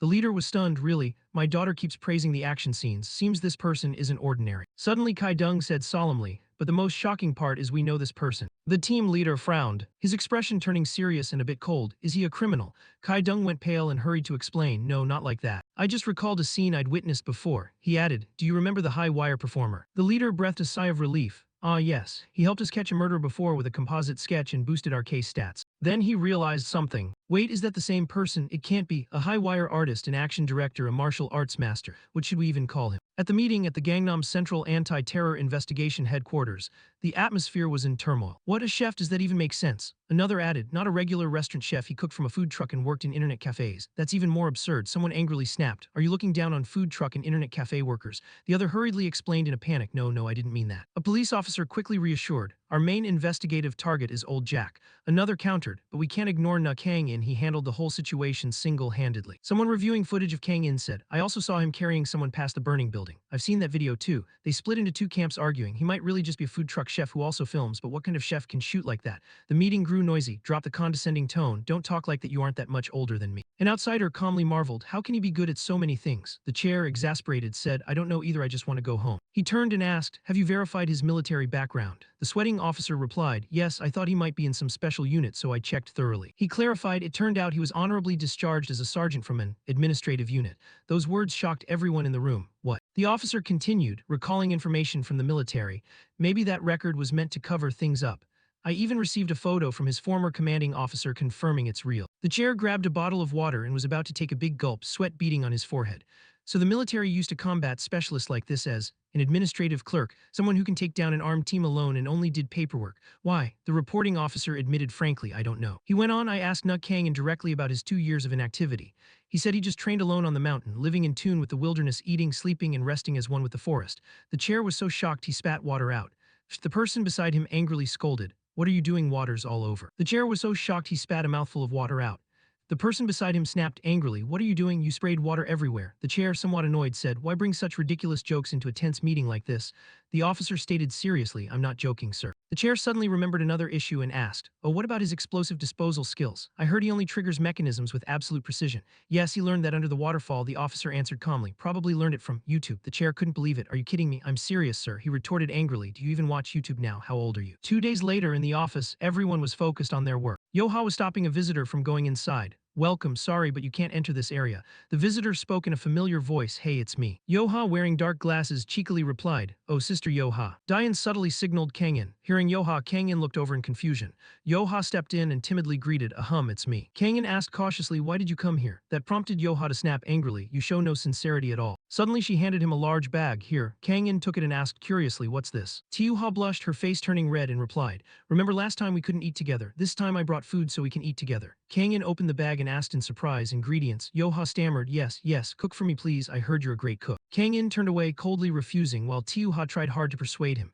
Come on, I'm about to starve. He still protested. Why not eat out instead of bringing ingredients here? Then he asked sternly, tell me the truth first and then I'll cook. Those words froze Ha, her face flushed and sweat broke out. She bowed her head shyly and after summoning all her courage whispered, I just want to be near you. Just being like that makes me feel safe and stop having nightmares, that's why I came. Kang-in said nothing, he just rummaged through the fridge to check the ingredients. That infuriated her, he didn't even listen. Kang In looked at the ingredients she brought and said, "You picked some really interesting items, I'll make a few seafood dishes." Tiuha gritted her teeth, secretly upset but sat and waited. After a while of hard cooking, the delicious dishes were laid out on the table. Yosio couldn't help but praise them and Tiuha exclaimed. Yosio tried a bite, then burst into tears of joy because it was so good. Yoha also gasped, "Oh my god, how is it this tasty?" Kang In only thought to himself, just eat. Suddenly someone asked, "Can I try some?" Scarlet appeared, surprising Kang In. Yosio looked at her and asked, "Who are you?" Yoha also exclaimed, "Oh, the American woman from last time." Scarlet smiled and greeted, "Haha, lucky I found the right place." Kang In asked curiously, "How did you know about this place?" Two burly bodyguards stood behind Scarlet. She replied, "I have some friends in Korea." Kang In frowned, showing he didn't like being investigated. Scarlet hurried to explain, "I'm just looking for your name and workplace, so don't be mad, okay?" Diane spoke firmly, "The government will also check the host's background."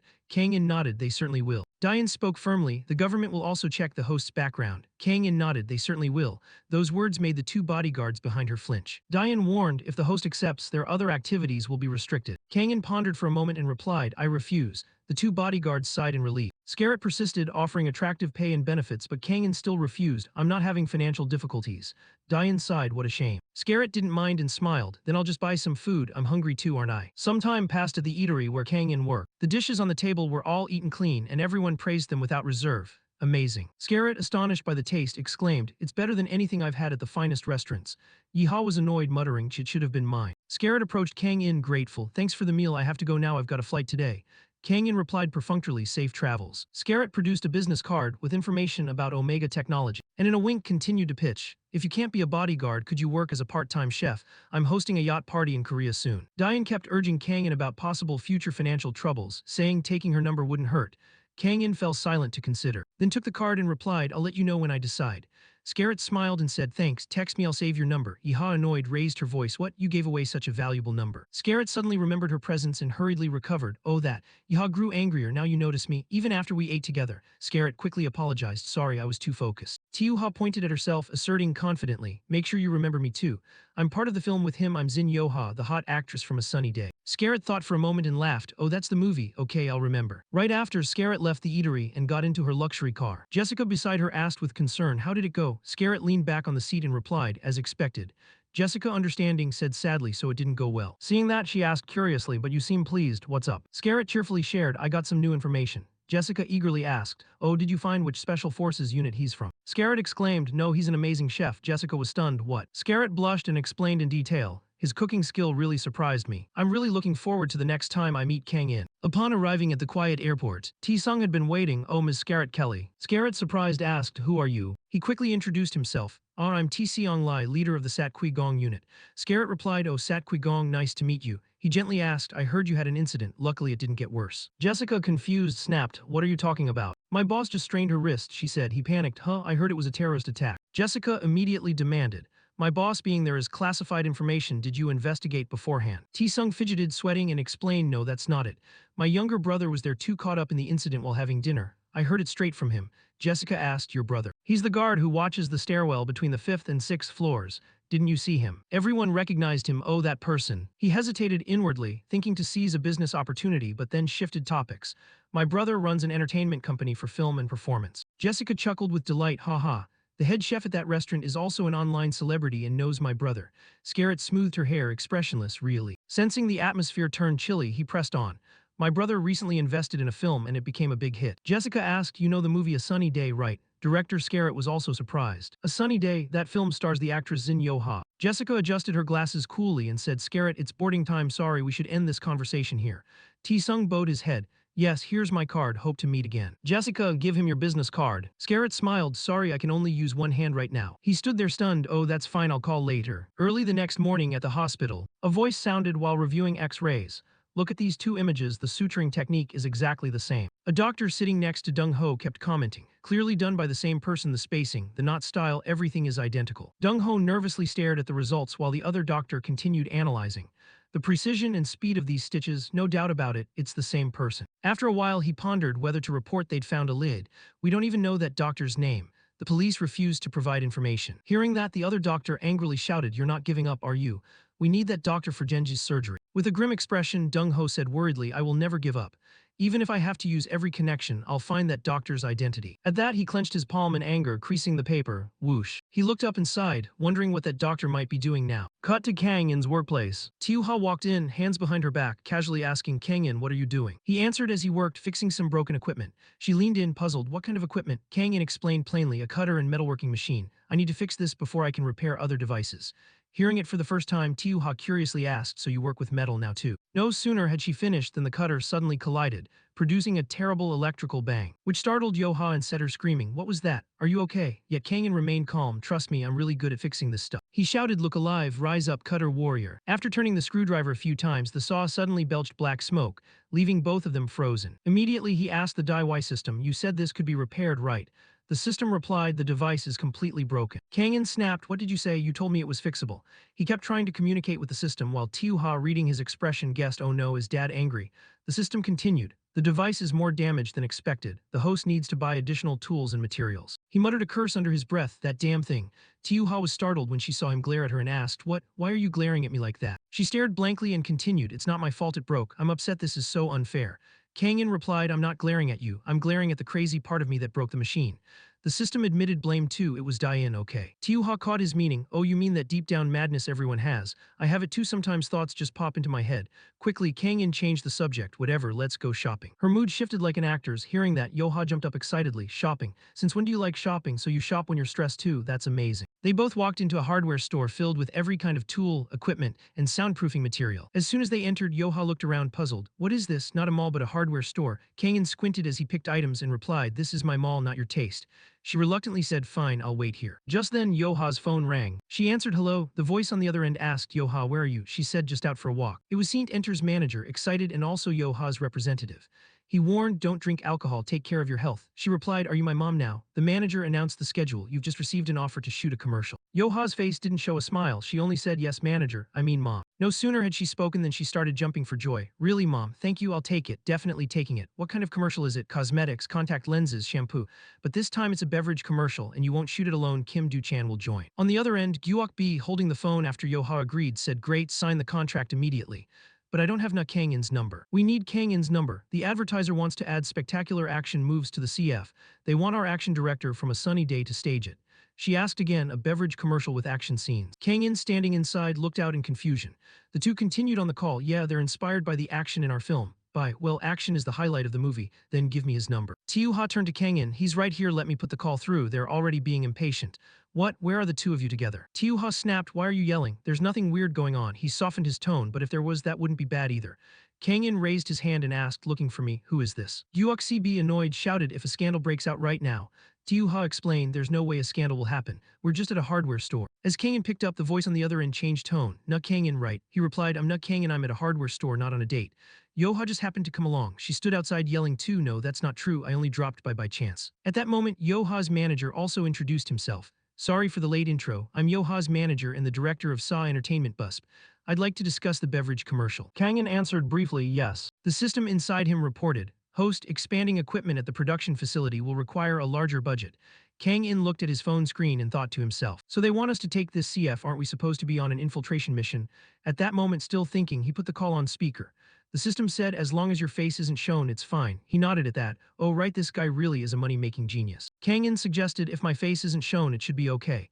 Gyuok Seopi said happily, don't worry, like in the movie, you'll just choreograph the fight scenes while the actors perform. But as soon as he finished, he frowned, sweating, reconsidered, and added, but the costumes are a bit unusual. Yu-ha stood watching curiously and asked, what are they talking about? What's going on? Gu Dokbi continued, your face won't be shown, but you'll have to wear a reptile suit. At the SA Entertainment cafeteria, Yo-ha cheerfully greeted, Mr. I'm here.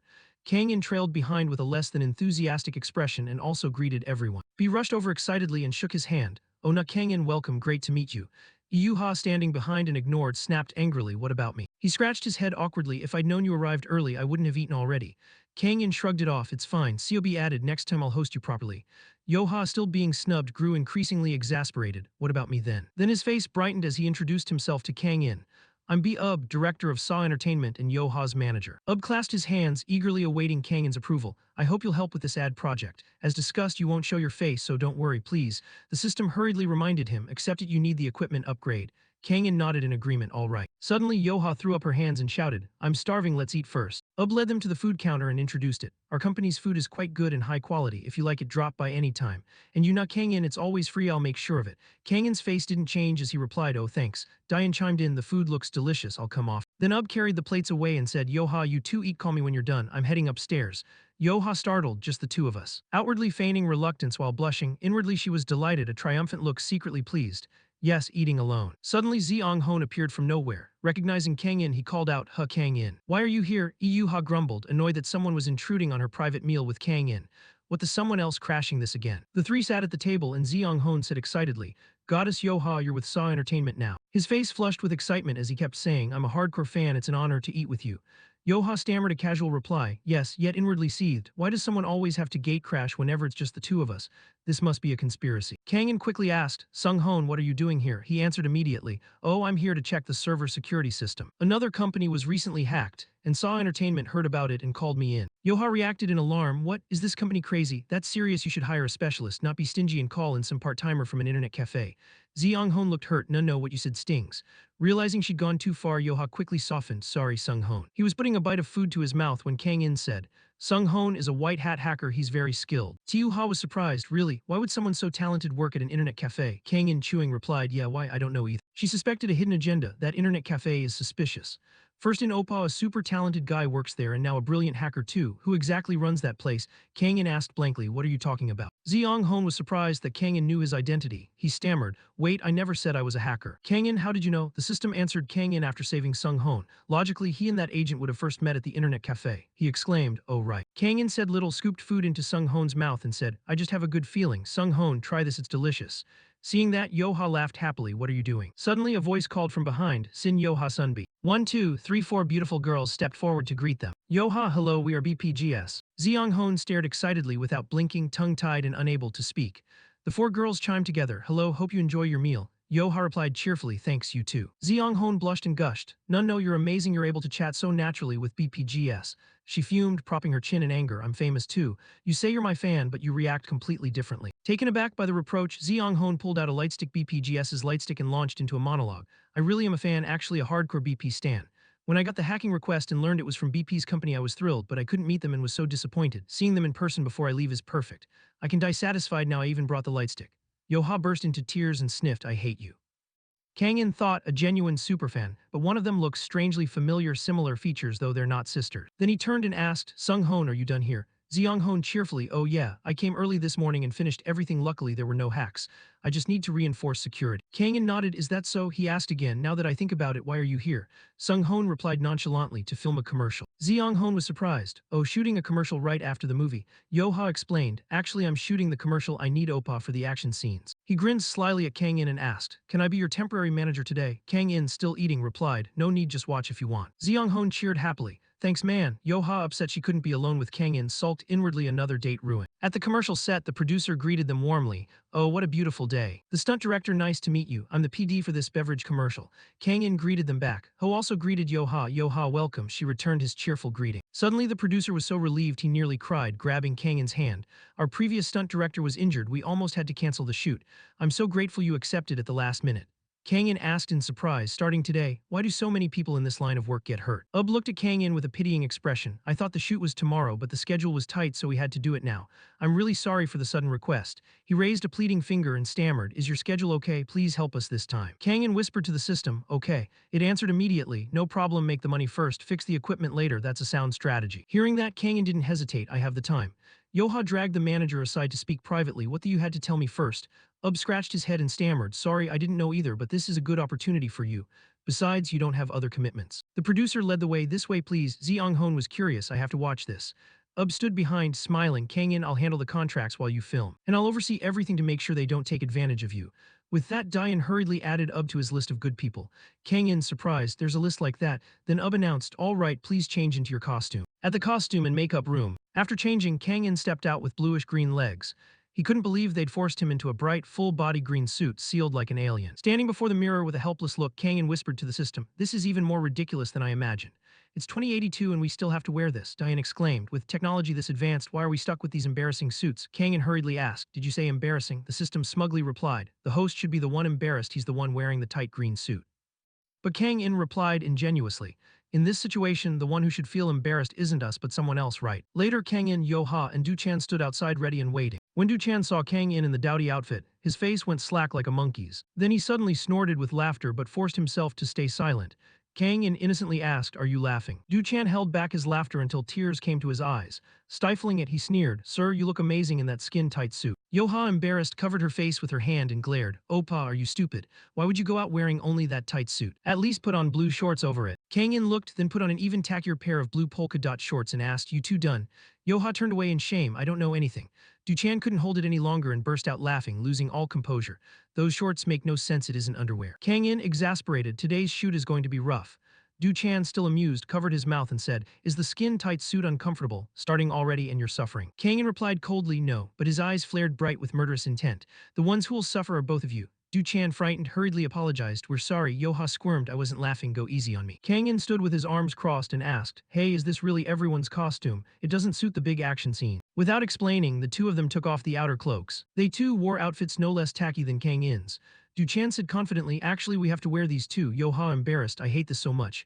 Kang In thought, dogs complain about cat's fur. Suddenly stepped forward. Kang In, I've finished the contract, just sign electronically right here. Then he suddenly looked panicked. Huh, wait, the Wi-Fi just dropped. What? It was fine a moment ago.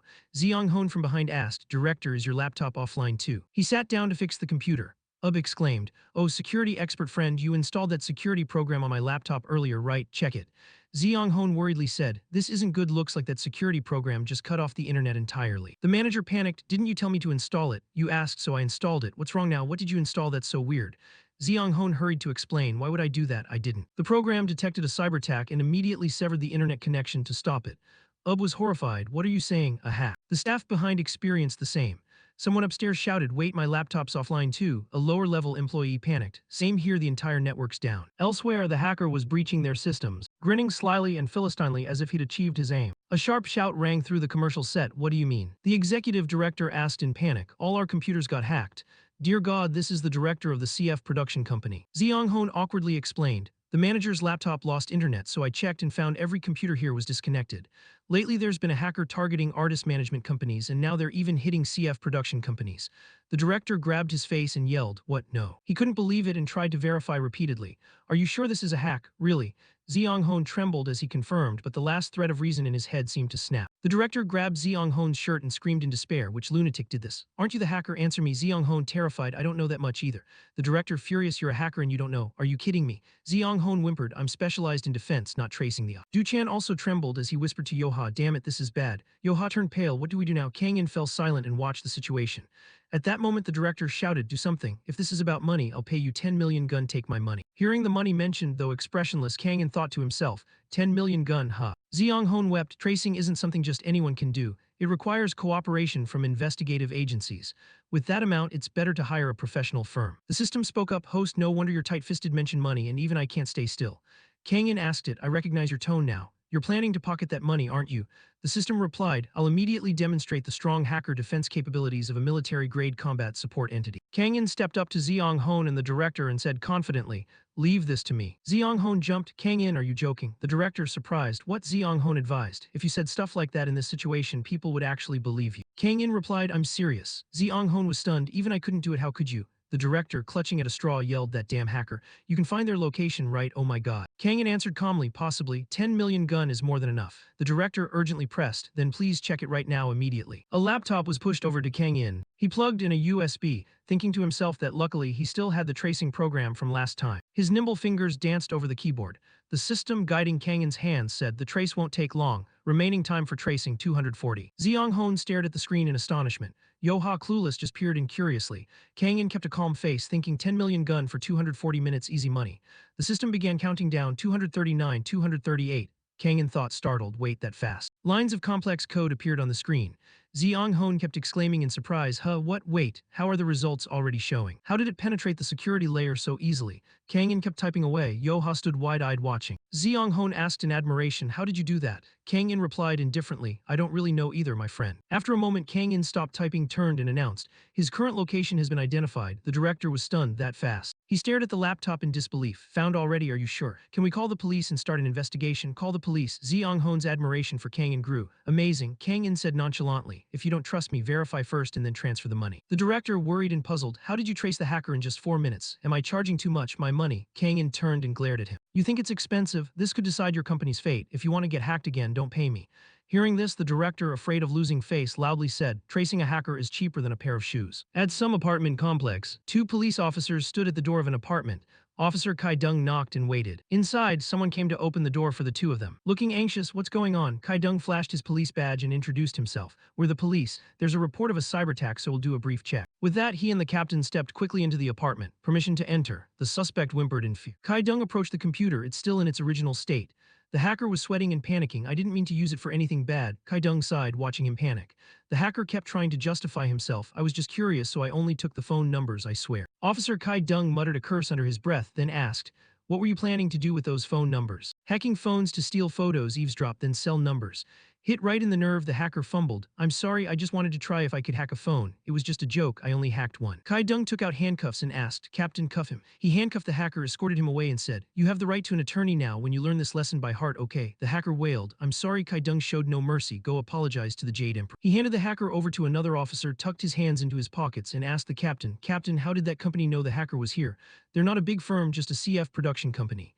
The captain, with a cigarette in his mouth, replied, they said they hired an expert to trace it. Looking up at the clear blue sky, Kai Dung sighed, must be some crazy skill. Back on set, the producer burst in, elated, boss, the hacker's been caught. He recounted the incident, some lunatic hacked in just to dig up celebrities' info. Ub, standing nearby, exclaimed, Kang In, no kidding, you do martial arts and now you're a killer hacker. Is there anything you can't do? Just asking. But Kang In replied seriously, very confidently, the only thing I can't do is fail. Over here, whatever Zeong Hoon told Yoha had her gushing. Was what you did really that impressive? Zeong Hoon corrected solemnly, impressive? No, it's crazy. Hearing that, Yoha turned to look at Kang In, face flushing, heart racing. What the, is he the ideal husband material? After everything was handled, the studio lights were turned back on. The producer said, okay, thanks to the fight choreographer, we got a little extra time. Let's start. The crew responded in unison, yes, he told himself, we can't delay any longer. The producer walked over to Kang In. Kang In, we want to finish shooting today, can you do it? The system, eyeing the costume and embarrassed for him, said, I can't wear this ridiculous outfit again tomorrow. Kang In muttered, he's embarrassed to make both of us wear it. Then he declared firmly, by any means necessary, it has to be done today. His eyes flashed determination, but we'll turn on ultra-violent mode. The producer beamed perfect, but Du Chan and Yoha cried inside, we're doomed. The beverage commercial begins. Set in a video game, Du Chan walks out in a blue outfit. Slicking his hair and smiling confidently, Player 1 Du Chan. Opposite him, Yoha steps out gracefully in a tight pink outfit. She licks her lips playfully, hello there, Player 2 Yoha. Round 1, both assume their ready stances. Above their heads are health and mana bars and between them is the soda can. The countdown for this round is 99 seconds. Fight, Player Duchan charges in, throwing a righteous punch. But the punch hits empty air as Yoha ducks, and counters with a jab right to Duchan's stomach. He steps back to gather momentum and throws another punch. But it's blocked by Yoha. She raises 2 fingers to her lips and blows. A burst of flame erupts, forcing Duchan to somersault backward. Unluckily, his pant leg catches fire, and Duchan starts hopping around like a cha-cha dance. Player Yoha breaks into a cold smile, then takes a fighting stance to launch an attack. A straight kick to the stomach sends Duchan flying, a straight punch to the chest, finishing with a stunning combo of kicks. Game over, Duchan is defeated, sprawled on the ground. Then Yoha steps forward to claim her prize, the strawberry-flavored soda can. Pops the can open, takes a hearty sip and doesn't forget the ad line, delivering it with full expression. So refreshing. When you want refreshment from the inside out, choose B. Everything was quickly resolved thanks to Kang In's golden touch. After watching the footage and the slick effects, the director couldn't help but marvel. Hey, this is insane. He was so thrilled his nose practically grinned, thanking his savior Kang In for a clear save. Having shot over 50 commercials, I declare Na Kang In a god. Everyone in the editing room stared at the ad in awe. I can clearly see where and how to apply the CG effects, even the flames coming from the hand. Is that an illusion? You can even see the scene's background. In everyone's eyes now, Kang In was nothing short of a descended hero. They shot 2 victory scenes for Zin Yoha and 2 for Kim Du-chan in just a few hours, a staggering achievement. The fight director was amazing. After finishing his stunt work, Kang In asked for feedback. How was the shot? Everyone replied, if it's Kang In, there's nothing to criticize, it's beyond perfect. You really worked hard, Na Kang In. Let's review the takes. And now, the final step was the most satisfying for them. Even in the shot where Zin Yoha executes a kick. As Kim Du-chan throws the prop, as Zin Yoha soars into the air. And not stopping there when Kim Du-chan leaps high. Na Kang In's touch was everywhere. Du-chan confidently raised the chilled strawberry juice can to his lips. as if about to unleash the ultimate refreshing move for the audience. The moment the sip slid down, his face lit with bliss, energy surging as if instantly recharged. His health and inner power refilled, making Du-chan ecstatic as if he'd found a healing potion. Huh, my health's full again. All thanks to the garden fresh juice can. Du-chan pointed straight at the camera with perfect ad star poise. I'm the miracle when you're completely exhausted. When the director shouted cut, the set erupted like a beehive. Done, filming's complete. Thanks for everyone's hard work. Finishing on time is the best. While everyone left the set full of energy, Du-chan and Yo-ha were wiped out.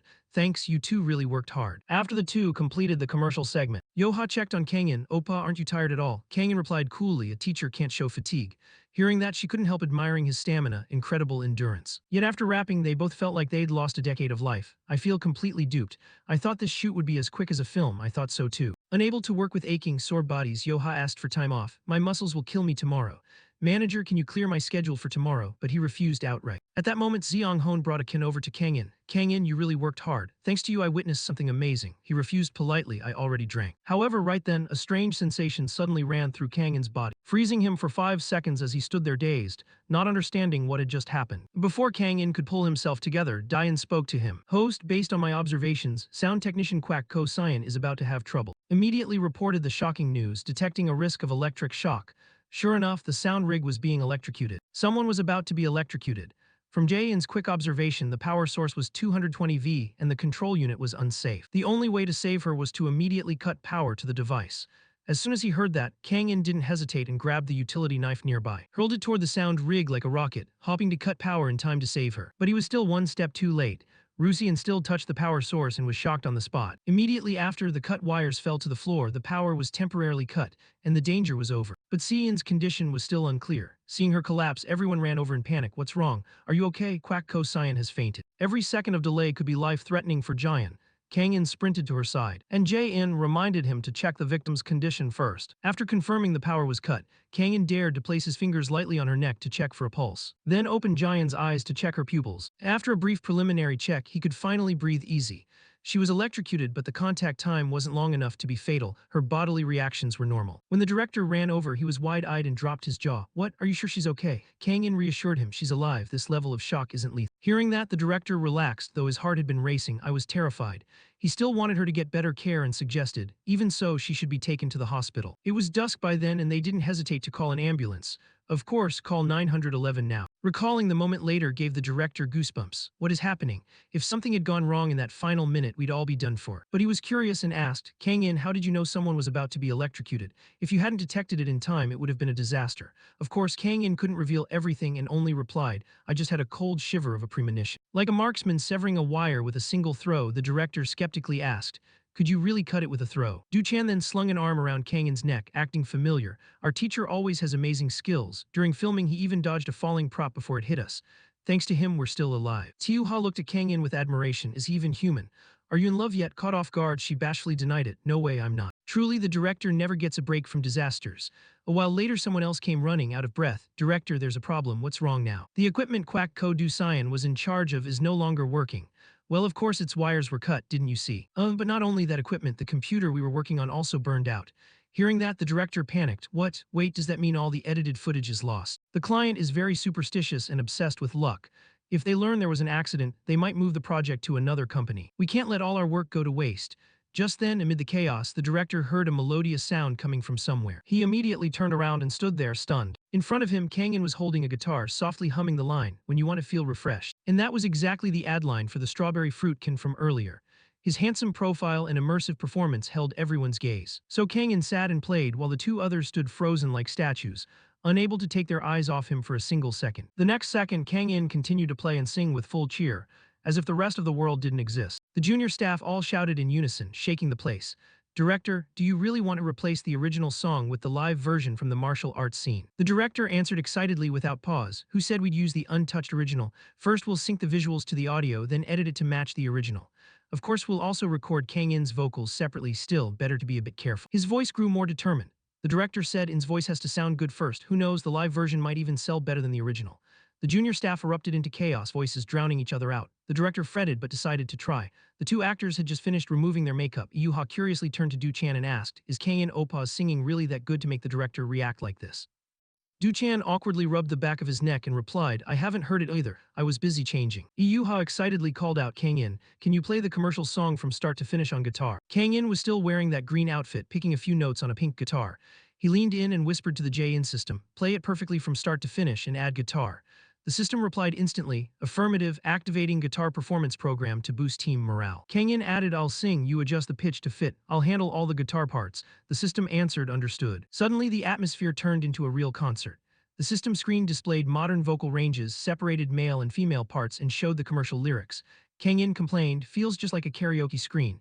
The system replied, personal karaoke mode for the battlefield. The screen counted down 3, 2, 1, begin. Kang-in opened his eyes wide, ready and raring as if about to fight. He strummed the strings without even touching them, yet sound still rang out, purely Canadian magic. He sang in a clear, honey-sweet voice. When you want to refresh your mind, be in bang. When your energy is drained, be in bang. When you need the finishing blow, be in bang. Strawberry bang sweet and tart, grape bang juicy, gaptrang bang crispy outside, soft inside. Everyone was stunned, mouths agape at that melodious tune. Dach Ban Bang spicy and chewy, 59.1 different flavors including the roux flavor. Some slapped their own faces at the emotional highs, others rolled their eyes like they were high. Kang-in ended the song with an expression that couldn't be sexier. Everyone erupted into cheers, chanting his name like a famous idol, Na Kang-in, Na Kang-in. Those surrounding him marveled, are you really a singer? But why do I suddenly feel hungry? Perfect synchronization, the rhythm is almost exact. The system played a celebratory tune and scored a perfect 100-100. Perfect singing skill, Kang-in correction praise, Die-in wonderful. The system boasted, the robot's performance mode is so natural it makes you forget the ugly costume. An excited junior staffer told the director, the pitch accuracy is so pleasing to the ear. I got goosebumps on my legs, exactly as expected. The PD's plan faltered mid-sentence. Seeing the PD not respond, he called out PD. The PD stood rooted to the spot, motionless, tears of joy streaming down his face as if he'd witnessed something deeply moving. The director clenched his fists and raised them with resolve. We have to use Kang-in's version for the commercial. A nearby staffer asked in surprise, but what about the original? The director beamed and gave a thumbs up. If the live version is this good, imagine how great a studio recording would be. We'll use both the original and Kang-in's version. They chatted a bit more, saying the variety would please advertisers and that this would be a big hit. All right, we'll pull an all-nighter tonight. No way. A week later, Adai sat hugging herself watching the YouTube video. Suddenly suspicious, she asked Zeong-hoon behind her, the singer's voice sounds so much like Kang-in. Zeong-hoon pushed his glasses up and grinned mischievously. Why do you think that? He leaned back laughing, showing off a deem, don't you know, that's really Kang-in singing. I even heard him perform live.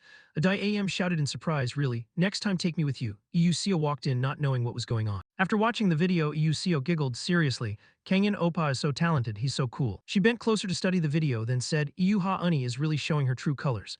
Adai AM asked curiously. Iyuseo was about to explain when out of nowhere, Iyuha appeared behind them and sweetly called Iyu. Iyuseo didn't dare turn her head, her body frozen, face drained pale, her lower jaw nearly dropped. She immediately raised a hand to her head like a soldier saluting the captain, stammering in a trembling voice, I was just going to tell some of your legendary stories.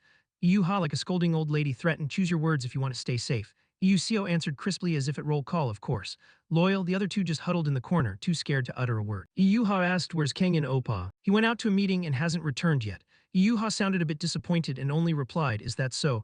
She pouted inwardly, grumbling, what the heck, I was going to invite him to lunch to celebrate his debut as a singer. He won't even pick up, where could he be? Cut to a rather upscale restaurant. Kang-in sat across from a woman. She said gratefully, thank you really. She tucked her hair behind her ear, still pouring out sweet words. I'm so grateful you saved me, and I'm touched that you let me treat you to this meal. Kang-in replied indifferently, anyone would have done the same.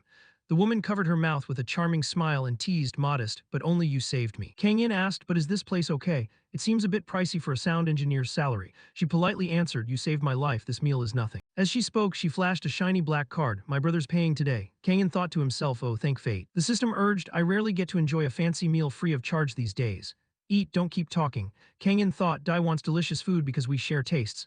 He lifted a piece of cake to his mouth and politely said, then I'll indulge. Midway, Du-chan approached, recognized his master, and called out loudly. He ran to Kang-in's table, drawing the attention of nearby patrons. Master, you eat here too. The chef came over and Du-chan greeted him. Chef Ren Dongxian, we get to enjoy your cooking again today. Du-chan turned to greet the woman. You're the sound engineer who lost control the other day, right? Are you feeling better? The woman, shy and bashful, replied, it's an honor that actor Kim Du-chan still remembers me. Du-chan joked, I just have a good memory. He continued, so you invited him to thank him for saving you. The woman nodded, yes, I heard this place is delicious. Du-chan praised the chef, it really is. Chef Ren Dongxian cooks wonderfully.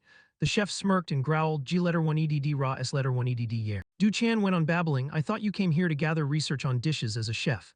Then he corrected himself, oh right, you don't need research to become one of the best chefs, right? The chef pulled his hands back after placing a plate down his face losing the polite, customer-friendly look and turning arrogant. He demanded bluntly, are you a chef? The chef frowned and glanced at Kang In, silently appraising him. Did he come to scout my restaurant? This kid's just trying to steal my secrets. The system said the chef doesn't seem pleased. He thinks we came here to steal recipes. Kang In frowned and explained directly, I think you misunderstood, we're not spies. The chef snapped, who would believe that? Where did you learn to cook? The system piped up too. Battlefield tactical cooking was developed by top chefs, scientists, and engineers of the Earth Alliance.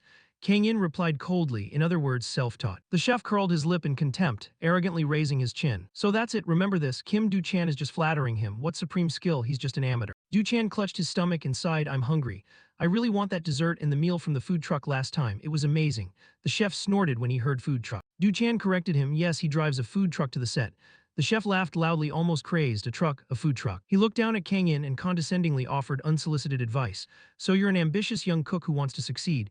If you want success, start with your attitude. Put your ego aside and be honest, say you want to learn my secrets. Kang In looked at him with indifference. At that moment, Chef Gu Qian appeared from somewhere, waving cheerfully. Dong Xian, the chef who'd been standing at the pinnacle of his culinary pride, immediately turned awkwardly. Gu Qian, you're here too. The other replied, I heard there's something delicious today. I'm really looking forward to it. The chef bowed 90 degrees, you're too kind, compared to you I'm nothing. Then he suddenly froze and shouted, impossible, look who's here. He immediately dropped to his knees on the floor. Hello, Chef Na. Chef Gu Qian teared up with emotion. I never expected to meet you here. The other chef was rendered speechless, forcing a crooked smile, his face full of question marks. Kang In asked in puzzlement, since when am I a chef? Gu Qian explained, the other day CEO T-Ho told me about it. Gu Qian recalled, he approached and asked T-Ho, are you okay? T-Ho replied happily, of course, thanks to Na for saving me. Gu Qian welled up with tears just as expected. He's truly amazing. T-Ho rubbed his chin and pondered, what should we call him? At first I thought he was a great chef, but he's also excellent in action scenes, impersonations, and fighting. Why not just call him a god? Gu Qian gaped, you mean, he's also a good cook. T-Ho nodded, no doubt, to be blunt, he might be on the same level as Chef O. Back in the present, Gu Qian respectfully bowed as if greeting a king. I don't know what dishes he cooks, but I'd love to try a meal by Chef Na Kang In once. And thank you for saving me from dozens of terrorists. The other chef was stunned, pointed at Kang In and stammered, that brat. I mean, the food truck chef saved you from terrorists. Gu Qian replied with a radiant smile, yes. If you had seen the scene, you'd be amazed. The sound engineer added, he saved me too. Du-chan pointed at himself as well, and me too. A big loud-mouthed guy suddenly cut in, and he saved me too. The chef nearly toppled backward at the shout from behind, who are you? An embarrassed voice rang out, nice to meet you. The man introduced himself, I'm composer Quack Ko Chank's older brother of Quack Ko Giant. Kang In was surprised, you composed that commercial song. Chanks replied warmly, yes. Du-chan was also the sound engineer for that commercial shoot. She said she wanted to treat you to a meal, so I thought we could meet. Though honestly I wanted to see her alone. Also, you rearranged my song, didn't you? It sounds pretty good. In any case, you saved my precious little sister's life. I'm truly grateful. System assessment, despite appearances, he seems to love his family very much. Kang In mumbled, you shouldn't judge a person by appearances alone. Giant eagerly held out her phone. Mr. Nong In, can I have your number? Kang In agreed and took it, sure. Dune squealed with delight, thank you so much. The doting older brother leaned in and reminded in a low voice. Do see if you're going to text him, make a group chat and add me too. I just want to know what you two are talking about. Dune immediately resisted, no way, I'll text him privately. Kang In stared, thinking to himself, this is exactly someone you can judge by looks. Du-chan glanced at the laughing table beside them and spoke up. Na Kang In really saved everyone's lives. Yo Cheon smiled brightly and told the chef, that's right, you should have seen it then. He took down a whole group of armed terrorists in the blink of an eye. Vion asked Han in surprise, Dongzan, are you okay? You look pale. Dongxian stammered in reply, I'm fine. He sneakily glanced at Kang In, thinking, is he really that formidable? I almost got torn apart. Kang In noticed his gaze and turned to look back. The predatory look he'd been hiding suddenly flared up, a killing intent that made the chef feel threatened. Just as Kang In was about to compliment the food, the chef, startled by his twitch, darted over to the table and loudly declared the formal line, it's on me today. Du-chan looked on admiringly, treat us too. At the Eagle Ironworks, Kang In babbled, now that we're full, let's get to work. The system added, the new equipment and machinery have arrived. Kang In probed, are you excited? The system said bluntly, by my standards these are models already obsolete by 60 years, so I don't expect much. Kang In didn't believe it and teased, but you sound more enthusiastic than usual. All right, let's start by cutting some metal. The keyboard clattered, and he pressed the cut button on the control panel. Kang In watched thoughtfully. The cut is pretty smooth. You know how to use these machines too. The system replied, I learned to use them through online research. He wondered, I want to make some personal gear. What should we make first? The system reminded him, the host currently has no weapon, we need one. Kang In came up with an idea, a sword. If we cut metal the right way, we could make a blade. The system objected, no, a gun is better, make a gun first. Kang In was taken aback, a gun in Korea. Do you want us to get arrested? The system, brazen as ever, said, as long as we aren't detected, it's fine. Kang In cleared his throat warningly, watch your words. He continued, make armor first, that's not illegal. With this equipment, what kind of armor can we make? The system analyzed, given the current situation, I suggest a custom-tailored dragon armor. Kang Yin asked, what's that? A bulletproof vest. The system explained, it's a ballistic vest that protects the shoulders, chest, and abdomen. Kang Yin evaluated, it looks like 100 thin armor plates pieced together. He examined it closely. Why does each plate have a slightly different shape? The system elaborated, they're precisely calculated to disperse impact forces based on an individual's body structure, so they must be assembled with extreme accuracy. Kang Yin concluded, so basically it's a high-end custom masterpiece. The system corrected him, more accurately a personalized ballistic vest. Kang Yin hesitated, can we make it thin enough to wear under clothing without being noticed? The system explained, thicker types offer better protection, but they can be made thinner. The host can choose the suitable type. One type can completely disperse impact force and stop a sniper round of 5.56 or 7.62. The other type can withstand multiple hits from a 9 handgun. Kang Yin picked up the gear and decided, surely no one in Korea uses sniper rifles, right? Range gangs are a special case, so just go with the handgun-resistant type. The system suggested, should I calculate based on the host's body dimension? Kang Yin suddenly remembered, measure them. Wait, people's bodies can change over time, right? What if our muscles increase after making the armor? The system responded, minor bodily changes are accounted for in the design, but if the host's body changes significantly, protection will decrease. For example, if the host gains weight, defensive capability will drop sharply. Kang Yin snapped, did you have to put it that bluntly? So if someone orders custom armor and then loses a lot of weight, the armor won't fit anymore. The system confirmed, exactly, major changes can greatly reduce protection. That's why dragon armor is considered personalized equipment. Kang Yin pondered, they must be expensive, right? Can we make it with the current equipment? The system answered, we can cut ordinary metal plates to fabricate it. The issue is the budget. With the current balance, we can only cover about 15% of the cost. Kang Yin wondered, didn't we make a decent amount of money? The system deadpanned, I saved it. Saving isn't setting money aside, it's forgetting it exists. Since I forgot, we can't spend it. Kang Yin blew up, give me my money back right now. Just then, CEO L's call appeared on the phone screen. Kang Yin answered, Kang Yin, it's me. I heard you're good at finding hackers. Kang Yin thought rumors spread fast. He replied, that was just a rookie. T-Ho explained the situation over the phone. We've heard many hackers are targeting entertainment companies, so we've beefed up security with professional firms and firewalls. Kang Yin clicked his tongue. I guess it's not just that one guy. T-Ho asked, can you check our upgraded systems? Kang Yin fell silent for a moment, set the phone aside and whispered to the system, Jae-in, can you handle it? The system replied, my hacking skills are limited to identity spoofing and certain tasks. Kang Yin whispered, if we do this well, we might get paid. The system immediately flipped. Thor Enter's system is high-end, so we can test it by hacking their defenses. Kang Yin was speechless. You're the reason I'm actually fine. The next day, at Thor Enter's headquarters, CEO T-Ho came down to the lobby to greet the honored guest. Welcome, Kang Yin. Kang Yin stepped forward to greet, and Zeong Hon, who accompanied Kang Yin, also returned the greeting from behind. Hello, sir. T-Ho explained, and this is Kang Yin Yu. This friend previously checked security for the EHA management company's servers. He's a white hat hacker. Thanks to him, the CF production company quickly detected a hacker attack. Zeong Hon shyly introduced himself. I'm Zeong Hon, nice to meet you. T-Ho led them on, praising, you're young and very talented. Please, this way. The receptionists clustered together, whispering, no way is that Nong-in really. He made our film successful and helped us get a bonus. I heard he used to be Kim Do-chan's stunt double and his physique is just like a celebrity's. He's totally my type. Does he have a girlfriend yet? The system shamelessly chimed in, she's nothing special, don't like her. Kang Yin threw up his hands, I don't like her. T-Ho led Kang Yin and Zeong Hon to a room. This is the company's IT room. We've recently strengthened our firewall, but hackers keep attacking. Although IT staff are in charge, we lack security specialists, so we have to hire an outside company. Kang Yin wondered inwardly, why am I even here? Two external security experts standing nearby reported to T-Ho, today we detected unusual traffic again, but they still haven't breached the system. Our latest security patch can block most attacks, so don't worry too much. Kang Yin asked T-Ho, if the experts have it handled, then why call me in? T-Ho hesitated a little and explained, even with the firewall reinforced, I still feel something's off. I trust people more than systems. The two outside company experts grimaced, speechless, thinking to themselves, why does that sound so worrying? He just said that right in front of us. They chimed in to reassure him. Since the patch was just installed, there shouldn't be any problem, right? Exactly, do we really need to inspect a perfect patch? They smirked, mocking, sorry, but even if you look, all you can do is stand and watch.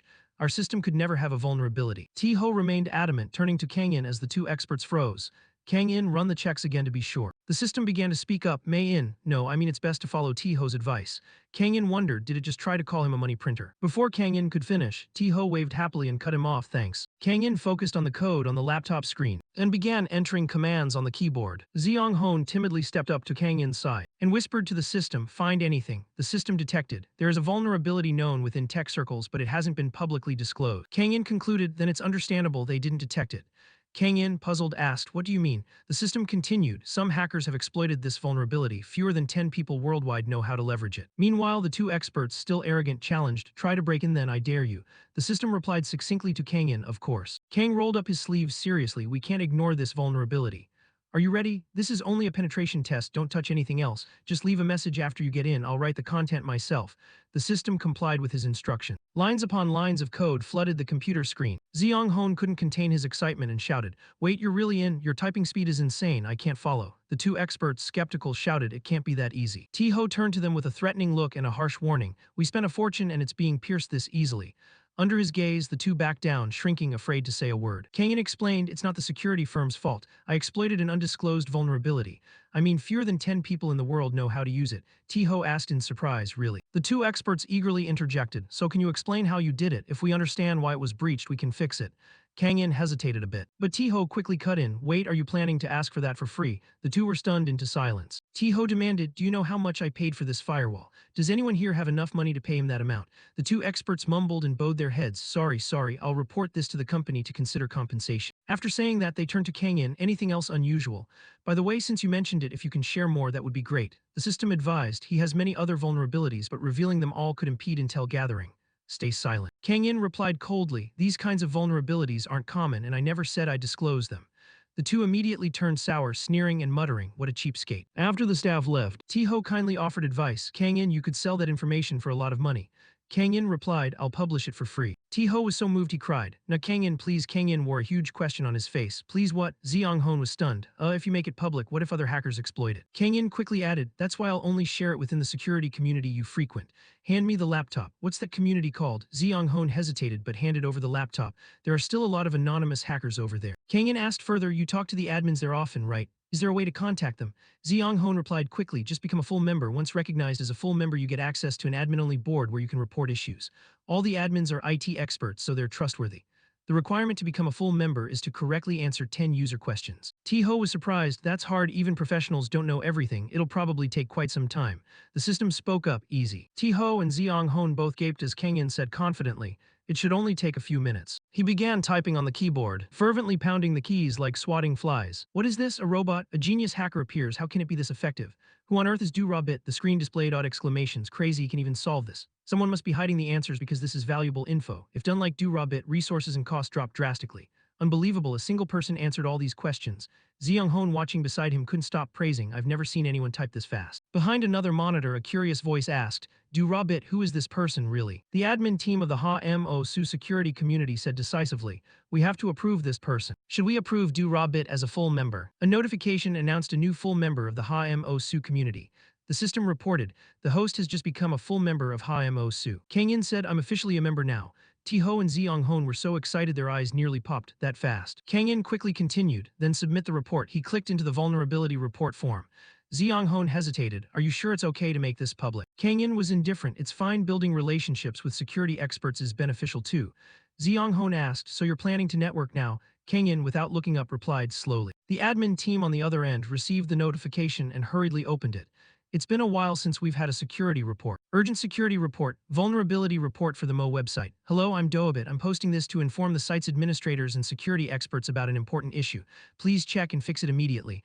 The flaw needs to be patched quickly, thank you." The admin stirred, "Wait, this the person from earlier?" He rushed to become a full member just to report this. "If so, this is serious, we need to inspect it." The clatter of keys echoed through the room. He gaped in shock, thinking words he couldn't say out loud.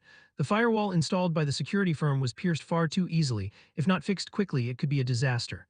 If information leaks, more than one or two servers will be compromised. He called someone, "Hello, have you checked the vulnerability report?" The system offered an opinion, "Sharing information with IT experts will benefit your operations." That decision was wise. Kang In replied, "I know, that's why I made it public." T-Ho looked at the calm, handsome Kang In and marveled. "If you had sold this information to the security firm earlier, you could have made at least a few thousand, and you just gave it away.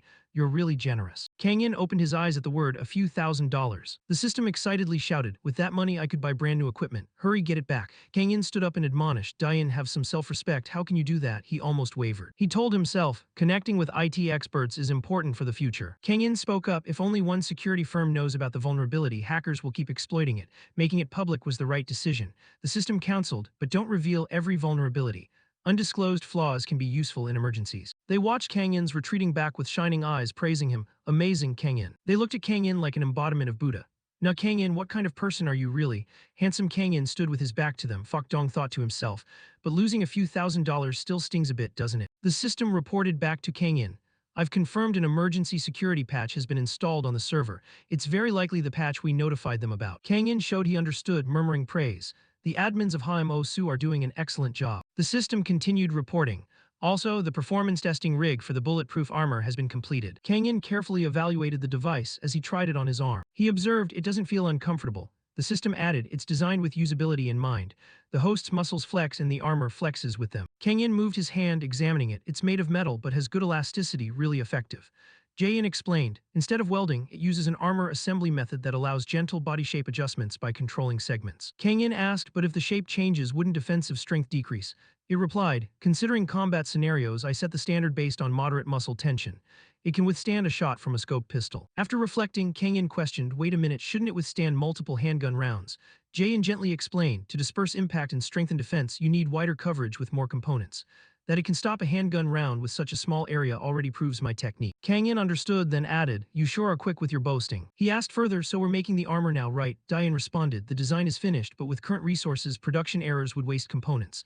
Kang In didn't understand and asked, what do you mean? It replied, buy better equipment. Kang In put a hand on his hip and calculated, if we combine the remaining money, the CF shoot payment, and the security check fee, that should be enough to buy the high-end gear you want, right? Diane disagreed, no, we need to make more money. Kang In had nothing more to say. Determined, he said, from now on I'll call you pure money. Just then Kang In's phone screen lit up with a call from CEO Lai T-ho. Diane said in a lucky tone, perfect timing, the money source just contacted us. Kang In was speechless, you're treating him like an ATM. Diane egged him on, try saying, dear client, investment is love. Kang In discarded the idea. The voice on the other end said, Kang In, it's Lai T-ho. Kang In replied, yes, Mr. Lai, calling every day is something wrong. T-ho on the line laughed awkwardly. Kang In steered the car while listening to his explanation. My family runs a company called Yan Enzing. My older brother is the CEO there, and after hearing what happened at our company, he wants you to check Yan Enzing's servers as well. Can you come now? Kang In hit the gas and sped off. I'm on my way. At Yan Enzing's company, Lai T-ho briefly explained. Izan Enzing mainly produces equipment for the military and police, so their security systems are extremely stringent. The system suggested, host, if we get a few guns, we could boost our firepower. Kang In muttered a reprimand, cut it out. T-ho, thinking he was being spoken to, asked back. He changed the subject, never mind, what do you need me to do here? T-ho then remembered, Yan Enzing has a separate research server different from the common, easily accessible servers. We need you to check that server. Kang In closed the matter, so like the firewall check for Thor Entertainment the other day. T-ho twisted slightly, conveying his trust. Exactly, I'm counting on you. Besides Lai T-ho, he introduced, I heard you inspected Thor Entertainment's firewall a few days ago. This is the IT security team lead in charge of Enter Tin Mun.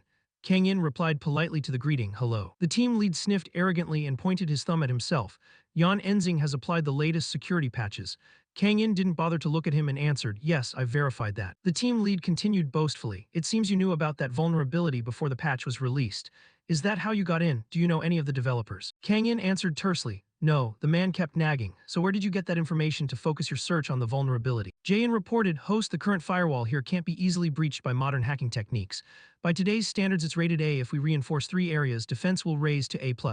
Kang In whispered, these are all known weak points. Jae-in confirmed that was correct. He decided, then let's write it down, I can't explain everything. Diane signaled he understood. Kang In told the two, security here is pretty solid, security level A-. The team lead puzzled, why the minus? Kang In replied gently, because there are a few weaknesses. The team lead urged, tell me what the problems are. He pointed to the computer, I've written it here, read it. The team lead glanced at Kang In and thought, I told him to explain and he just handed me a paper, so rude.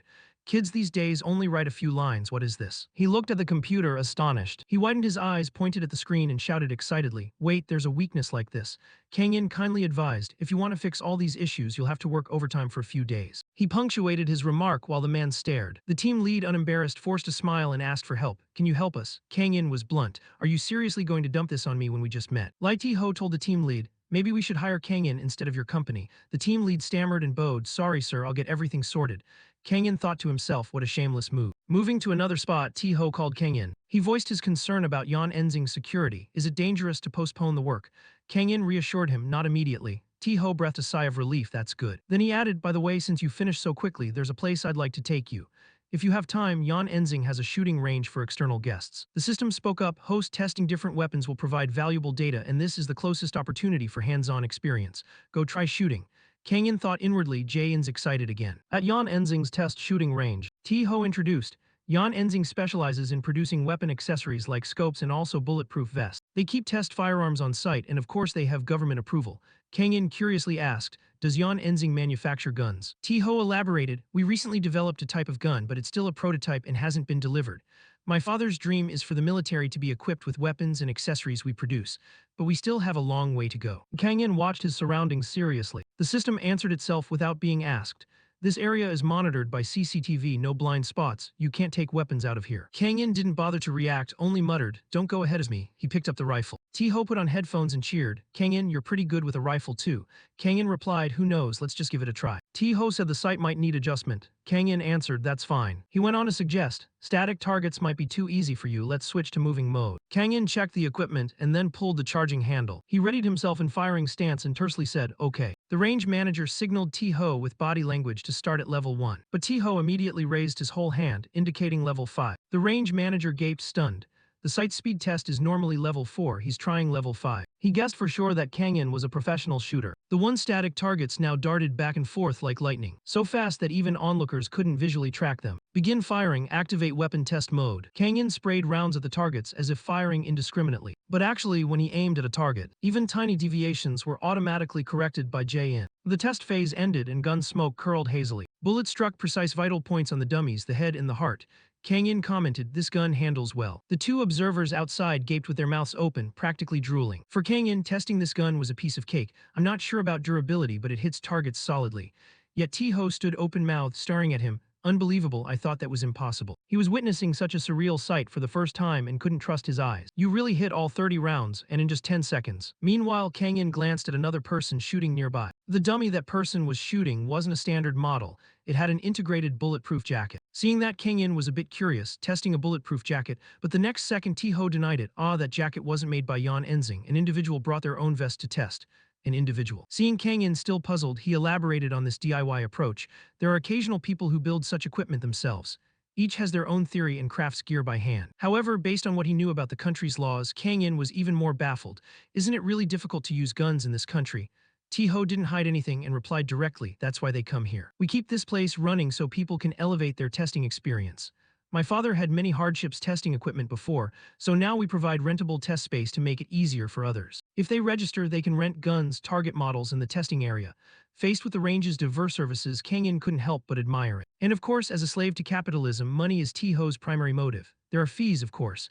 Ammunition and target models aren't cheap, those dummies cost a lot. While talking with T-Ho, Kang In received an unexpected notification. A request was made shortly after. Agent, we also need to do live fire testing on the Dragon armor. Kang In immediately asked to confirm, you don't trust your product.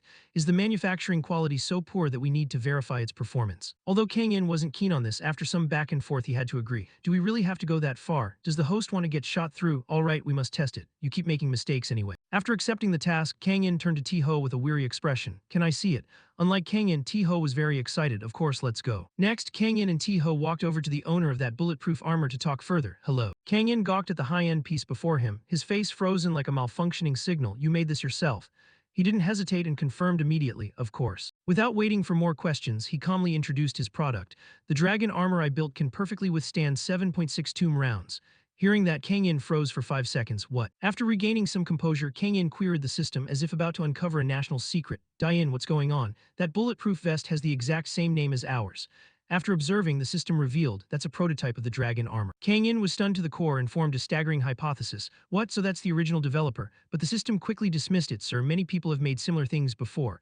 The name Dragon armor is fairly common, is that so? Looking more closely, Kang In noticed differences. It looks a bit different from ours, more like thick plate armor. Diane wasn't surprised by the design he saw. Early versions often look like that. After picking up the rifle, Kang In decided to give them a demonstration that would open their eyes.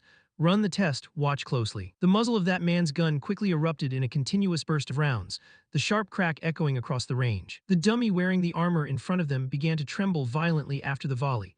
as if struggling to stay upright in a storm of metal. Look, despite being hit with that intensity, the armor still performs well. It completely stops the rifle rounds. See, the model didn't even break. He laughed triumphantly at his prized top-tier gadget. If that were a real person, they'd probably have broken ribs. As long as they don't die, it's fine. Having watched for a while, Kang-in wanted to get involved. Can I sign up to test it too? T-Ho enthusiastically supported him. Kang-in, you're free of charge, no question. We owe you anyway. Bring any vest or helmet you want, you can test them all. But the thing Kang-in most wanted to try, he didn't have. I don't have a vest. He then noticed the small armor piece around Kang-in's arm. Oh, what's that? Kang-in, not wanting to explain, answered tersely. I just made it for fun. A bulletproof glove, for now, let's call it that. With 749 scenarios running through his head, T-Ho couldn't help but speculate. Don't tell me that thing both stops bullets and shoots out spider silk. Then I could be Tom ISPURF. Kang-in quickly squashed that idea. No, it doesn't do that. Putting small talk with T-Ho aside, Kang-in stepped forward and strapped the little armor onto the dummy's arm. Because everyone's proportions differ, he had some trouble getting it to fit. Resourceful, Jae-in suggested, the model's arm shape is different from yours. If we adjust it with silicone tape, we can get valuable data. Kang-in followed the idea, pulled out a roll of tape, and prepared to reshape the dummy. While he carefully worked, T-Ho leaned in to watch. Will this work? You're molding it to your arm using silicone tape, yes. As a craft enthusiast, he couldn't resist asking about Kang-in's little plate. Tell me, what did you make it from? Titanium alloy, thin metal. But Kang-in's answer made him spit out his glue on the spot. I used a layered composite structure of aluminum alloy and stainless steel. What? Kang-in elaborated, the alternating structure of those two materials absorbs impact energy by fracturing. He listened and gaped. Wait, stainless steel is hard, but how could something as thin as cookware stop a bullet?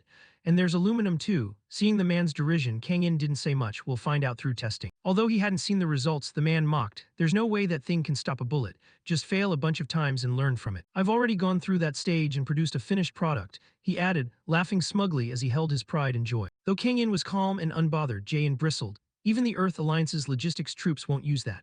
By today's standards, it's expensive and heavy with no competitive edge against modern body armor. Jae-in seemed wounded in pride, but when it came to their own gadget, it swelled with pride.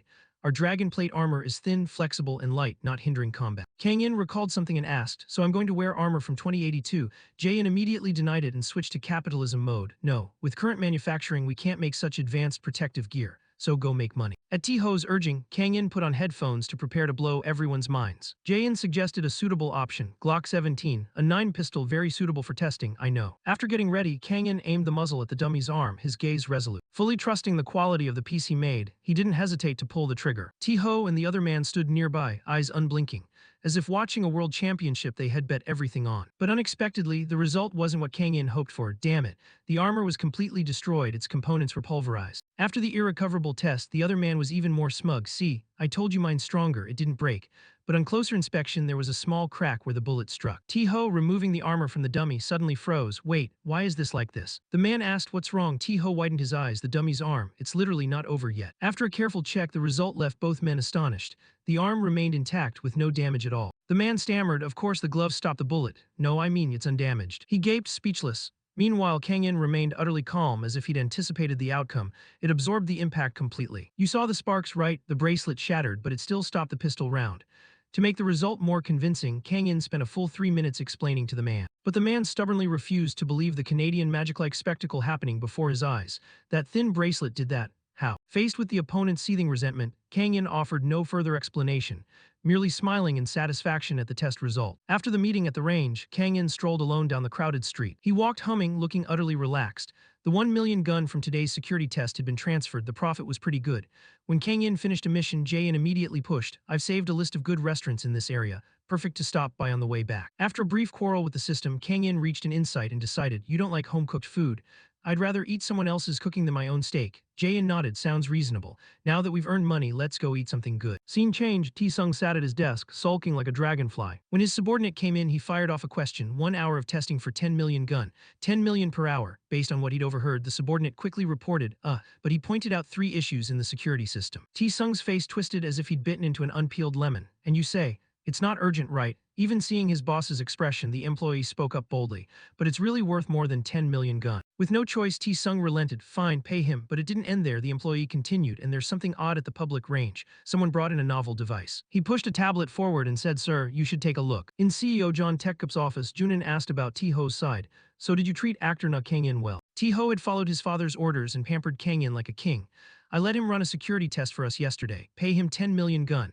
Dong Min disliked that move, a security test. If you want to reward him, give him a good role. Don't make him do security work. After meeting Kang In, he had to respect him a bit. I introduced him because you asked. Kang In is great at fighting, but his hacking skills are even more impressive.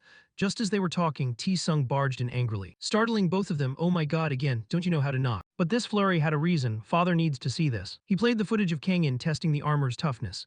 T-Ho watched, totally excited. Oh, that, from yesterday's test I was there too, still impressive. The sparks looked like a movie effect, but T-Sung stared at T-Ho with a skeptical look. A movie effect, that's all. T-Ho was puzzled. What more should I notice? It stopped the bullets pretty well. T-Sung rewound the video. He pointed at the screen when the rounds hit. Look closely. T-Ho strained his eyes but still saw nothing unusual. They struck different spots, chest and arm. The arm should have convulsed violently when hit by a bow rifle round, but it didn't move. T-Ho jolted, heart pounding, his face frozen like a paused frame. T-Sung explained from his experience, J-pistol rounds and bow rifle rounds have different power.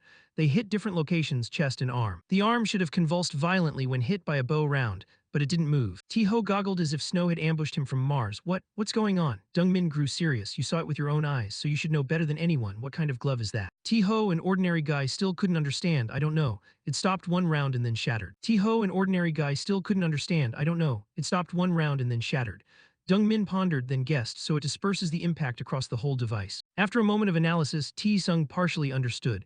So the impact isn't just absorbed at the point of contact, but spreads across the entire forearm. Even T-Ho hadn't expected the small, shabby-looking plate to be so formidable. Who would have thought such a thin structure could absorb force so well? Dong Min fell into thought. After a while he made a decision. T-Sung, yes. Seeing the obvious potential in the device before him, he couldn't ignore it. Find out where that technology comes from. If possible, buy the whole thing. If not, acquire the license. As a slave to capitalism, T-Sung immediately backed him. I'll get on it right away. Not wanting the prey to slip away, T-Ho immediately called Kang In. Kang In. My brother is Lai Tung, director of Yontech. He wants to see you today. However, the plan didn't go as they hoped because he immediately declined with, I'm busy on a project, I can't leave right now. Father and son were determined to see it through, so they invested in a car to bring him over. Then we'll come to you, drive us there. But T-Ho ended up driving instead of T-Sung. Why should you drive? Remember, your driver is available. Do we really need to be this careful? To avoid ruining things, they had to be careful with every move. If we don't trace where that technology comes from, the rivals won't know either, so we must keep it under wraps. Wasting no time, they floored it like chasing a flash sale. The car roared toward Kang In, screeching to a halt as if avoiding a banana peel in the street, stopping right in front of him. As soon as they stepped out, the scene caught T-Ho's attention. We're here, yeah. But right in front of them was a ridiculously odd sign, like a Martian accidentally shipped temperature to Earth. The sign read, Earth Alliance Workshop. What is this? An Earth Alliance Workshop? Is Kang In into movies too? Seeing them arrive, Kang In courteously stepped out to greet them. You two are here. Oh, Kang In, hello, I'm T-Sung Lai from Yont. Please come in. To make conversation easier, Kang In invited them inside. As they walked, both of them glanced around, looking for anything interesting. Everyone was overwhelmed by the variety of equipment there, old and new mixed together. I didn't know you had a hobby like this. He didn't beat around the bush and went straight to the point. Now we know, so what brings you here? T-Ho answered immediately like he'd been triggered, about the bulletproof wristband tested at our range. But T-Sung couldn't wait and cut in. Which company makes that product? Kang In handed them 2 cups of coffee as he replied bluntly, oh, getting straight to it, it's something I made myself. T-Sung didn't expect it to be that simple, so he asked again, wait, you mean here? Since Kang In wasn't exaggerating, he pointed to the armor on his back for them to see. T-Sung dashed over like he'd found a treasure, his eyes blank in a stunned moment. Unable to hide his curiosity, he asked, so what company's technology is this based on? Jae-in eagerly suggested an answer for Kang In to use. I used the shock absorption gear from NATO's Roboxer. It's used when equipment is about to be severely damaged and resupply isn't possible, so we had to use improvised devices. Despite the detailed prompt, Kang In answered briefly, I made it myself. Still unsatisfied, T-Sung pressed, yeah, I get that you made it, but what technology did you use? Kang In's reply remained the same, I developed that too. Hearing that, T-Ho and T-Sung's faces froze. Their expressions read, what the hell did I mishear? You invented it yourself. The meeting suddenly turned into a grilling session. Do you have any credentials? I didn't go to school. Then where did you learn? His brother saved Min's life, don't interrogate him. Seeing Kang In reluctant to answer, they stopped beating around the bush and made an offer. We want to buy that technology. An awkward silence fell over the room. Of course, before going any further, Kang In needed to know their intentions. What do you intend to use it for? They answered at once without thinking. Mass-produce bulletproof gear, sell it on the market, sell to foreign militaries, police, and civilians. We'll sell it overseas too. Worried he might be unsure, Kang In asked the system for input. Jae-in, is this feasible? It understood the nature and disagreed. This deal won't work. Dragon plate armor is bespoke. With current technology, it can't be mass-produced. Kang In explained to T-Sung bespoke. If gear doesn't fit properly, it won't stop bullets. Mass production won't cut it. Hearing that, he stammered bespoke. Kang In continued, because this is a proprietary product, it's personal and requires high precision. We take exact body measurements and handcraft each component, then assemble the armor. T-Sung understood but remained firm, so it's a high-end handcrafted product, exactly. Then sell us the measurement and calculation method. We'll use it to develop a mass production process. Kang In refused to change his mind, no. They assumed he was also a slave to capitalism and made an enticing offer. What, why not, we'll pay you handsomely. Kang In kept his sharp gaze and said bluntly, that's a secret I want to keep to myself. When T Sung proposed buying the handcrafted method from Kang In, he replied, I won't sell the measurement and calculation method. We'll study the technology thoroughly and find a way to mass produce it. He was a bit flustered and asked Jae-in for help on pricing. The calculation method. Jae-in, honestly, I don't know. Even the system was at a loss. What, you don't know? You were the one who made it. Jae-in explained, with Naturobotics computational skills, I can now create the product. I can teach the host how to use that skill. It turned out Jae-in had limits. That computational skill exists in an independent library, so I can use it but can't express it as a formula. Most of the skills I've referenced so far are independent modules. He was speechless but still had to ask, so what exactly are you? It answered, after all, I'm just an artificial intelligence product. I think and decide like a human. Reproducing human-level cognitive ability is a completely different level from independent modules. Growing increasingly annoyed, it seemed Kang In would have to stand on his own this time. He summed up, in short, you don't really know anything. To avoid inviting trouble, Kang In issued a refusal. That's my private secret. I don't want to share it with anyone. I rely on intuition, so it's hard to present it as formulas or theory others can understand. T Sung didn't expect such a vague line from the creator. What did you just say? Wait, are you saying you actually invented and developed the bulletproof band yourself? Alone? I mean, how did you pull that off? Although the band was made by Jae-in, Kang In still tried to stay calm to avoid exposing the truth. I'm sure I'm not the only one who thinks that. You even built a shooting range. Shouldn't you understand it better than anyone? He was stunned by the awkward situation. True, but no one had ever tested such technology solo. For someone born with a silver spoon like T Sung, he always assumed money could buy anything. Is there really anything impossible in this world?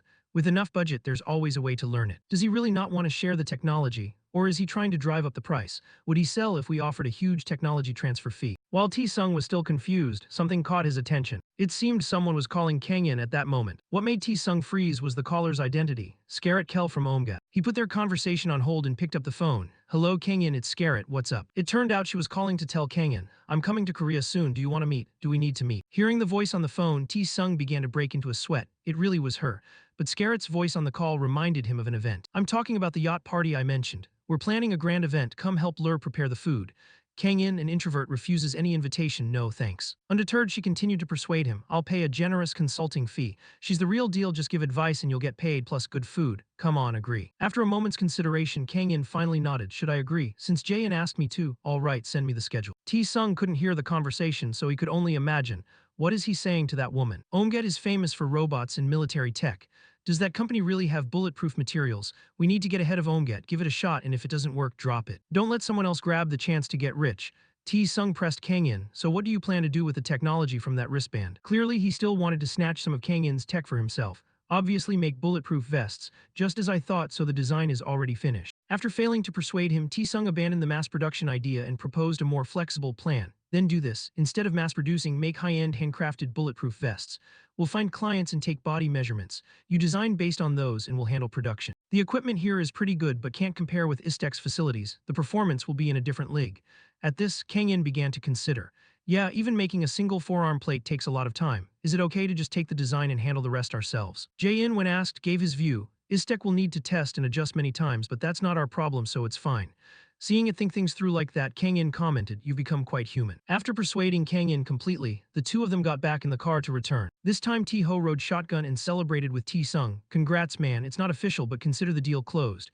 Suddenly he remembered something and asked, isn't Kang In a stuntman? He confirmed and listed Kang In's side jobs. Yeah, originally, but now he's also an action director, a cybersecurity expert, and a chef. In T-Sung's eyes, Kang In now seemed like an alien. Is there anything he can't? But why would someone like that be talking to Scarrett Kelly? Seeing him act like he'd just come down from a mountain, T-Ho enlightened him. What you don't know, in that flat tire incident, Kang In was the one who took out the robbers and saved her.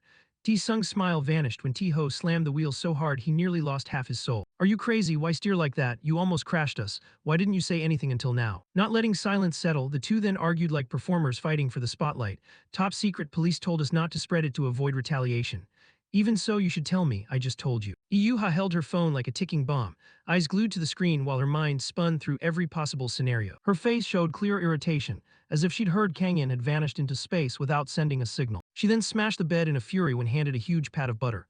What? Seriously, how could you do that? Because I didn't text first, you didn't bother to send any message. Am I not worth your attention? Her face was plainly sulky, as if each second Kang In didn't reply carved another scratch into her wounded pride. After waiting, tense as a drawn bowstring, her phone finally buzzed. The reply was simple, working, so brief it felt like a joke after her long wait. What? Yuha sprang up, immediately activated by the sudden emotion, mouth open in astonishment.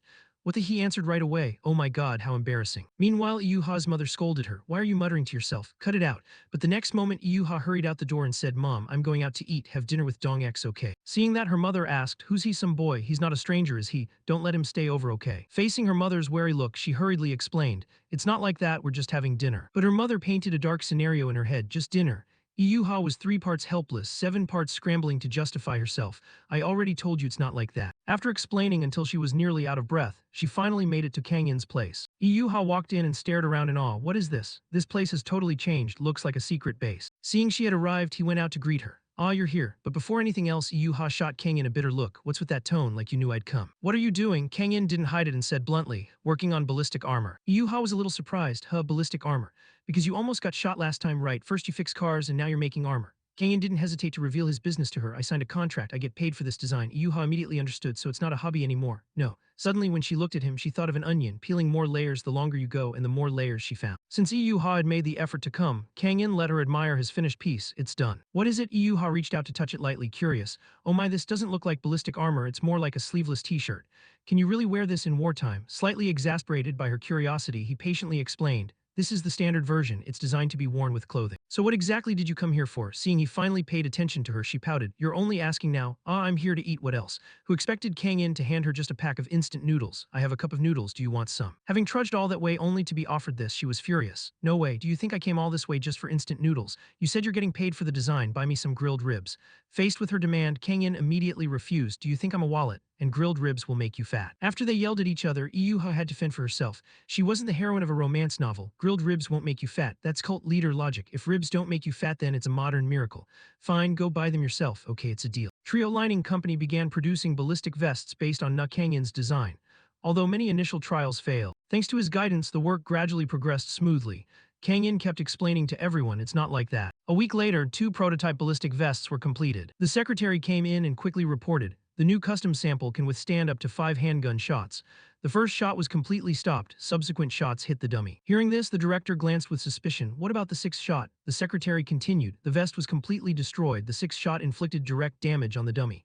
He seemed to realize something, so it can withstand up to 5 rounds. She nodded in confirmation, correct. He then asked, was it tested with a rifle? She nodded firmly, yes. It stopped 1 round perfectly, but the 2nd round penetrated the vest. However, even the 2nd round lost power enough to avoid a fatal injury. The director's face turned thoughtful as he did the math, so it can stop a 7.62 round, even if penetrated it can prevent serious injury. The secretary nodded in agreement, that's right. He quickly asked, have you figured out how such a thin vest can provide such high protection? The secretary sighed and shook her head, I'm sorry. I understand the defensive mechanisms of each component, but applying them to the whole and doing the calculations is beyond my capability. Hearing this, he tried to hide the anger on his face. Someone out there is making these bulletproof vests with only a metal workshop. Why can't we do it? Even with the design and prototype in hand, are they just exceptionally skilled or are we truly incompetent? The secretary thought for a moment, then slowly replied, I think maybe our laboratory. He quickly warned, watch your words. The secretary stammered an apology, I'm sorry. Shortly after, the scene shifted to Incheon Airport. Scarlett's voice rose, carrying a feeling of being home. The secretary asked in surprise, but this isn't your hometown, is it? She replied irritably, my hometown is my hometown. The secretary probed curiously, when was that? Scarlett didn't answer, just kept walking forward. After all the preparations for the party had been finished since noon. The secretary hurriedly nodded. The yacht rental has been arranged for a long time, so there's plenty of time before the cruise party starts. She kept asking, what about the food? Scarlett nodded in report. We've contracted a top catering service. All invitations have been sent. Kang In declined. Those words made Scarlett thoughtful, just as expected. What's his deal? Why? The secretary quickly replied. He said he's too busy to enjoy it. This drove her nearly mad. Enjoy it. He was invited to be the guest chef, not just an attendee. Wait, did I really only invite him as a guest? The secretary began to explain. He's someone we don't fully understand yet. We couldn't just invite him casually. Scarlett stubbornly insisted. Call him back and invite him as the party advisor this time. The secretary sighed, a bit weary. You're hopeless. All right, you mean you want him to handle the food that day and then subtly invite him to attend the party, right?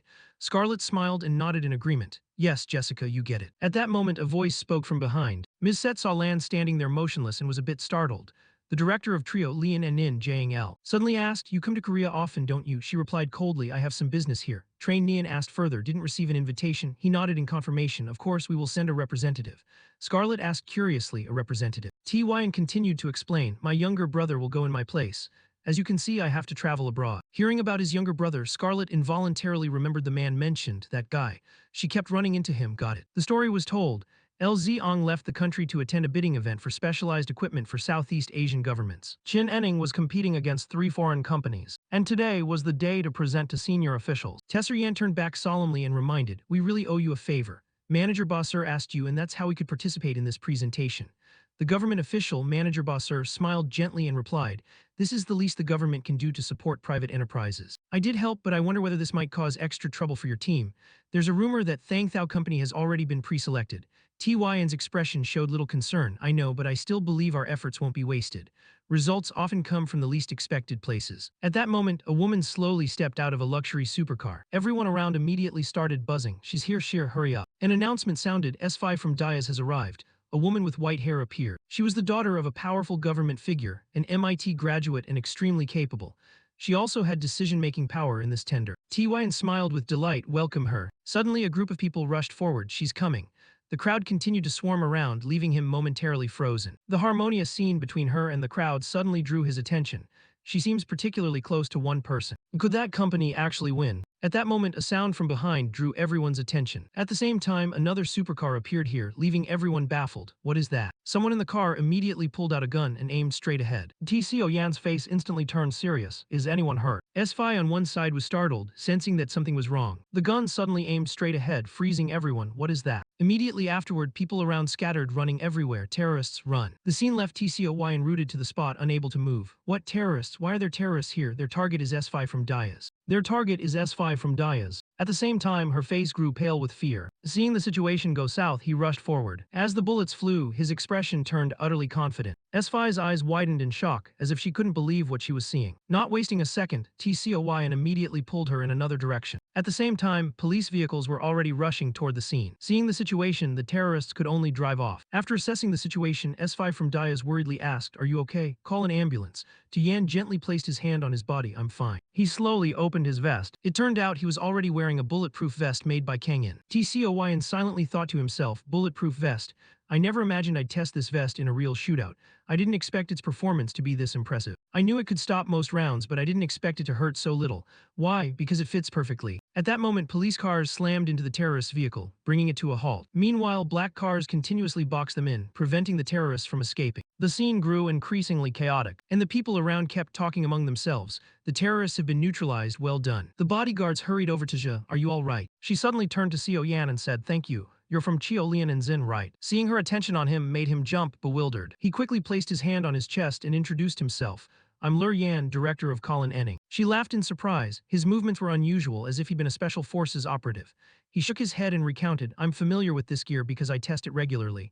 Her face immediately brightened with anticipation. "You tried it yourself. Then can you explain that bulletproof vest?" Seeing his chance, a satisfied smile appeared at the corner of Tco Yan's mouth. He stepped forward before everyone and introduced, "This product is called the Dragon Platter. This is our company's latest bulletproof vest model. So let me begin the presentation." Jessica pointed to the clip of Tian and asked, "Set, have you seen this?" This part here when Lur Yan of Colin Enning was shot. He took 3 hits but was completely unharmed. She nodded in understanding. His movements were very natural. And this outfit was the one he was wearing at the airport. Which means this ultra-thin bulletproof vest can provide that level of protection. If it hits the market, current bulletproof vest manufacturers will have to shut down. Jessica nodded in agreement at his side. "According to the information, it has a weakness." Scarlett, curious, asked, "What weakness?" She pondered, then shared what she knew. "It has to be custom designed to fit each person's body precisely, so it can't be mass-produced." Those words caused everyone to fall silent and think for a moment. "I see, so then. Will Nuk Hang-in come to the yacht party?" Jessica turned in surprise to look at her. Why did the topic suddenly switch to Nuk Hang-in? She excitedly explained, "I decided it would be hard to get him to come, so we're going to go to him right now." Though a bit helpless, she declared, "I've got his address, I'll do your makeup properly." Scarlett screamed with delight, "That's Jessica." Sometime later, seeing the 2 women standing before him left Kang-in completely puzzled. "What brings you here? I don't recall giving you my address." Scarlett hurriedly explained, "You kept refusing, so I came to ask in person, at least invite us in for tea." Jessica beside her looked a bit exasperated, truly shameless. With no other option, Kang In had to invite the two of them inside for tea. Kang In lifted his cup of tea to his lips and asked, "So what's going on?" The system screen suddenly spoke, "Too hot." She began to explain, "I came to invite you to the yacht party." The system kept whispering in his ear, "The sea helps heal," but he paid little attention to that and said, "I'm a bit busy. I hope you can find a good chef." Even though Kang In declined, Scarrett wouldn't give up. "Of course, we've hired the best event service. Kang In, I know you won't mess up, but please just check the food." Right then, the system suggested again, "The host needs to eat the best food to recover strength and learn more cooking techniques." Looking at the situation, he could only sigh and think. "If you want to eat, fine. With no other choice," he said, "if it's just to taste the food." Scarrett nodded excitedly, "Exactly, and while you're at it, attend the yacht party too." "But what is this? Am I some cosplay enthusiast or what?" Time moved to the next day, the day of the yacht party. On the ship, wealthy guests were still happily chatting with one another. Kang In walked while looking around. The system suddenly praised, "This place is full of famous faces." At that moment, a voice called out, "Na Kang In." He turned around in surprise and saw Yoha appear, leaving him bewildered. "What? Why did you follow me here?" She replied sheepishly, "Sorry, I should be the one asking that." Just her presence raised the party's prestige. "Get it? You're an A-list star." Kang In stared at her in astonishment. "Aren't you ashamed to say that out loud?" She snapped angrily, "Whatever, why are you here?" He explained seriously, "I came to check if there's any problem with the food. I'm off now. If we run into each other at the party later, see you then." Those words left Yoha frozen for a moment. Her face suddenly flushed, but she still nodded in agreement. After a while, Yoha moved closer to the railing and said to herself, "Coming out here really shows how beautiful the Western Sea is. Cool breeze, great for having fun." Kang In also. At that moment heard someone call from behind, "Yuha," she hurriedly warned, "Forget what I just said. At this point, everyone will think we're trying to set up a date." Du Chan, surprised, asked, "What are you talking about?" CEO Ha was there too. Seeing this, she turned around in surprise. And seeing her appear made the CEO very astonished. "So the film's entire main cast is here, looks fun." She snapped angrily, "Watch your words." Du Chan cut in, "Right, I'm the lead, you're the supporting, let's be clear." She was so angry she froze. Should I punch him and send him to jail? Senior actors Jong Mi, Dae-ong and Min were there too. CEO Lai laughed and recounted, "They said they could bring family along." At that moment, a little girl seemed to realize something. The little girl ran excitedly toward Kang In, "Brother In." He looked gently at the girl, "Min, long time no see." The girl nodded and glanced at him, "I'm fine." He gently reached out to pat her head, "Good girl, I'm about to get some delicious desserts, I'll go fetch them." Kang In's face brightened immensely as he talked with Min. The sight left Yo Ha frozen for a moment. Noticing her odd expression, Du Chan suddenly teased, "I was wondering why you were staring blankly at the sky. Turns out it's because of Kang In, that little stray cat." His remark made her extremely embarrassed. "What are you saying? That's not it." He still wouldn't give up and kept asking, "Weren't you the one who invited Kang In?" She shook her head and hurried to explain.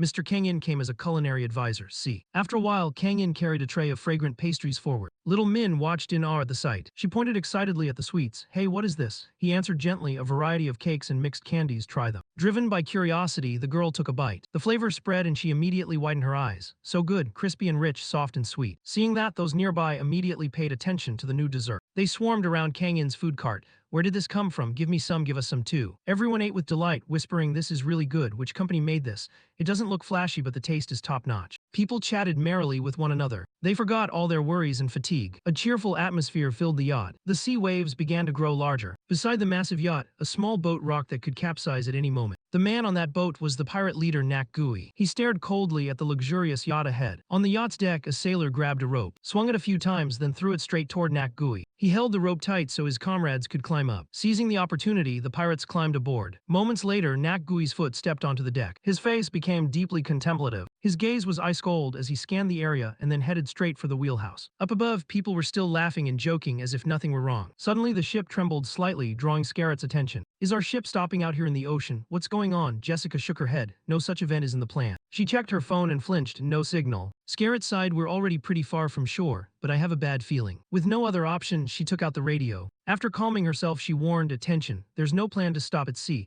Someone head to the control room to check the situation." At that moment, strange noises came from the yacht. People began to worry. Everyone panicked. It sounded like gunshots. "What's happening?" A frightened man shouted, "Look, there's someone suspicious." They saw a man standing there holding a gun. His voice was chilling, "Everyone get down, move and you die." Even his eyes seemed as if they wanted to devour them. But as soon as he finished speaking, one of the men beside him was shot. A nearby guard had opened fire and brought him down. The remaining pirate yelped and cursed, "Hey, you said they didn't have guns, I didn't know." A firefight erupted immediately. Two guards returned fire, but one was hit in the arm and fell down in pain. The remaining guard was also shot down. Everyone screamed, "Please spare me." The pirate shouted, losing his temper, "Shut up, whoever yells again I'll shoot." Everyone fell completely silent. Over here, Kang In also had a bad feeling that something was wrong. In the kitchen area, Kang In heard the gunshots. He frowned, "Gunfire." The system immediately spoke, "Someone just fired a gun on the ship."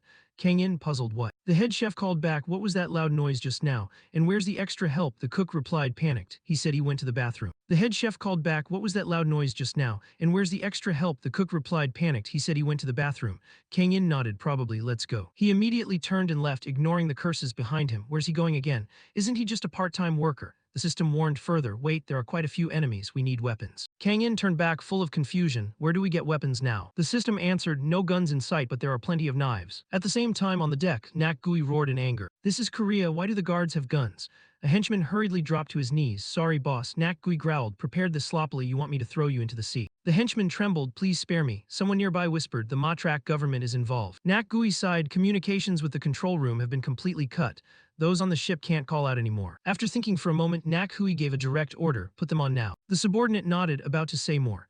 The original plan was to handle things here and escape by boat, he began, but Nak Hui cut him off, but we've lost the target. The situation has changed, so the plan must change too. He continued, once we pass the territorial waters, Korean planes, warships, and helicopters won't be able to intervene. Order the ship toward the area where Chinese fishing boats gather. Once we blend in there, we can escape. The henchman immediately nodded, understood. A flicker of thought crossed his eyes. He glanced down, but before that, we need to capture the target. He looked around, irritated that he hadn't found anyone yet. Suddenly, he gripped his gun tightly. After a moment of silence, he spoke coldly, do it the old-fashioned way. Until the target shows up, pick them off one by one and toss them into the sea. His smile grew increasingly terrifying, causing Min to panic. She began to wail miserably. I'm so scared, I hate those ugly old men. C beside her was extremely worried, trying to calm Min. But a terrorist pressed a gun directly to the little girl's head. The terrorist held Min tight and reported, we've captured the hostage, boss. Everyone around was extremely worried, screaming out in terror. Yo-ha and Du-chan were also driven into a panic, not knowing what to do. Seeing the situation, Nak Hui coldly ordered, if the target doesn't appear within 10 seconds, throw the girl overboard first. The subordinate immediately replied, yes, boss. At that moment, Scarrett suddenly shouted loudly, wait. Everyone turned in surprise to look at her. Without hesitation, Scarrett took deliberate steps toward them. Nak Hui laughed with delight when he saw her appear, staring at her with a smug look. Using a hostage to threaten people is always the most effective method, right? Omega Tet. Saying that, he slowly stepped toward the railing. Scarrett's face remained tense, unsure of what would happen. Then she saw something. But just then, while Nak Hui was laughing in amusement, a henchman behind him was suddenly shoved down from above. He flinched and turned around. Below, a succession of objects were fired up, catching the terrorists off guard. Scarrett gaped in astonishment, while Min Dai now broke into a joyful smile. Everyone knew the important figure had arrived.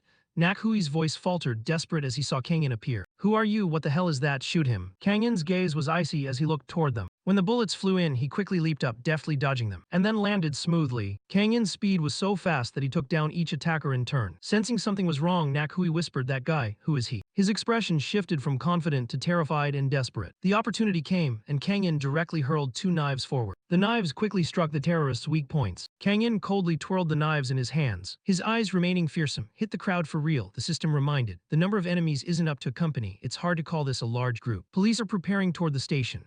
A kidnapping on board a domestic ship. What is this? Pirates. Now we have to add an emergency shift outside today's plan. Inside the police station, everything was in chaos. Emergency, where are the Coast Guard units? They'll be here in 30 minutes. Full throttle go, the captain snapped. We'll coordinate with the Air Force, he continued. What about information on the ship? The officer replied, the ship is heading toward Chinese waters. He shouted, damn it, we have to stop them at all costs. Sir, we found the guest list for the party, the captain shouted. Check if any VIPs are aboard, absolutely no mistakes allowed. The officer stared at the computer screen, startled. Sir. Nuk Hang In is also on that ship. He froze for a moment. What? How is he there? Those around whispered, don't tell me he was in the Gangnam rescue. Yes, that's Nuk Hang In. Back on the yacht, Nak Hui was furious, thoughts racing. 3 men had been taken down in an instant, not with guns but with kitchen knives. He barked orders, you handle that girl over there, and you take care of the woman next to him. The henchman flinched and stammered, isn't he the guy with the knives? Nak Hui snapped, he's the Korean agent who took down the Gangnam gang. I heard he even dodged pistol fire. Seeing the situation, Kang In quietly calculated, I thought it was impossible, but it can pierce even a bulletproof vest with a kitchen knife. Nak Hui shouted, shoot them, make them panic, and then finish him off. Immediately, the robbers opened fire, Roger. Bullets flew straight at Kang In, but at the same time, Yo-ha and Min Dai were standing right beside him. Kang In's eyes widened as he realized the targets weren't him but them. Min Dai watched the bullet fly toward her, terror on her face. But in that split second of danger, Kang In lunged forward and pulled the girl out of the line of fire. Seeing his daughter in danger, Mi Dai Sai also quickly rushed out to shield her. Mi Diang hurriedly cautioned, wait, Kang In signaled us not to move, we have to trust him. At that moment, the robbers aimed at Yo-ha, making her scream in fright. Fortunately, Kang In's knife appeared just in time, preventing him from injuring her. She urgently pulled Min into her arms as if to protect the little girl. On the ship, Kang In continued to take down the robbers from multiple directions. His speed was incredibly swift, leaving them no time to react. Things not going to plan made Nagui so furious he ground his teeth. Damn it. Realizing his intent, Kang Yin's eyes flicked sharply to one side, and without hesitation he spun to act. Two shots came, but he successfully shielded Yoha and Min. His face turned serious as if nothing had happened. But that scene left Yoha and Min frozen for a moment. Then they grabbed each other and screamed. Before anyone could recover, Kang Yin suddenly raised his hand high into the air, decisively slammed it down onto the table, sending every tool flying. It all happened in an instant. Kang Yin quickly surveyed, and knives and other sharp objects vanished from sight. He grabbed everything and hurled them straight at the pirates. Their numbers steadily dwindled. In a short time, the intruders' bodies were strewn across the deck. While Kang Yin was still thinking, the system suddenly announced, "Agent, we can't find the enemy commander, we think he escaped." Hearing that, he immediately stepped toward Yoha and asked. Yoha and Min looked at him anxiously, eyes full of doubt. "You were shot." Kang Yin quickly pulled off his outer layer, revealing the bulletproof vest underneath. The sight left Yoha stunned. She asked blankly, "What is that?" He answered seriously, "A bulletproof vest." Hearing that, she suddenly remembered what he had said about the armor he was making.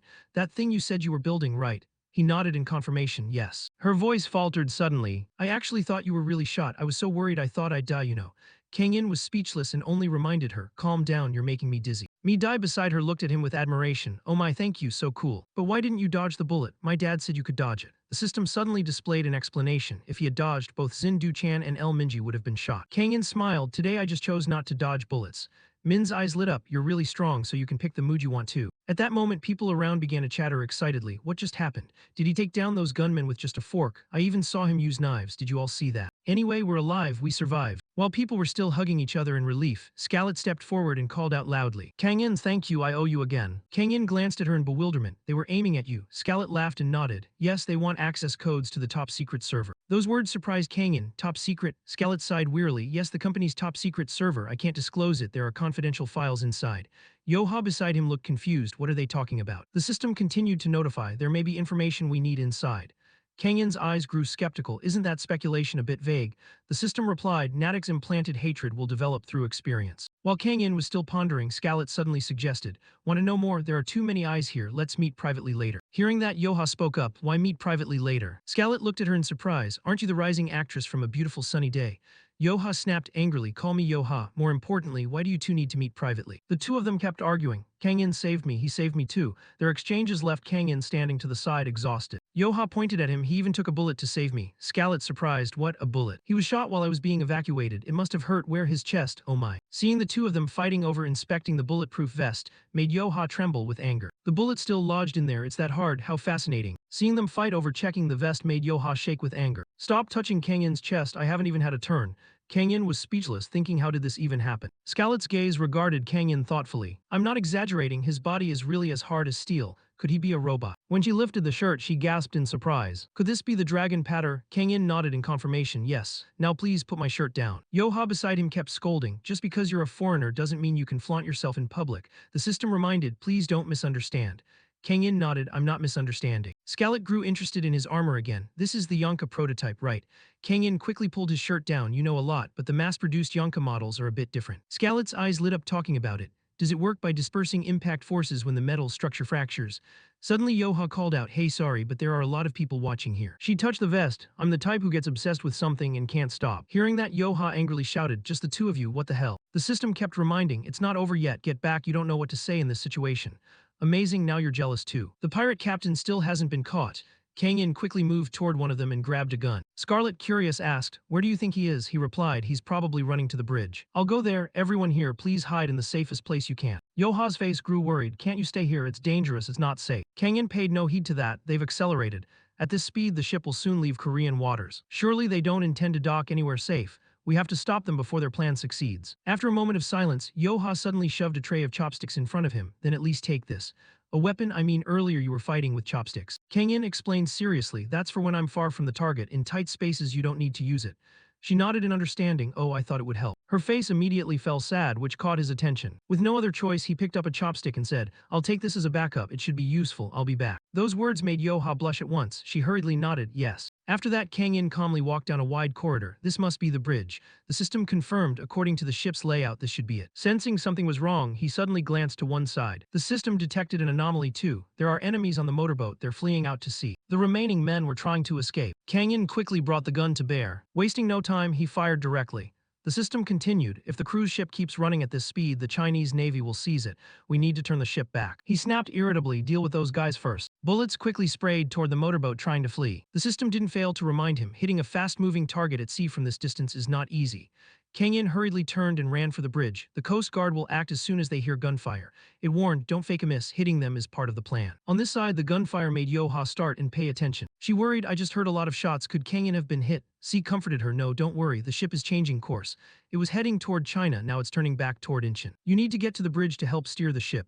Mi-Dai puzzled asked, can't Kang In handle it himself? He nodded in confirmation, right, I also want to see for myself. Those nearby then offered, I'll go too. Jessica, come on, are we going? A crowd quickly ran toward the ship's bridge. While everyone was still dazed, a familiar figure appeared. Before Yo-Ha could react, a hand suddenly yanked her forward. Nakui seized her as a hostage and screamed wildly, back off. Anyone with a weapon, drop it now. Seeing the situation, everyone was terrified. At that moment, a familiar voice rang out, so the ones who escaped by boat were your men. Hearing that, Chan was startled. Seeing Kang In standing there unruffled, he snarled, bastard. Kang In slowly jumped down from above, landing perfectly. Leader who lets his men run ahead, how pathetic. Those taunts drove Nakui into a frenzy. Shut up. Take one more step and I'll blow this girl's head apart. Kang In exhaled once, quickly thrust his gun in front of him and asked, or trade the girl for my gun, there's still ammo in it, wanna check. He shouted, push the gun over here first. His voice calm but suspicious. Kang In said, suspicious, fine. Without hesitation, Kang In threw the gun forward, startling Nakui. You really mean to give the gun? He hurriedly grabbed the gun from the deck, confirmed it still had rounds, and his face split into an evil grin. Idiot. Move, it's not just this one, all of you are going to die, understand. As he prepared to fire, suddenly a chopstick shot through, completely shattering the gun, making him scream in anger. Crazy chopstick, damn you, I'll kill you. Yo-Ha screamed in fright, but no matter how Nakui tried, the gun fired not a single round. At that moment he realized a truth. Kang In had silently attacked from behind. He decisively stamped with force, flipping him forward. Before he could react, Kang In lunged and grabbed the collar of his shirt. Time seemed to stop. Everyone held their breath watching the fight between the two. Kang In's gaze looked as if he wanted to tear his opponent apart. If the magazine were empty, the gun's weight would feel different. Not recognizing him, Kang In coldly pinned him down, ignoring his desperate explanations. But you clearly said you'd loaded it. He paid no attention, keeping him held tight, which made him scream in fear. No more beating around the bush, who sent you here? Kang In repeatedly forced Nakui down against the railing, making him more desperate. He asked coldly, so who sent you here? His voice was pleading, I don't know, please save me. This annoyed him and he shoved him back. If you don't know, then fall into the sea. He hurriedly began to tell the story. The broker said they'd pay a lot if I got the access codes, so I did it. I don't know anything else. He continued, actually I do know. If you spare me, I'll tell you who the broker is, okay? Sounds tempting, right? While Kang In was still considering, the system suddenly displayed a notification. He's lying. Immediately, he slammed the man's head hard onto the deck, making Nakui breathe a sigh of relief thinking he'd survive. But before he could react, he was rendered completely unconscious. Everyone stood frozen. That scene allowed Kang In to effortlessly foil Nakui's pirate plot. Meanwhile, the chefs remained unaware, focused only on cooking. The Coast Guard had arrived, but the passengers on the yacht were still happily enjoying dessert, which surprised the officers. They're drinking champagne and partying. Wasn't there a pirate attack? What happened here? Quickly, the scene shifted to the police station. The pirates were swiftly loaded into ambulances, and police reported that those who looked like pirates had all been subdued, none of them unscathed. The captain calmly asked, were all of them stabbed? A young officer shook his head and explained, sir, many were knocked out by chopsticks. That made the captain suspicious. Really, are you kidding me? Weren't some actually stabbed with? Meaning two, the officer nodded in confirmation. It's true, some were. While the police were still discussing, a man hurried over and called out, Ms. Kelly, this is the second time. If this keeps happening, you might need more bodyguards. He was an employee of the U.S. Embassy, the embassy. Scarrett stepped forward and replied seriously, I've already hired them. He added a reminder, I mean you should hire more. We're lucky this time ended well, but what if next time is a disaster? Scarrett suddenly turned his head and looked back, his voice firm as he realized Kang In was still standing there. Don't worry, I have special protection. I'll always be safe. The embassy asked curiously, are the injured bodyguards okay? Scarrett nodded. Yes, fortunately the wounds weren't fatal. He nodded in understanding. I can request permission to use weapons, but we need more manpower. She shook her head. It's fine. We've raised the security level of the lab's top secret servers by 2 tiers. Now even with access codes they can't do anything. Even if they capture me, they can't access it from outside. The embassy was surprised, so why did they target Ms. Kelly? Scarrett chuckled and asked gently, if you don't know, how would they know? Could you send a message out for me? Capturing me now won't gain them anything. The scene shifted to a meeting at the Interagency Terrorism Investigation Headquarters. A senior official spoke up. The ancient relic case isn't even closed, and now we have Nakui the pirate. First robbers, now pirates. Seriously, what's next, warriors or mages? Why do these things keep happening wherever Kang In is? Is there any chance Kang In is behind all of this? Another person quickly replied, sir, both incidents happened because of Scarrett Kelly. The person across from him nodded and added, Scarrett Kelly hired Kang In as a baker. The senior official took notice, not a bodyguard but a baker. He immediately nodded, yes, Kang In was hired to inspect the food at the party. The senior official, hearing this, seemed to piece something together, so Kang In disguised himself as a baker. Those in the meeting discussed, not a disguise, his cooking skills are genuinely impressive. I heard the food was excellent. Investigation reports confirmed Kang In culinary ability is quite outstanding. I've seen that report too. So why would someone like him be selling food at an internet cafe? He has a lot of connections in the entertainment industry. Lately, he's been dropping by internet cafes occasionally to check things out. Is that relevant right now? Anyway, according to witnesses, Nuk Kang-in was wearing a bulletproof vest. Right, even worn under clothes it's hard to notice. The senior official's face showed puzzlement. Where did you get that from? The secretary answered quickly. It's Yontek's new product, a custom-made, very expensive piece. Mass production isn't possible. This made him wonder, so why does Nuk Kang-in have such an expensive item? Someone else chimed in. The report says Lai Teo, CEO of Though Entertain and also the son of Jontek CEO Lion Min, gifted it to him. Jealous, aren't you, indeed? Staring at the armor before her, Yoha couldn't hide her surprise. So your brother actually made this himself, and you trust this handmade piece enough to use it to protect me. Kang In looked away and nodded in confirmation. I guess so. He really trusts his brother. Her face suddenly flushed and she stammered, thank you. Just then a woman entered and asked, is this the production room of the Earth Alliance? Both of them turned in surprise to look at the strange girl. Their faces became utterly bewildered. Who are you? After a moment she quickly introduced herself. I'm Cha Dai-hai from Yontek's design team. Hearing that, Yoha asked in confusion, is Yontek the family company of CEO Light Ho? Kang In explained, I work there part-time. She grew more puzzled and looked at Dai-hai. What, really, you cook there too? Cha Dai-hai calmly announced, Mr. Nongin is our team leader. This left Yoha stunned. Team leader. Kang In remained sitting still, showing no reaction. And after a moment he slowly opened his eyes and looked toward Dai-hai. I had no idea about that. Why am I the team leader? She recounted seriously. Yesterday, a detective came to headquarters asking about the dragon platter. At that time, T-Ho informed everyone that Nuk Kang-in was our design team leader. Dai-hai added, that's what led to your promotion yesterday. Kang-in thought for a moment then replied, but I'm not an official Yontek employee. She nodded, right. The team members are company employees and you were hired externally to serve as team leader. Curious, he glanced at her, then why are you here? Dai-hai turned to look at Yoha, who looked puzzled and then answered. Understanding Dai-hai's meaning, Kang-in spoke up. She can sit with us, she won't understand anything anyway. But Dai-hai remained calm and said, I'm sorry, but I can't let you sit here. If internal company information leaks, that will be a major problem. The new prototype of the dragon platter uses a different material. You can come with me to Yontek to verify. Yoha, hearing this, looked surprised. You need to go. After a moment's thought, Kang-in decided we don't have anything else to do, so let's go. This left Yoha extremely disappointed. Oh my god, can't you let me and Kang-in be happy? The scene shifted to CEO Jontek's office. T-Ho stepped forward to greet him. Welcome, Nongin. He replied politely, hello. T-Ho smiled and announced, we just received an order for 9 more the dragon platters. Please have a seat. You proved the dragon platter's effectiveness on the East Asia trip. Because of that, the chances of securing a contract with the police have increased significantly. We really appreciate that. Kang-in shook his head, no need to thank me. Just then the lead developer rushed in, excuse me. CEO T-Ho, slightly annoyed, asked what's the matter. He hurriedly replied, I heard Nongin is here. I've heard a lot about you, a proven combat shooting expert. If you plan to test fire today, could you try this? He handed over the gun. Kang-in looked puzzled. What is this? The system immediately chimed in to analyze. Agent, this is a prototype spit stack from the Earth Alliance. It's an early test model of the Spate Sta, a scope the Earth Alliance used in 2082. Seeing Kang-in engrossed in examining the weapon, T-Ho was at a loss, but we're in a meeting. No matter how relaxed company culture is, this should wait. He quickly explained, I'm sorry, I'm just impatient. The meeting will finish soon, please wait outside. Hearing this, the lead developer nodded, yes. A confident smile crept across Kang-in's mouth as he pondered a new lead related to the Earth Alliance. The scene moved to the live-fire weapons test range. Seeing Kang-in arrive, the lead developer greeted happily, you're here, go straight into the test. He was surprised, are you sure this is okay? I'm just an outsider. The developer didn't care. Outsider what? You're the team leader, even if part-time. And I've heard you're an excellent shooter. And since you're reputed to be a great shooter, you'll of course be paid. Participants in the firing test get 1 million gold. The system then reminded him, this is a great chance to both gather intel on the Earth Alliance military and earn extra money. Kang-in nodded, warning the system, I know, don't be loud, you idiot. This is an early 2082 generation scope used by the Earth Alliance military, which means Yonka must have ties to the Alliance.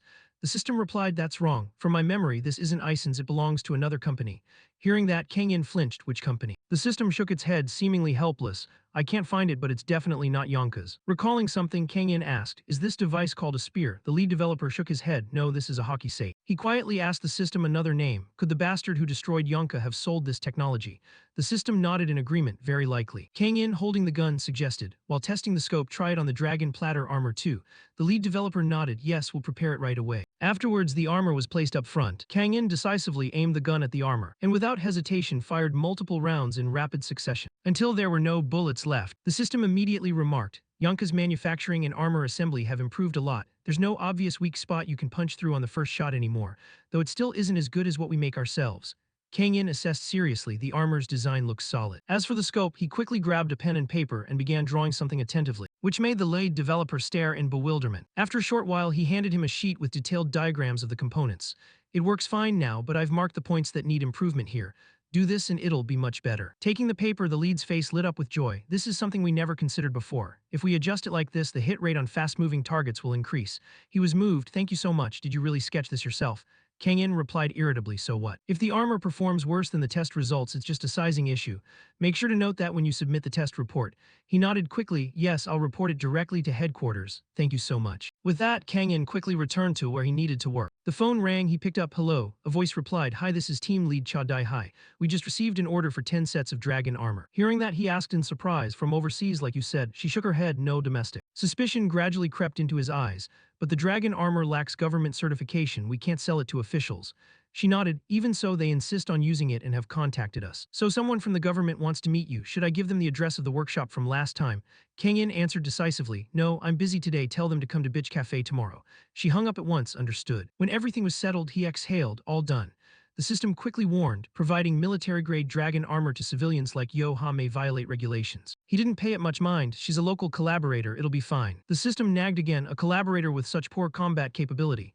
Kang In sighed. That's precisely why she needs it. The doorbell rang. He looked surprised. Who are you? One of them replied. We're here about the order for dragon armor. The system immediately sounded an alarm. These are not the people Cha Dai Hai mentioned. They need to be investigated. Kang In glared at the two standing before him in annoyance. I asked who you are, not why you came. The man wearing glasses chuckled smugly. Keep it confidential. We want that too. This is an unofficial request. Then come in and talk. He reluctantly let them in. The woman exclaimed when she saw the armor sample. You even have a women's model. Kang In repeated, I asked who you are. The glasses wearer said, we're from the National Intelligence Agency.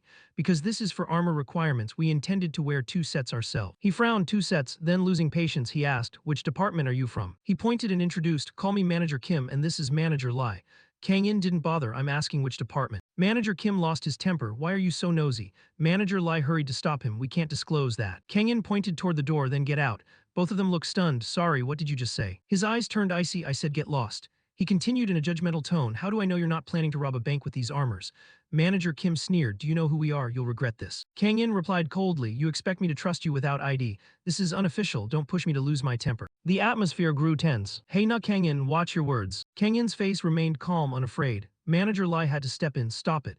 We give him a chance to serve the nation and he shows attitude. Kang In suddenly shouted, hey, they both turned, get out. His voice was so cold it made them shiver. If you really are the government, file through Yonka directly. Manager Kim snapped angrily, what you'll regret. But Kang In stepped forward looking like he might tear them apart. I said get out. Seeing things getting out of hand, Manager Lai dragged Manager Kim away. Don't overreact. Sorry, we're leaving now.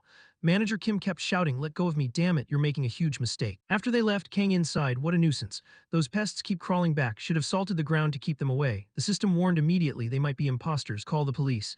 Kang In shook his head, no, they might actually be government. I think they're from a joint special ops unit, which is why they came. The system was puzzled, then why did you insist on seeing their IDs? He shut the door cold because they annoy me. The system nodded, fair. Outside, Manager Lai sighed, why did you pick a fight like that? Manager Kim was furious, he scared the customer off, don't you know the customer is king? Besides, we're not ordinary customers, we're Korea's elite. Suddenly an official appeared, what are you doing? She was about to explain. But Manager Kim saw the two had returned and the senior official looked bewildered.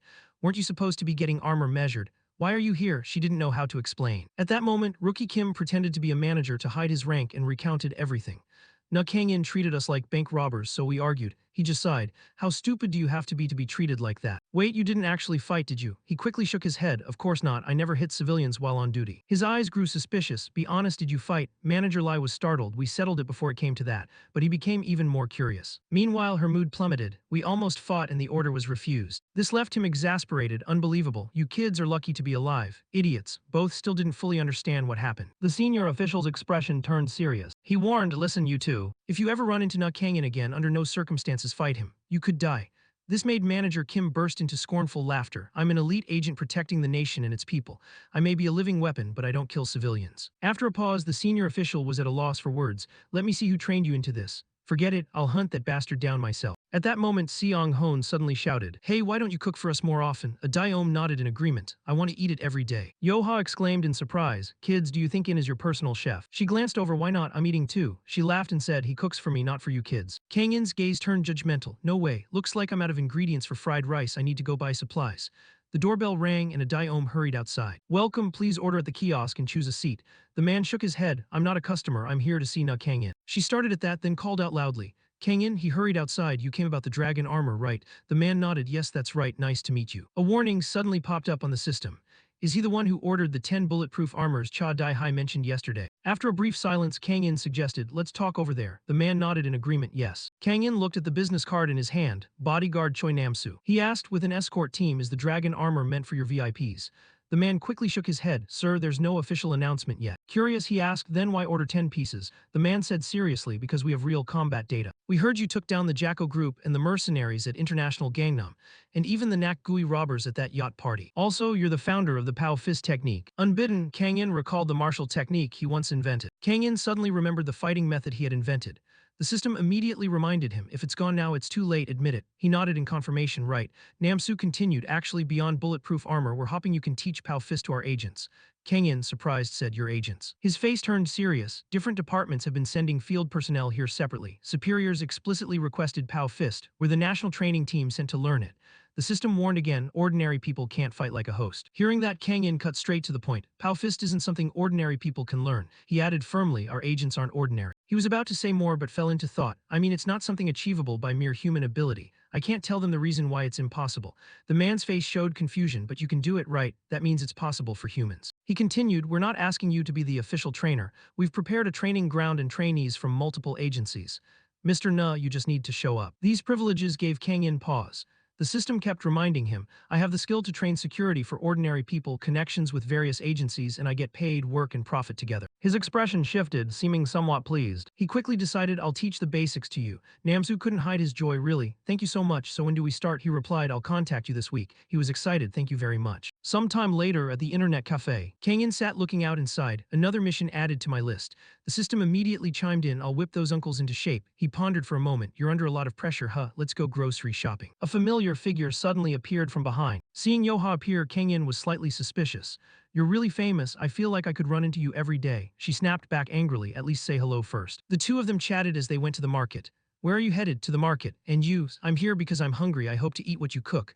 Why is there always someone hungry around me? Yoha smiled excitedly at that. You complain but you'll still cook for me. By chance they spotted film director Choi Jae-wook sitting there. He kept complaining, I'm going broke. Seeing him looked familiar, Yoha immediately recognized him. Isn't that director Choi Jae-wook? He must be filming. She quickly moved forward to greet him. When the director saw her, his attitude changed at once. Oh my, isn't that Yoha? What are you doing here? She laughed and explained, I was just passing by. But why are you sighing so heavily? Jin-uk complained. I want the fight scene to look more powerful, more spectacular, but we can't capture the right angles. That's the highlight of this week's episode, I don't want it to fall flat. Yoha laughed with delight. Perfect timing, there's someone here who can handle that. Jin-uk turned to Kang-in curiously. Who is he? She quickly introduced him, Na Kang-in. He's the martial arts director for our film. Those words changed his expression immediately. What? Oh my, it's an honor to meet you, Director Na. I've heard rumors about you from other directors in Young Mudo. They say you're a master of fast action choreography. Kang-in nodded, yes. Jin-uk's eyes lit up with hope. If you don't mind, could you help with our action scenes? We'll pay generously. He still hadn't grasped the full meaning. What would I need to do? Jin-uk continued to explain. We're filming the scene where Lai Bao's bag gets snatched. You'll stunt for the male lead, riding by on a bicycle, stopping calmly to catch the thief, then disappearing. The villain just runs away and you handle the rest. He was surprised, that's all there is to it. Jin-uk nodded, yes, that's it. At that moment, Yoha smiled and offered, Director, can I do a cameo? His eyes brightened, really, sure, we'd love to have you. Yoha was thrilled, thinking I'll be filming with Kang-in again. Suddenly a voice rang out, I don't like that. Bao Go slowly stepped forward, his face annoyed and reproachful. Yoha, please don't participate this time. The remark left Yoha stunned. What? Immediately the system displayed a notice, querying database. The name Lai Burr, a supporting actress in this film, has had several notable roles.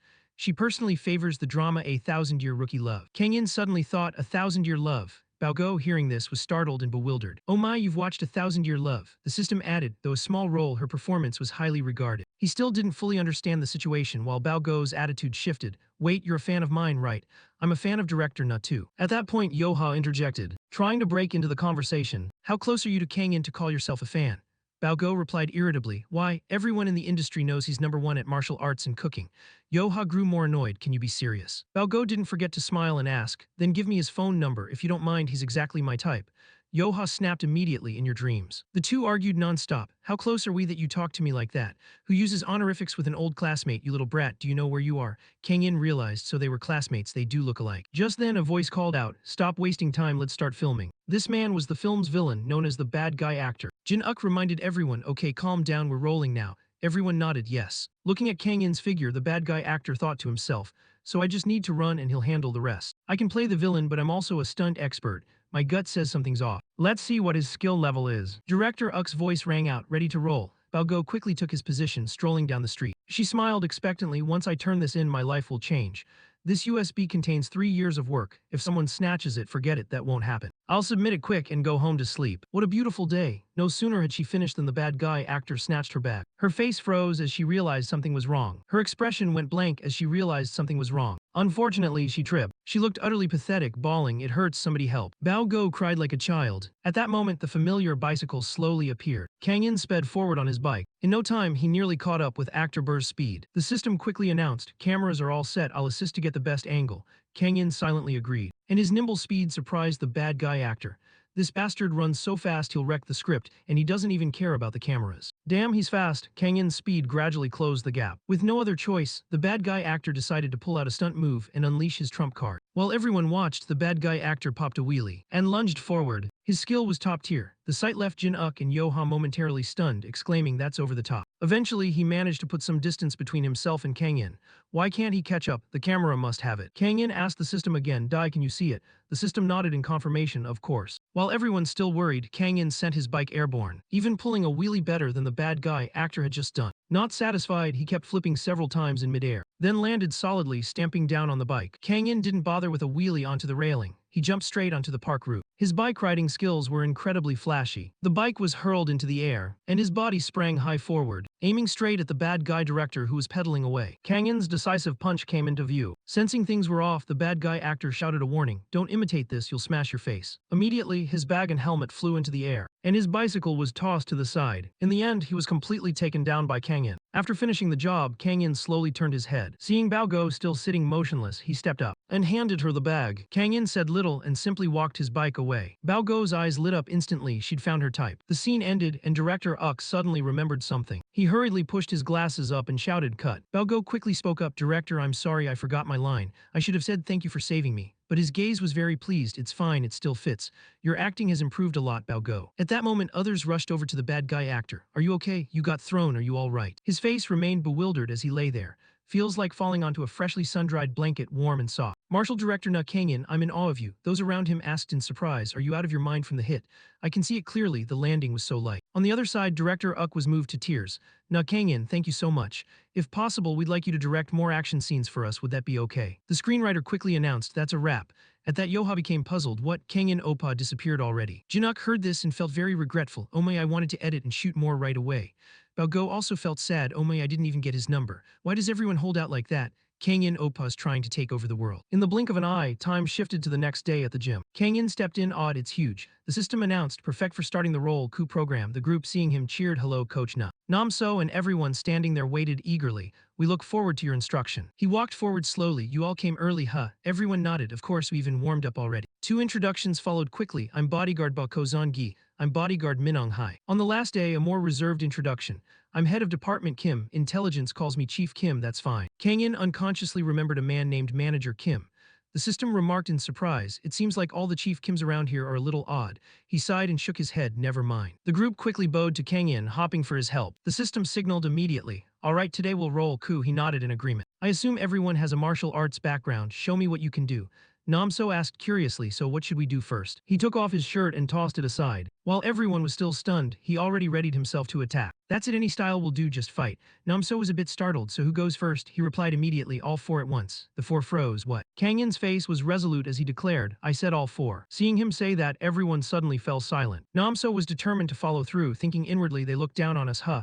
They think this will be easy. His gaze revealed a clear determination to take Kang In down. All 4 quickly shifted into ready positions. At that moment, Dong Hai bowed his head and charged forward at blistering speed, determined to take Kang In down. Seeing Dong Hai attack, the others rushed in to join the assault. Kang In's gaze casually scanned each of them. He was able to handle Dong Hai easily in just a few seconds. When Sun Di attacked with a face full of determination, Kang In calmly blocked the strike, used a counter move, then decisively drove a straight punch into Sun Gi's body, leaving him unable to react in time. He crashed hard to the ground in pain. While he was distracted, Chief Kim behind him tried to throw a sneak attack, but Kang In quickly spun around and seized his body. Everything happened so fast that before he could react, Kang In had already taken him down from behind. After dealing with Chief Kim, Nam So was the last to rush in. Don't think that's the end of it. His expression had turned fiercely determined. Unfortunately, his strike had many openings, which made it easy for Kang In to evade. Kang In even gave him a punch to the gut. Years of training made Nam So fight back fiercely. A proud smile spread across his face. Nam So gripped Kang In's arm and remarked seriously, "Your wrist lock is still raw and stiff." Kang In stayed silent at that comment. The next scene froze everyone. With one hand, Kang In lifted Nam So off the ground. His face immediately went blank for a moment. "No, this can't be, I've been beaten by Kang In." While making that move, Kang In's face turned utterly serious. In a short time, all four were completely defeated by him. He stood there looking at everyone's current state. After assessing them, he slowly spoke. "Everyone, is this really your best?" There was a hint of mockery in his voice. Those words made them furious as they glared at Kang In, but they couldn't do anything. Still, they didn't give up and continued charging. Seeing that, Kang In moved into a ready fighting stance. Over the following period, the place echoed with sounds of pain. No matter how many times Kang In dealt with them, they refused to quit. Until Nam So finally spoke up with a face swollen from hits. "We can't beat you." All four quickly dropped to their knees before Kang In. "With skills like this, why don't you become a professional fighter? At this level, you could crush world champions." The Dian system was speechless and said, "I wonder if the host could even pass a doping test." Kang In calmly explained to the four, "I'm not into those competitions. So you finished warming up, right? Now let's move on to basic training." The four looked incredulously stunned. "So what was that just now?" He replied calmly, "That was only a demonstration. Now the main part begins." Their voices were desperate, "Please spare us." Later, the scene cut to a beer bar in the city. Everyone held large mugs of beer and chatted happily. "Thanks for the meal. You should taste the beer, it's great." A Dion beside him smiled and said, "Kang In, you're such a good guy, you even treated us to chicken and beer." Ziong Hon added, "And pizza too, thanks man. If Kang In Oppa cooked the chicken himself, it'd probably taste even better." She nodded excitedly, "Exactly, next time you should make chicken and pizza for us." Kang In replied seriously, "I'll do it if you pay." Remembering something, she quickly pulled out her phone. "By the way, have you all seen this? The movie Blue Ski." People perked up in disgust. "That movie was shot right in front of our internet cafe. It's out now, they must have rushed filming." Kang In's action scene is blowing up. EU, surprised, turned and asked Kang In, "Are you acting in movies again?" He answered seriously, "I just joined because I had free time." Seeing his moves in the film left Daeom utterly impressed. "That's insane. Was that bicycle wheel CGI?" He shook his head and explained, "No, the shot on the phone is real, it shows my skill." Ziong Hon seriously explained to her, the bike wheel spins on its own." Her eyes lit up with anticipation. "Amazing." He kept looking at the phone screen. "Yoha is in the movie too." Kang In nodded in confirmation. "She has a cameo." You curiously moved closer, "Let me see." Watching that scene had everyone talking. Her argument scene with Libor was so convincing. Those two actually have beef in real life. They've been at odds for a long time. Really, back in school it blew up. It's probably not acting. I see. Seeing this, Kang In remembered something. "Right, I have something I need to give her." He quickly stood up and stepped outside. "I have something to take care of, so I'll settle up and go ahead." Everyone was startled to hear that. What, leaving again, always so busy. Over there, Yoha suddenly received a call from Kang In. She hurriedly jumped up to answer the phone. "Kang In, what's up?" He answered on the other end, "I'm having chicken and beer with the others. Your name came up, so I thought of you." This made her ponder. "What? You called me because you remembered me while drinking?" His face turned serious. "Actually, I remembered I have something I want to give you." She asked curiously, "What is it?" He seemed unwilling to say and only replied, "You'll know when we meet." That annoyed her. "Tell me now, don't leave me curious." "Where shall we meet? Let me get ready." Kang In quickly informed her, "I'll come near your place." Hearing that, Yoha nodded without hesitation. A little while later, she rushed over to him. "Have you been waiting long?" Kang In shook his head. "No." She sighed and checked herself. "I was doing housework, so I'm a bit late." Before she could finish putting on makeup, Jay in nearby chimed in, "Yeah, right, you did your makeup thoroughly." Kang In quickly handed her a bag. "Here, take this." She took it with both hands, puzzled. "What's this?" His face suddenly turned serious. He said nothing. While she was still waiting, he slowly spoke, "Underwear." Time seemed to stop in that moment.